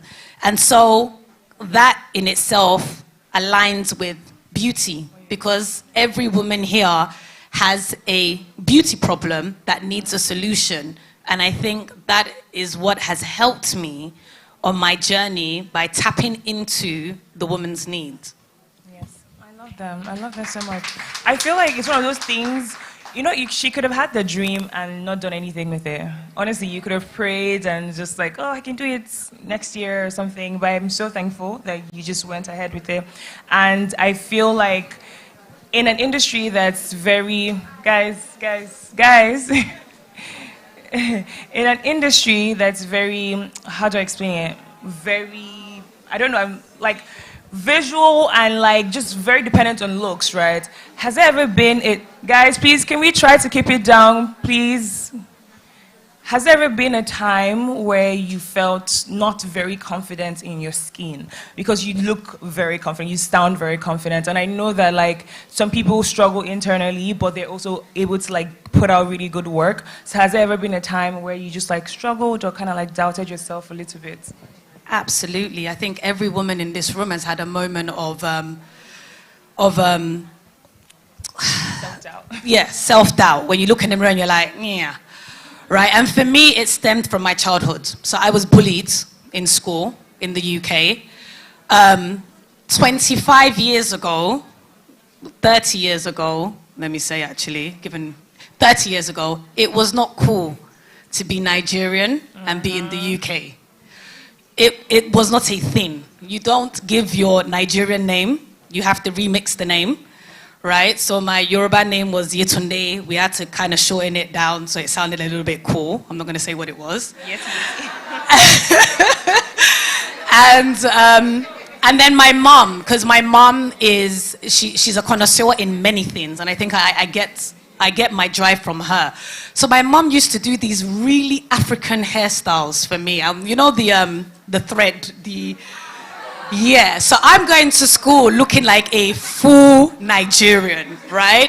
And that was not cool. So I was bullied, I was picked on, and I wasn't very confident because I was also dark-skinned. And being dark-skinned 30 years ago was also not very cool, right? But thank God for Afro beats, and thank God, thank God that they were able to put Nigeria on the map, because everybody, I'm telling you, everybody now is trying to be Nigerian. And for me, I had to grow into that confidence. And I did a lot of people pleasing because of it. Because I wasn't confident, because I was bullied, I would give into what other people want and put my needs aside. And it wasn't till, believe it or not, I turned 30. And I said to myself, enough. Enough of pleasing others, I must come first. I always loved my skin. People made it an issue. I never thought it was an issue. I loved my complexion. I loved that I was dark skinned. But you can imagine when you are in a circle of friends and you're the darkest one, and you know, everyone can relate. You're growing up and all your friends have been, you know, it's getting to that age where you're getting boyfriends. And all the boys are going for the lighter girls.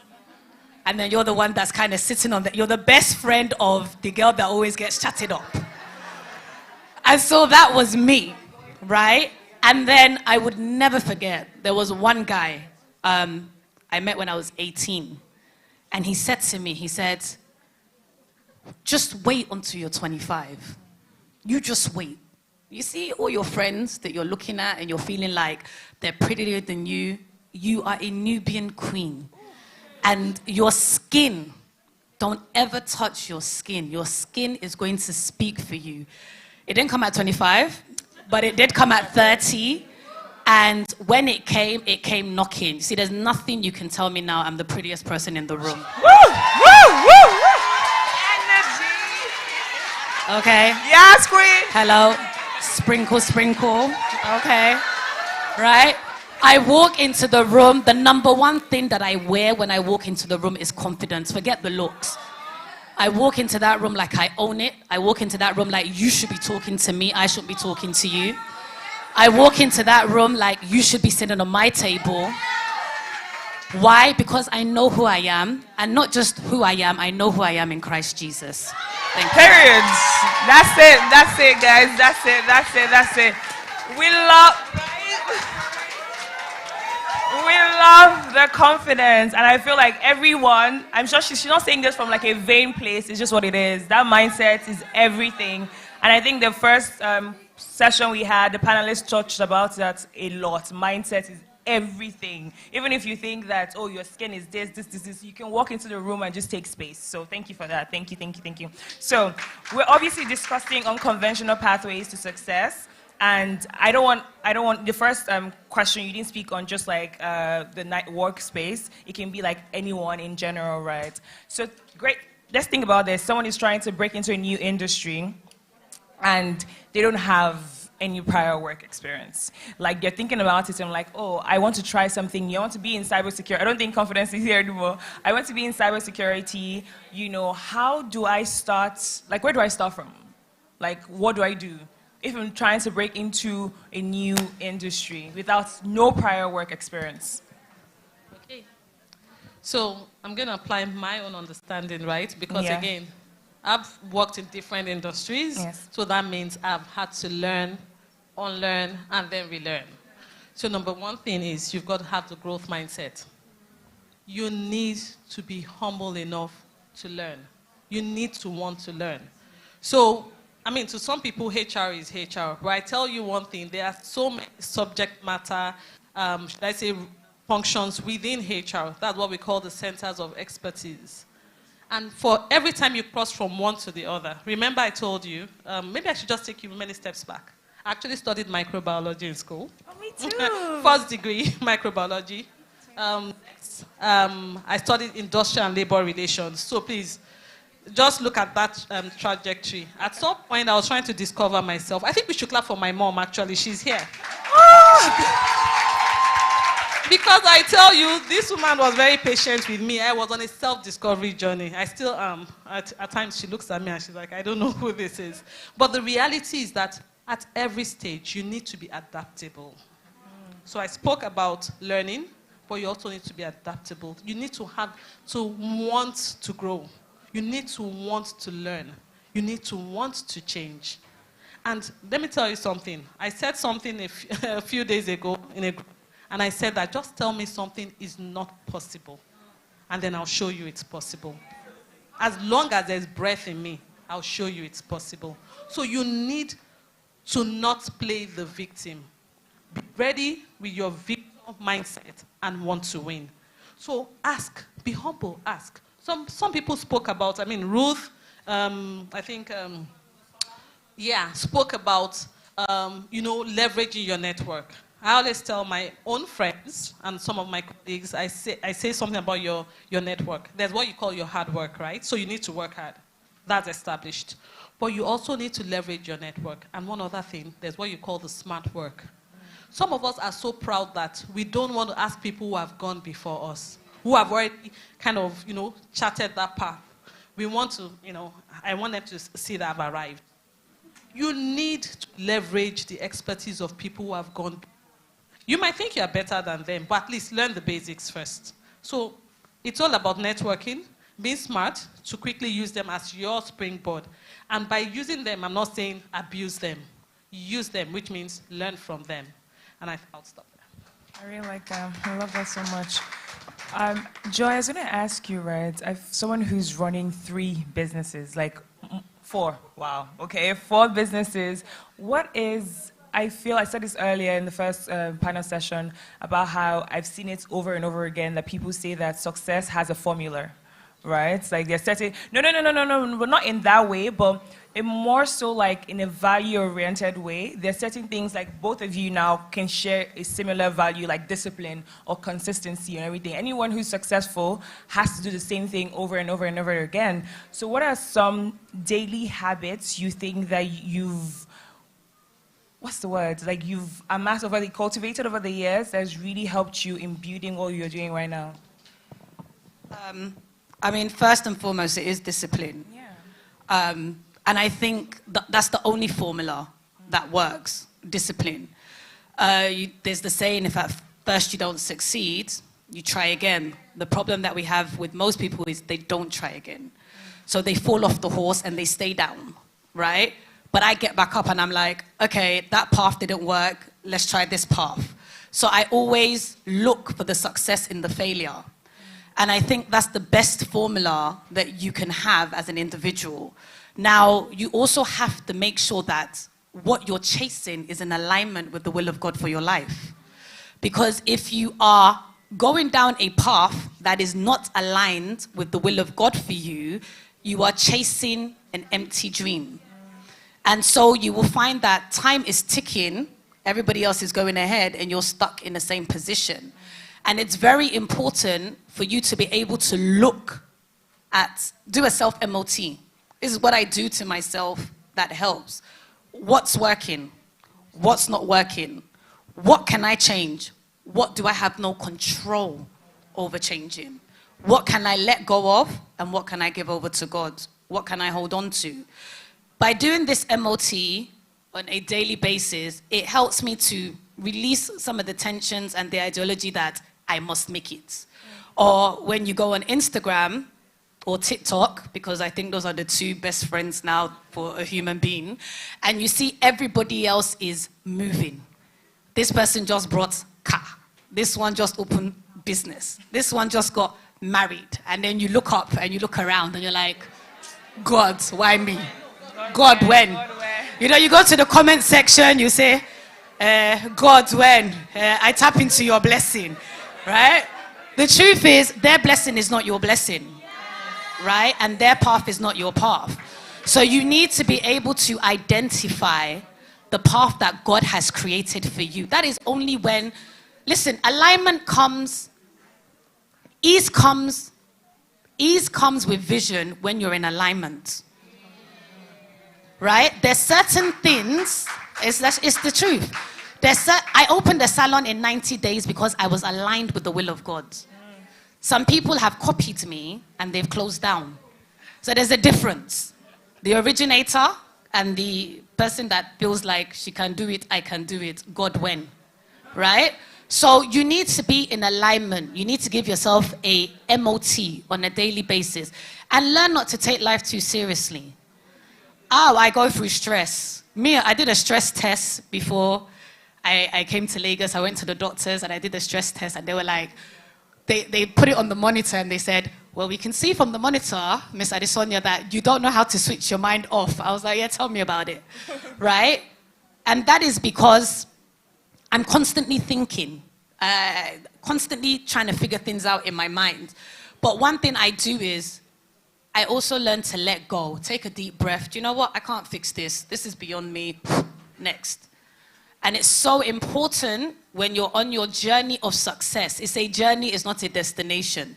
So I don't define myself as someone successful because even the most successful, Dangote is looking for the next level, right? And he's made it. So if you're defining him as somebody that's success and he's still looking for the next level, then you should know that success is not a destination, it's a journey. So every day, go before God, ask, what next?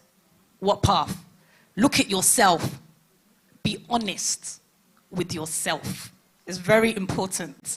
Be honest with yourself and ask yourself the questions. Do I really have the capability to do this? Or am I doing it because everybody else is doing it? And that's it. I feel like she's speaking to me, like she's staring me in the eye. I'm just like, whoo, whoo, whoo. This is a word for me, and I believe it's a word for everyone in the audience as well. So thank you for that. If you have any questions as they're speaking, please scan the QR code on the screen so that we can answer your questions after. It's right there. And I think Confidence is back on the call now, so I'm going to throw my next question to her. Confidence, can you hear me? Is she there? Yeah. Yes, okay. So we have some cybersecurity girls here. Where are they? Hi guys. So see, in a room full of how many people? Only 2 people, but I just wanted to speak to you. I wanted you to speak to us about the biggest misconception about cybersecurity and how do you think that we can demystify that? Okay, so I'll answer the question from 2 angles.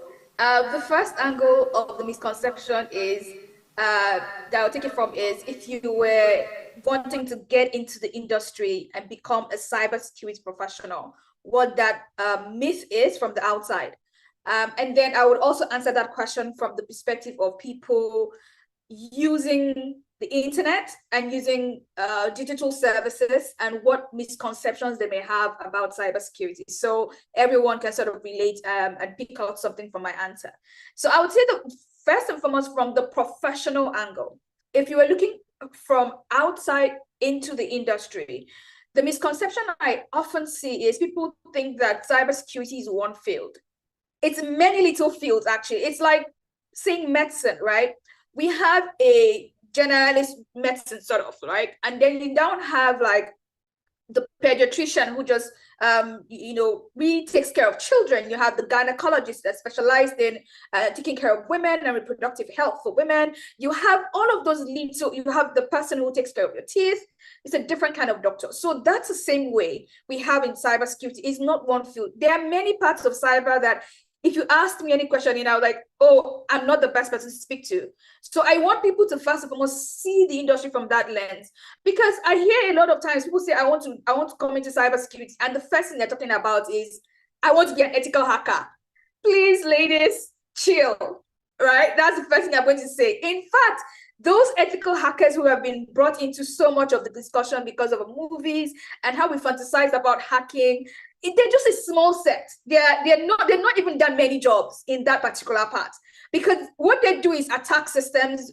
They're paid to attack systems, and then they find those loopholes, and then the people protecting the systems are able to close those loopholes before the bad guys find them, right? That's what they do. But there are many other parts. They are part of the industry where they're just dealing with compliance. So the banks, for example, they're processing information. There are standards they have to comply to, globally speaking, that is able to allow them continue to process your information digitally. People in cybersecurity or information security, broadly speaking, are then really working in those departments that help with compliance as it has to do with information security. So I'm saying that to say, before you look at wanting to come into this industry, don't jump into the most trendy parts of it. Look at it and explore what the many other subfields are and see which one fits you in terms of your personality, the things you love doing, aligning it, because it's such a thankless job and it's so stressful. So you need to be something you enjoy and that aligns with your innate strengths. And also, if you're coming from another field, how does it align with your experiences that you've already had, so you can have transferable skills that really make you very valuable when you come into cybersecurity. So that is on the professional side. Sorry, it's a long answer, but I wanted to make sure everyone gets something out of what I say. And so the other part of it is, if you're using digital technologies, you also have a responsibility, a shared responsibility to make sure that you're leveraging digital and you're doing that in a way that's secure. So the one misconception I keep hearing is that people think having a strong password or even having one password that you share everywhere is just okay, as long as that one password is strong. Ladies, that's totally wrong. I would highly recommend that on any platform that you use, please turn on two-step verification. On some platforms, it's called two-factor authentication. And it's one way you can stay unhacked or decrease the chances that you'll be hacked. And the analogy I like to use to really land that point is, most of our homes are built with a burglar proof and then the door. Why don't we just have the door? The door in this context is your password, but the burglar proof, which decreases the likelihood that your house will be broken into from the window, is actually the two-factor authentication. It makes it increasingly harder, not impossible, but a lot harder. And that's what it should be. Make it very difficult to be hacked. And so that's what I would definitely say, to just close out two-factor authentication and just exploring the industry as well to see which place best aligns, and then you come right in.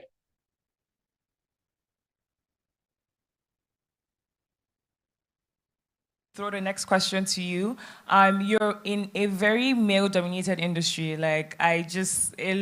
See, you only have 2 women in the audience today, and you're excelling at it. You've won numerous awards. You've won Cybersecurity Woman of the Year 2023, and I think prior to that you did 2021 and 2022. So you've been winning awards, for as long as you can remember.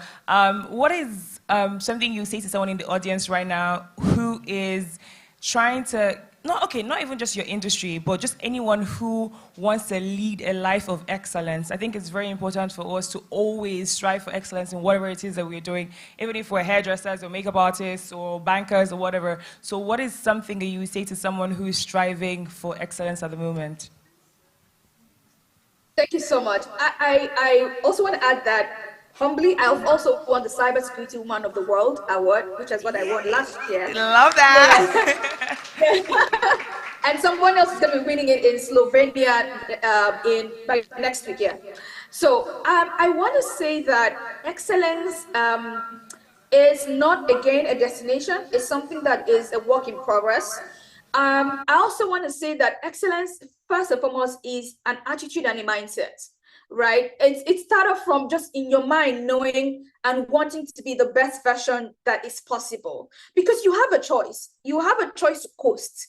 You have a choice to do the bare minimum. And that's where I think a lot of people get stuck.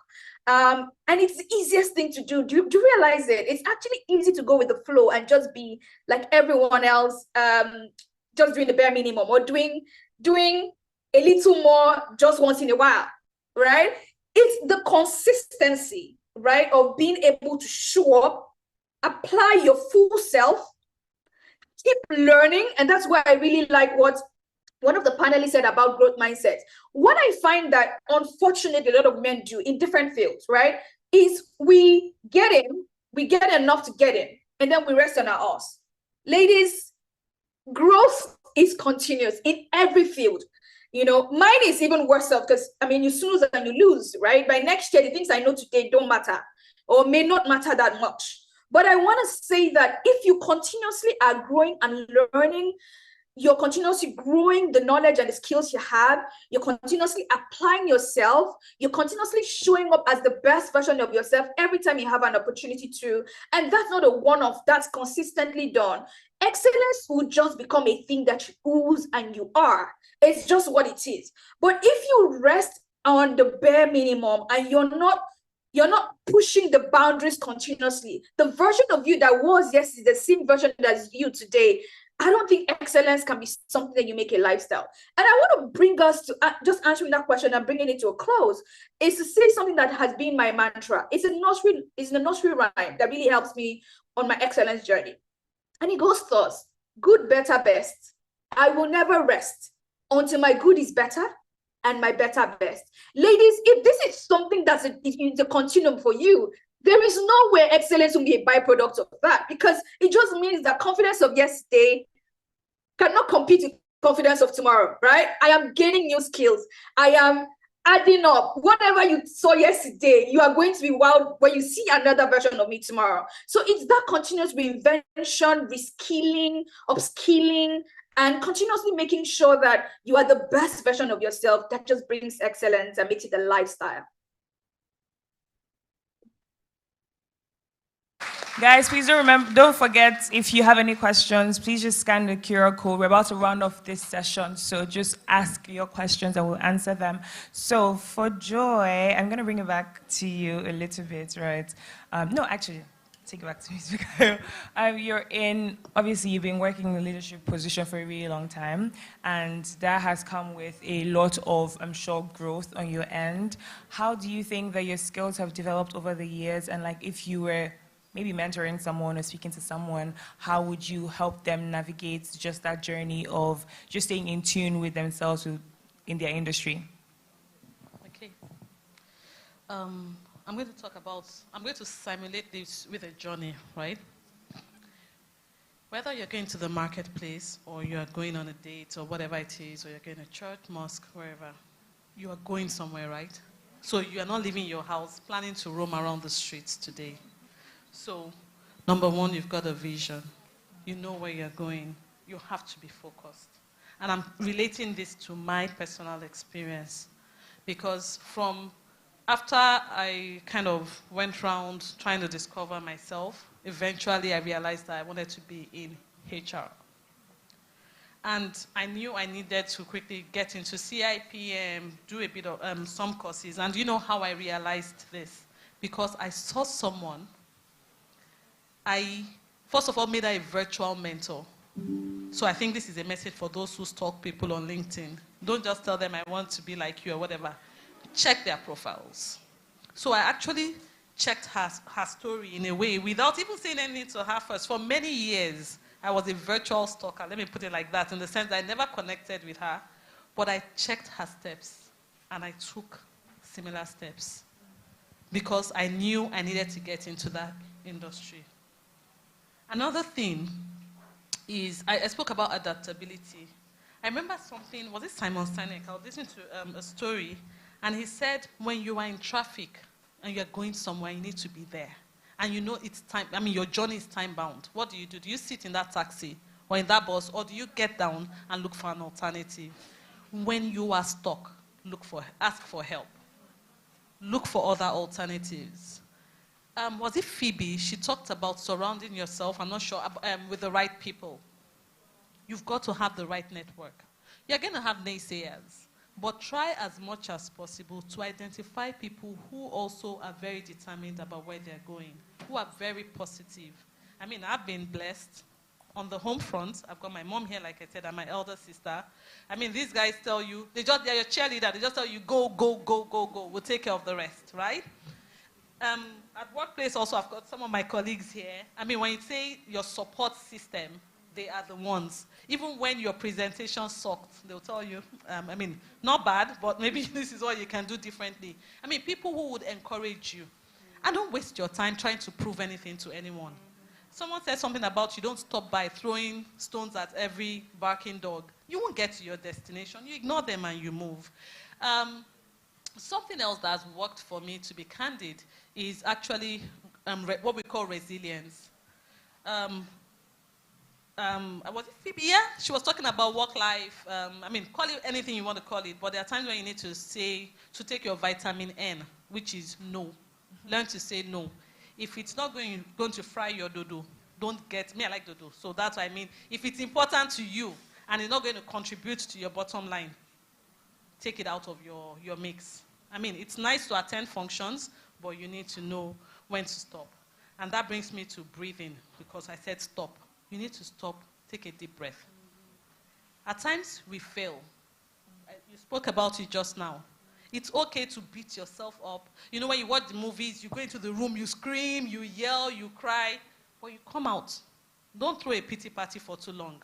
Get the cupcakes, get everything out. Once you're done within a few minutes, move forward. And then, shake it up. Don't let people know what's happened in the bathroom. How much you've cried or whatever. You can tell a few friends. People you truly trust. Something else that I would say has helped me in my growth journey, of course, I spoke about learning, so I wouldn't go into that. And someone said something about 9 to 5. Trust. Look, I'm going to say this. And guys, I'm going to say this because I know we've got a multi-generational audience here. If you want it to be only about the work hours, sorry, you're going to get just average. You're going to have to burn the midnight candle at times. I told you I did my first master's in industrial relations. I just concluded my MBA online, and I was working at the same time. I was on an assignment, international assignment, which means I was away from home, and I had to deliver. The bottom line is you need to pay the price, and you decide what the price is for you. One other thing I'd like to say is you celebrate your successes, no matter how little, no matter how little. I call my family and I tell them, even if it's just the presentation that went well, I tell them, guys, guess what? That presentation went well. To some people, they probably think, did it add to your salary? But every little step. If you don't celebrate yourself, nobody else is going to celebrate you. I promise you. So you've got to kind of sound your own trumpet. And it's okay to take a detour at times. If it's not working, you need to know when to count your losses. Cut your losses and then decide to move forward. And one last thing, and I heard it from many of the speakers, irrespective of your religion, because this is not about Christianity or Islam or any kind of religion, it's about faith. You have to believe in yourself and pray like it's your only option.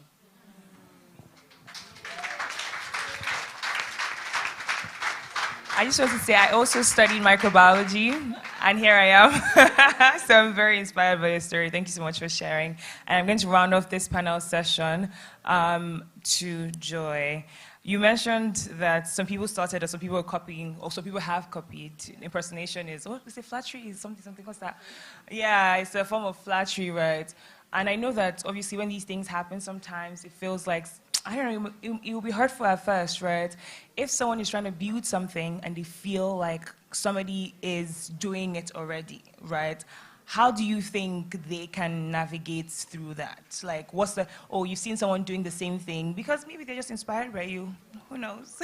So if you're thinking about starting something and you're very torn because you think there's no space for you in the industry, how do you think they can navigate that, creating their own path? It's one thing to create your own path. It's another thing to duplicate somebody else's path. And so with my business, there's been a lot of duplication. It's not creating their own path. Duplication down to the uniforms that my employees wear, down to the coloring of my logos, down to the services that I provide. So that is not inspiration. That is you just basically trying to take what somebody else has created. My mom said one thing to me the first time I encountered competition, and I was basically losing my mind because I was like, Mommy, I've worked so hard, and now this person has come. And so I'll give you the backstory. She came in under the pretense that she wanted to stock with me, right?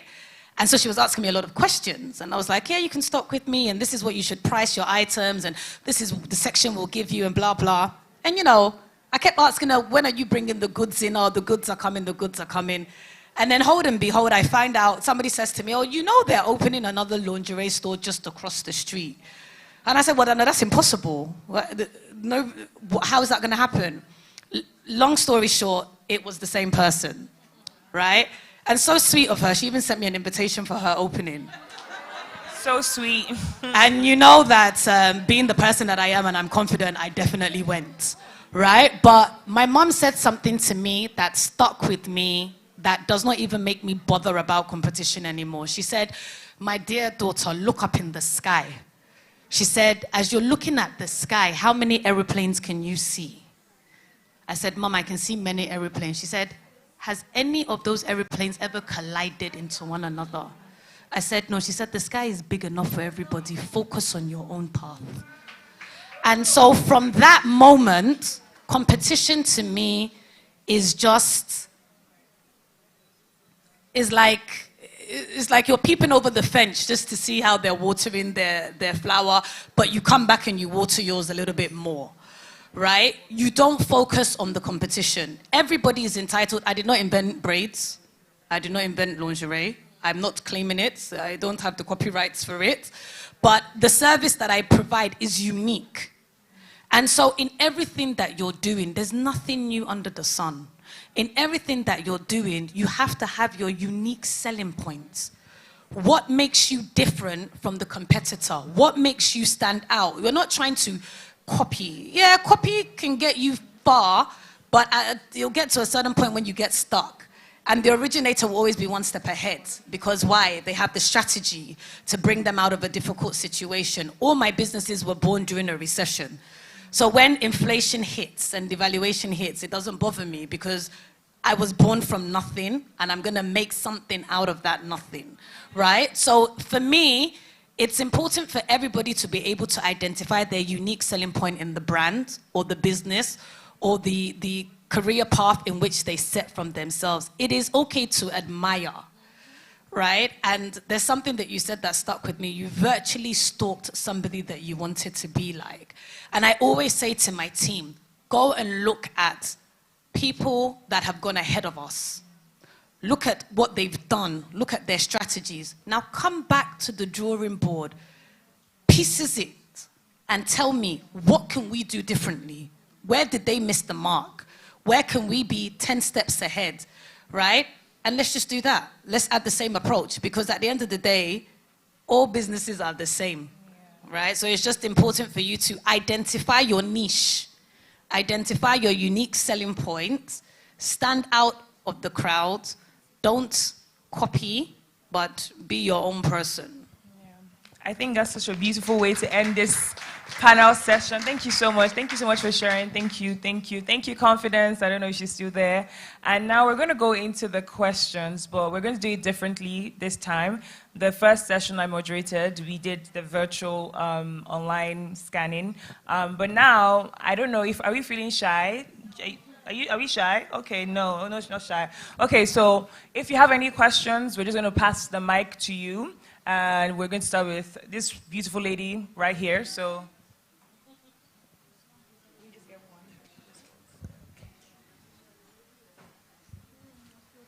okay. Hello, everybody. So I'm asking this question because my friend is watching from home. I made sure that she joined. She didn't register because we both procrastinate a lot. And today I was still late. I feel bad about it, but I mean, other days I would have cancelled because I was late. But she didn't make it to the registration because she procrastinated. And I made sure that she watched from home. So I'm asking this question, and I hope she's watching. She has a brand that she feels is not so girly. Like, it doesn't suit her aesthetics. It doesn't suit the aesthetics of what she sees online. She has a food brand that people place orders for food every single day.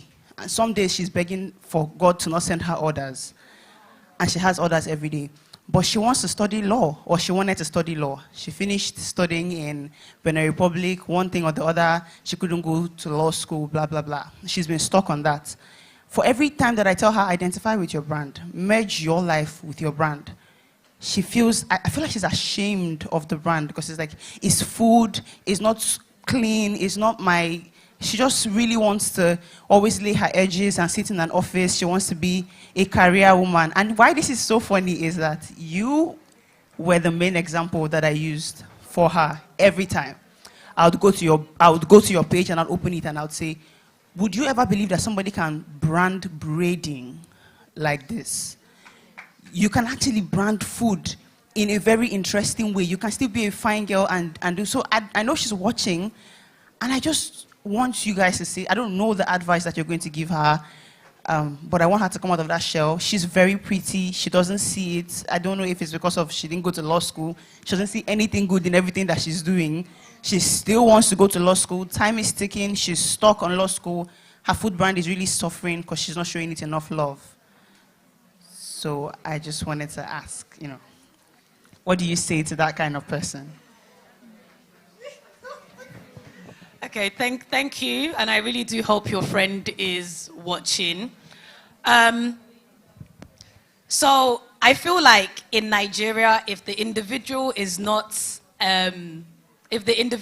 associated with the brand, then it there's a negative impact, right? So if you don't show your face as the owner, then it doesn't help the brand to a certain level. From what you've told me, she has a good problem.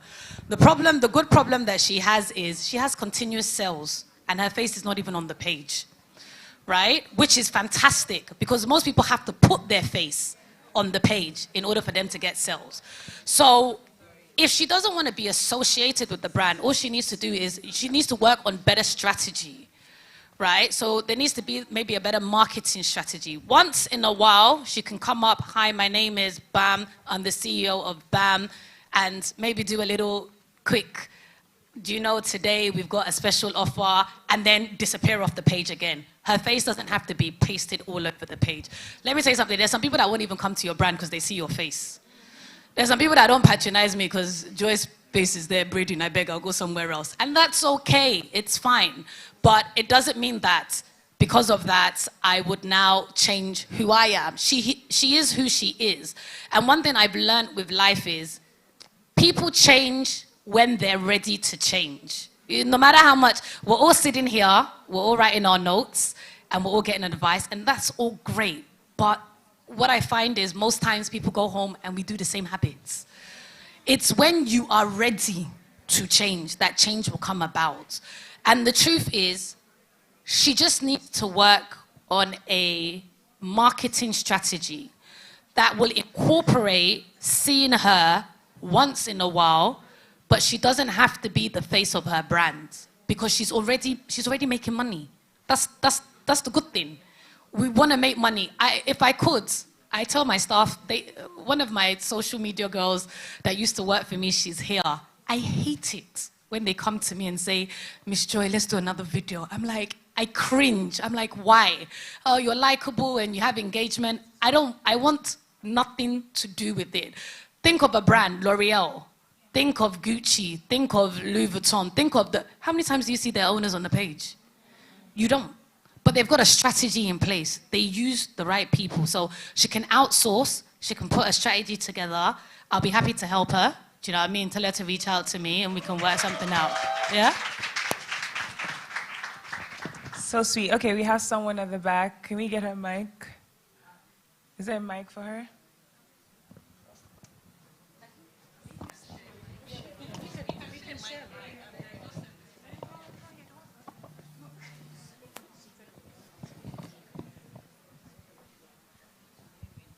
Hello, my name is Aisha. I'm a chef. So the question I have is, when it comes to entrepreneurship, I have a big problem with structuring, like with staffing. So the issue is, I wonder how people do it. Like, if they are not there, like I have friends that they have time to travel, but there's something, I don't know if it's because of the food. I have to see what they are doing. I feel like if I'm not there, I'm not satisfied.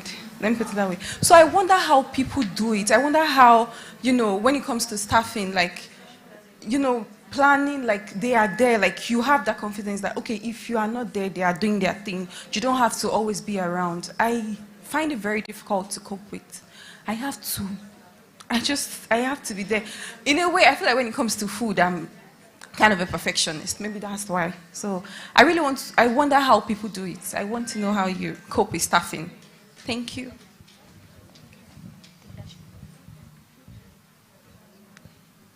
Okay, so I'm not an entrepreneur, but you're saying I should go first. So I'm going to speak from experience. First things from, I'm from a family of 6. I'm the only one in paid employment. So my mom, my sister, they've run their businesses for so I may not have the answer to your problem, but I'll speak from the perspective of a talent recruiter or an acquisition person, and also in terms of my liaison with my sister. At times, I work with her on her business. And I'm going to ask more of questions which you need to think about. You said something, you're more of a perfectionist. Is it because you don't have the right set of people, or you don't want to let go? You need to answer that question. And look, you might think I'm from a structured environment, but it's the same problem we have in our workplaces also. It's a real problem. 2, let's be honest with ourselves. Nigerian employees can be very shitty. Forgive my language. And even some of us in this room, let's call it what it is. Where you say, well, this is what I owe the business and that's it. I met someone at an embassy on Friday. And I was listening to the person, and the person spent about 90,000 naira to do photocopy of documents. I was pissed. Forgive me. And it wasn't my business. I tend to mind other people's business at times, especially when it's really annoying and it borders on bad behavior. And I said, if it were your business, would you pay 90,000 naira to photocopy to print out those documents? Could you not have stepped out, looked for one of your friends? Do you live in Lagos? He said yes. He actually works on the island, and we're lucky one. And he actually spent 90,000 naira printing out documents, and he said, well, the company will pay for it. Listen to that. The problem, and look, so we know that there's a problem, right? There's a fundamental problem. Customer service, employees' behavior, there's a huge problem. But minus that, the question you have to ask yourself is, number 1, do you have the right people there? Do you have the right incentives? I work with my sister at times. At times she tells me, Buki, yeah, just keep quiet. You are speaking from a corporate, whatever. But at times we apply the principles also to her business and it works. And then you also have to be very quick to say, this individual is not in my future. I mean, some of us, we carry these people along. You know, the same way you carry poor performance and you just allow them. And you know, I don't know some of you, if you see that meme, where you have people trying to push a cart. Some people are pushing and pulling, while some people are sitting on the cart and just, you know, tagging along. And you know what they will do? They will make it heavier to move. So you need to know, number one, do you have the right set of people? Number two, are you ready to genuinely let go? I'm not saying let go completely, they will ruin your business. But can you kind of segment things and know that who is the subject matter, who is going to be held accountable, and genuinely, you know, live true to your word. If there's good performance, reward it. If there's bad performance, sanction it. My sister at times doesn't share some of the problems in her shop because she says that you just tell me to let this person go. Because at times, you really need to put your foot down and let people know that you mean business and your business is here to stay.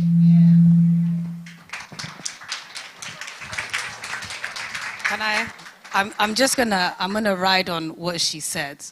And for me, I have the experience because I have 3 businesses running in Lagos. I'm only in Lagos 6 months out of the year. I also have a branch in the UK. So as I'm here now, my branch is functioning, and vice versa when I travel. Now, for me, it comes down to the hiring process as well. You are born with character, you are taught a skill. So when a person sits in front of me, I'm not listening to their skill. I'm looking at their character, right? Because that character is what they're going to bring into my business. And that's what's going to potentially affect my business in the positive or in the negative. So when you are interviewing, don't interview, I went to Michelin star school in France. All I want is story. That can be taught. What is your character, right? That's the number one thing. The number 2 thing that I do with my staff, I have over 50 staff, right? And I call myself a global citizen. So I manage all my staffs from anywhere in the world. And what helps me is that I make them a part of my vision. You cannot be a successful entrepreneur until you're able to step away from your business, right? And it's still running without you. That is called legacy. So you're not building a legacy, you are currently working in a business. And in order for you to build a legacy, you must be willing to open up the door, right? To allow other people in. You are an entrepreneur. Your staffs must be entrepreneurs. They must see themselves as part of the business. If Madame grows, we grow. If Madame fails, we fail. And that is somebody said to me recently in London, I was in my UK salon and she walked in, she was like, my goodness, I don't even know how you're doing this. I said, I don't even know either, so don't ask me. And then she started laughing and she said, I went to your Lagos store just before I came to the UK store and it's running like you are still on ground. She said, the dedication your staff have given to the business is like it's their own. And I replied her, because it is their own. So when I'm rewarded, see the business makes profit, we all share. There's no greediness, right? Because I have to understand that without people, my vision will not be actualized. So I reward my people diligently. And it's so important. It's so important for you, first of all, to identify the characters that are working with you. Then second, you sell the vision to them. You cannot do this job forever. I want to retire by the time I'm 45 on a yacht drinking whiskey. And the only way I can do that is if I give a piece of the pie to the people that are working with me. Now, does not mean that everybody that works with you has good intention. But for every bad egg, there's going to be 10 others that will stand up and say, can't do that to Madame. Madame treats us well. So you need to go back to the drawing board and look at the strategies that you have put in place with your people. The reason why you're holding on and you have so much control is because you don't have trust. You're operating from a place of fear. And fear and success cannot sit in the same room. Can light and darkness be together? So you have to make the decision. right? That's what I'll say. Beautiful, beautiful session. Please, let's give them a round of applause. Thank you so much. That was beautiful. Let's do pictures, please. That was indeed beautiful. That was a beautiful one. Thank you so much. We're finally getting to the end, but I promised you a giveaway, and definitely we're going to do that giveaway before we wrap up today. So let's just quickly take pictures. Please, can we have Nkem in the room? Please help me get her back to the hall. Thank you.